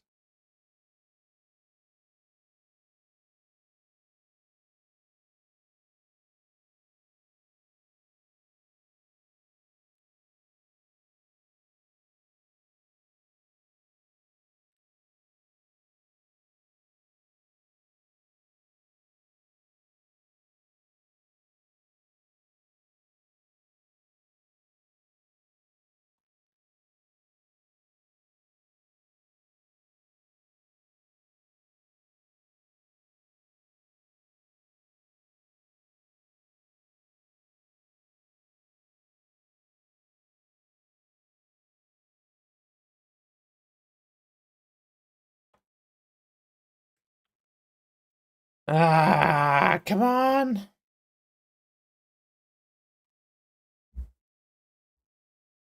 Think positively, guys. Think positively.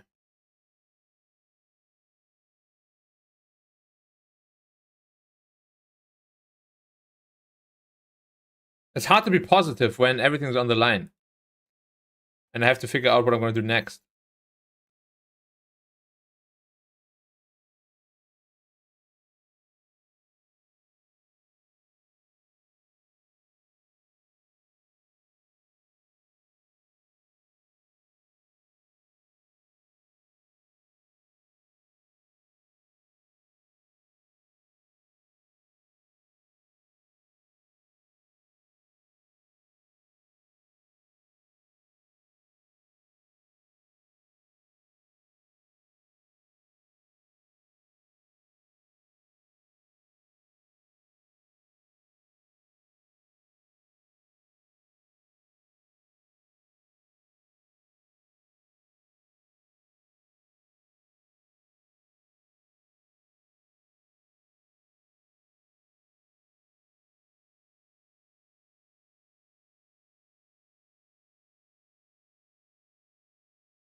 I mean, the waiting game would usually feel better if you had like, if you had something like, you know what I mean? Like a 1v1 interview, you kind of know how things went. With this kind of interview, there's just so much uncertainty and everything. But a 1v1 interview, as soon as you leave the room, you pretty much know what happened. You know?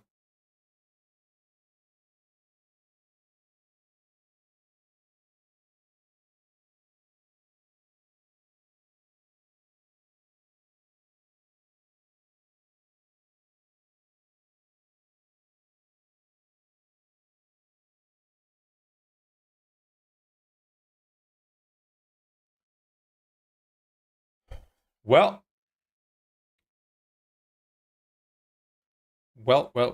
Let's do a couple more training test runs, and then 13, stand by, I have a plan. Line up, wait. Okay. Hey, 70 Victor, from tower, 13 right, line up and wait. November 70 Victor, Kennedy, do you hear me now? All right, break up at 613, tell 70 Victor he's clear for takeoff. Alright, we'll let him know. Hey, 70 Victor, from tower, 13 right, clear for takeoff.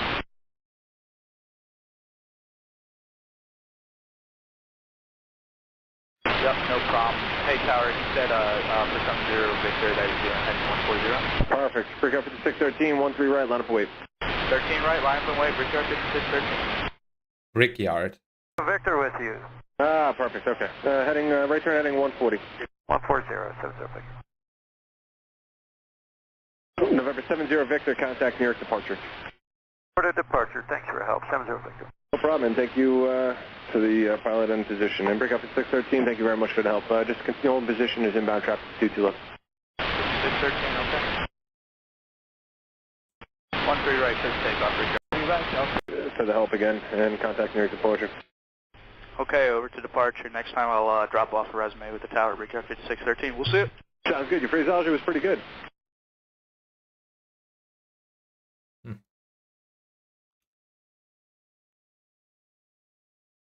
Okay, let's go.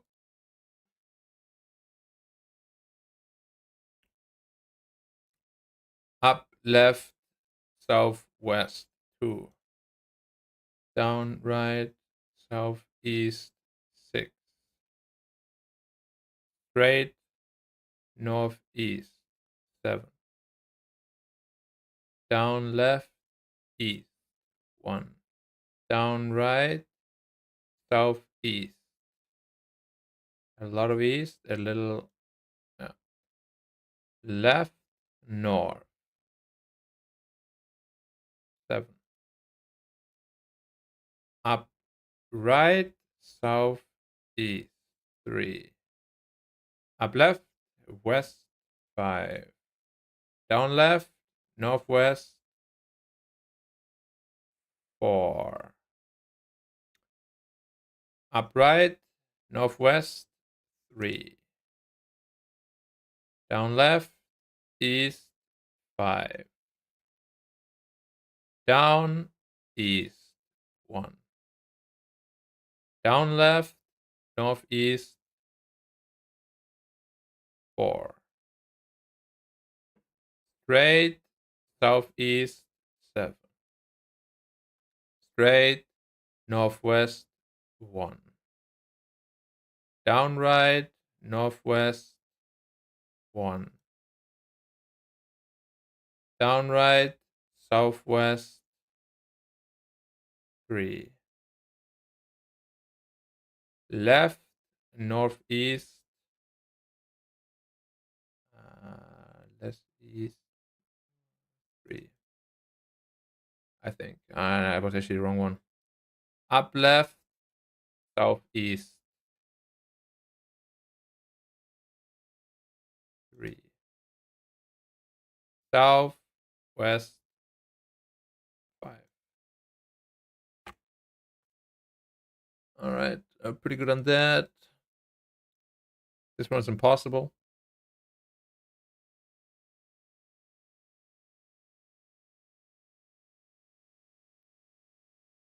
309 309 435 145 309 309 77320 77320 301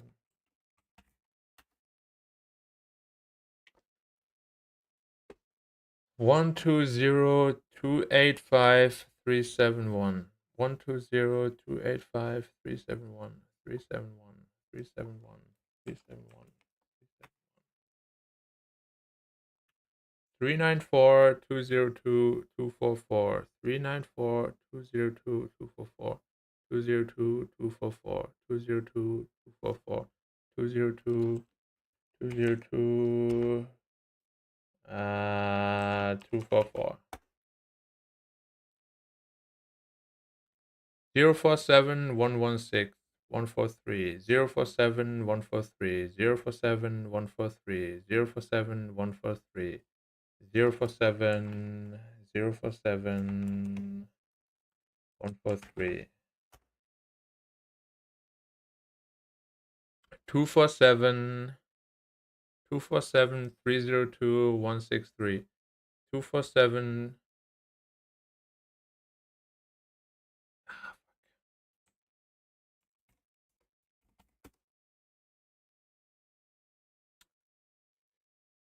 048 425 285 048 285 048 285 048 285 048 285. I forgot the third one. 219 303 500 500 219 303 500 303 500 303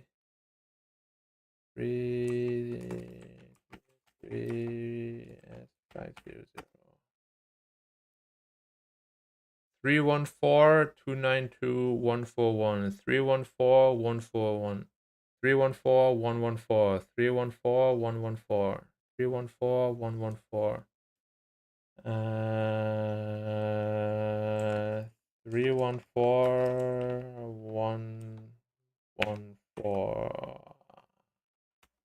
could be the opposite too. I didn't quite catch it. 221 180 295 180 221 180 221 180 221 180 180 180 295 6.6 out of 7. Where would it put me? It's pretty good. 87% ish. I'll take that. I'll take that. 6 is more than enough. I don't need more than that.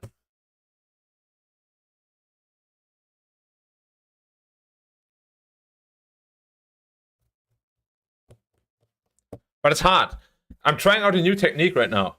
So my new technique is I look at the altitude and I just remember 2 digits. Okay, so I literally just recite speed and heading the entire time. And I look at altitude the entire time. I don't look at speed and the rest at all. No, you don't lose points. So if altitude disappears, I hope my visual memory will take over.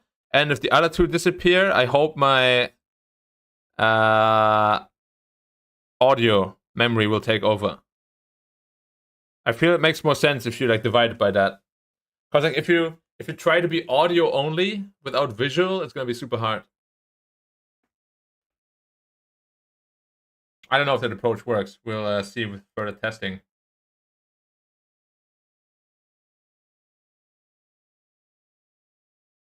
The problem is I need to get better at this too, still. But yeah. For initial, it's pretty good.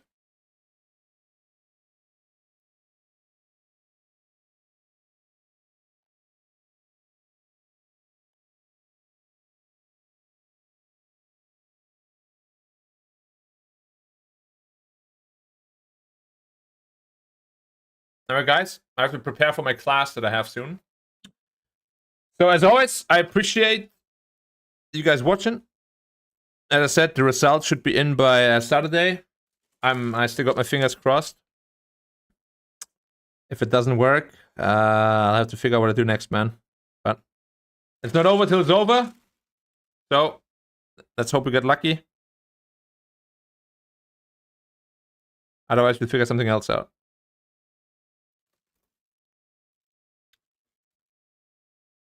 Thank you. Thank you. I need all the luck I can get right now. But yeah, I'll talk to you guys all soon. So thank you so much.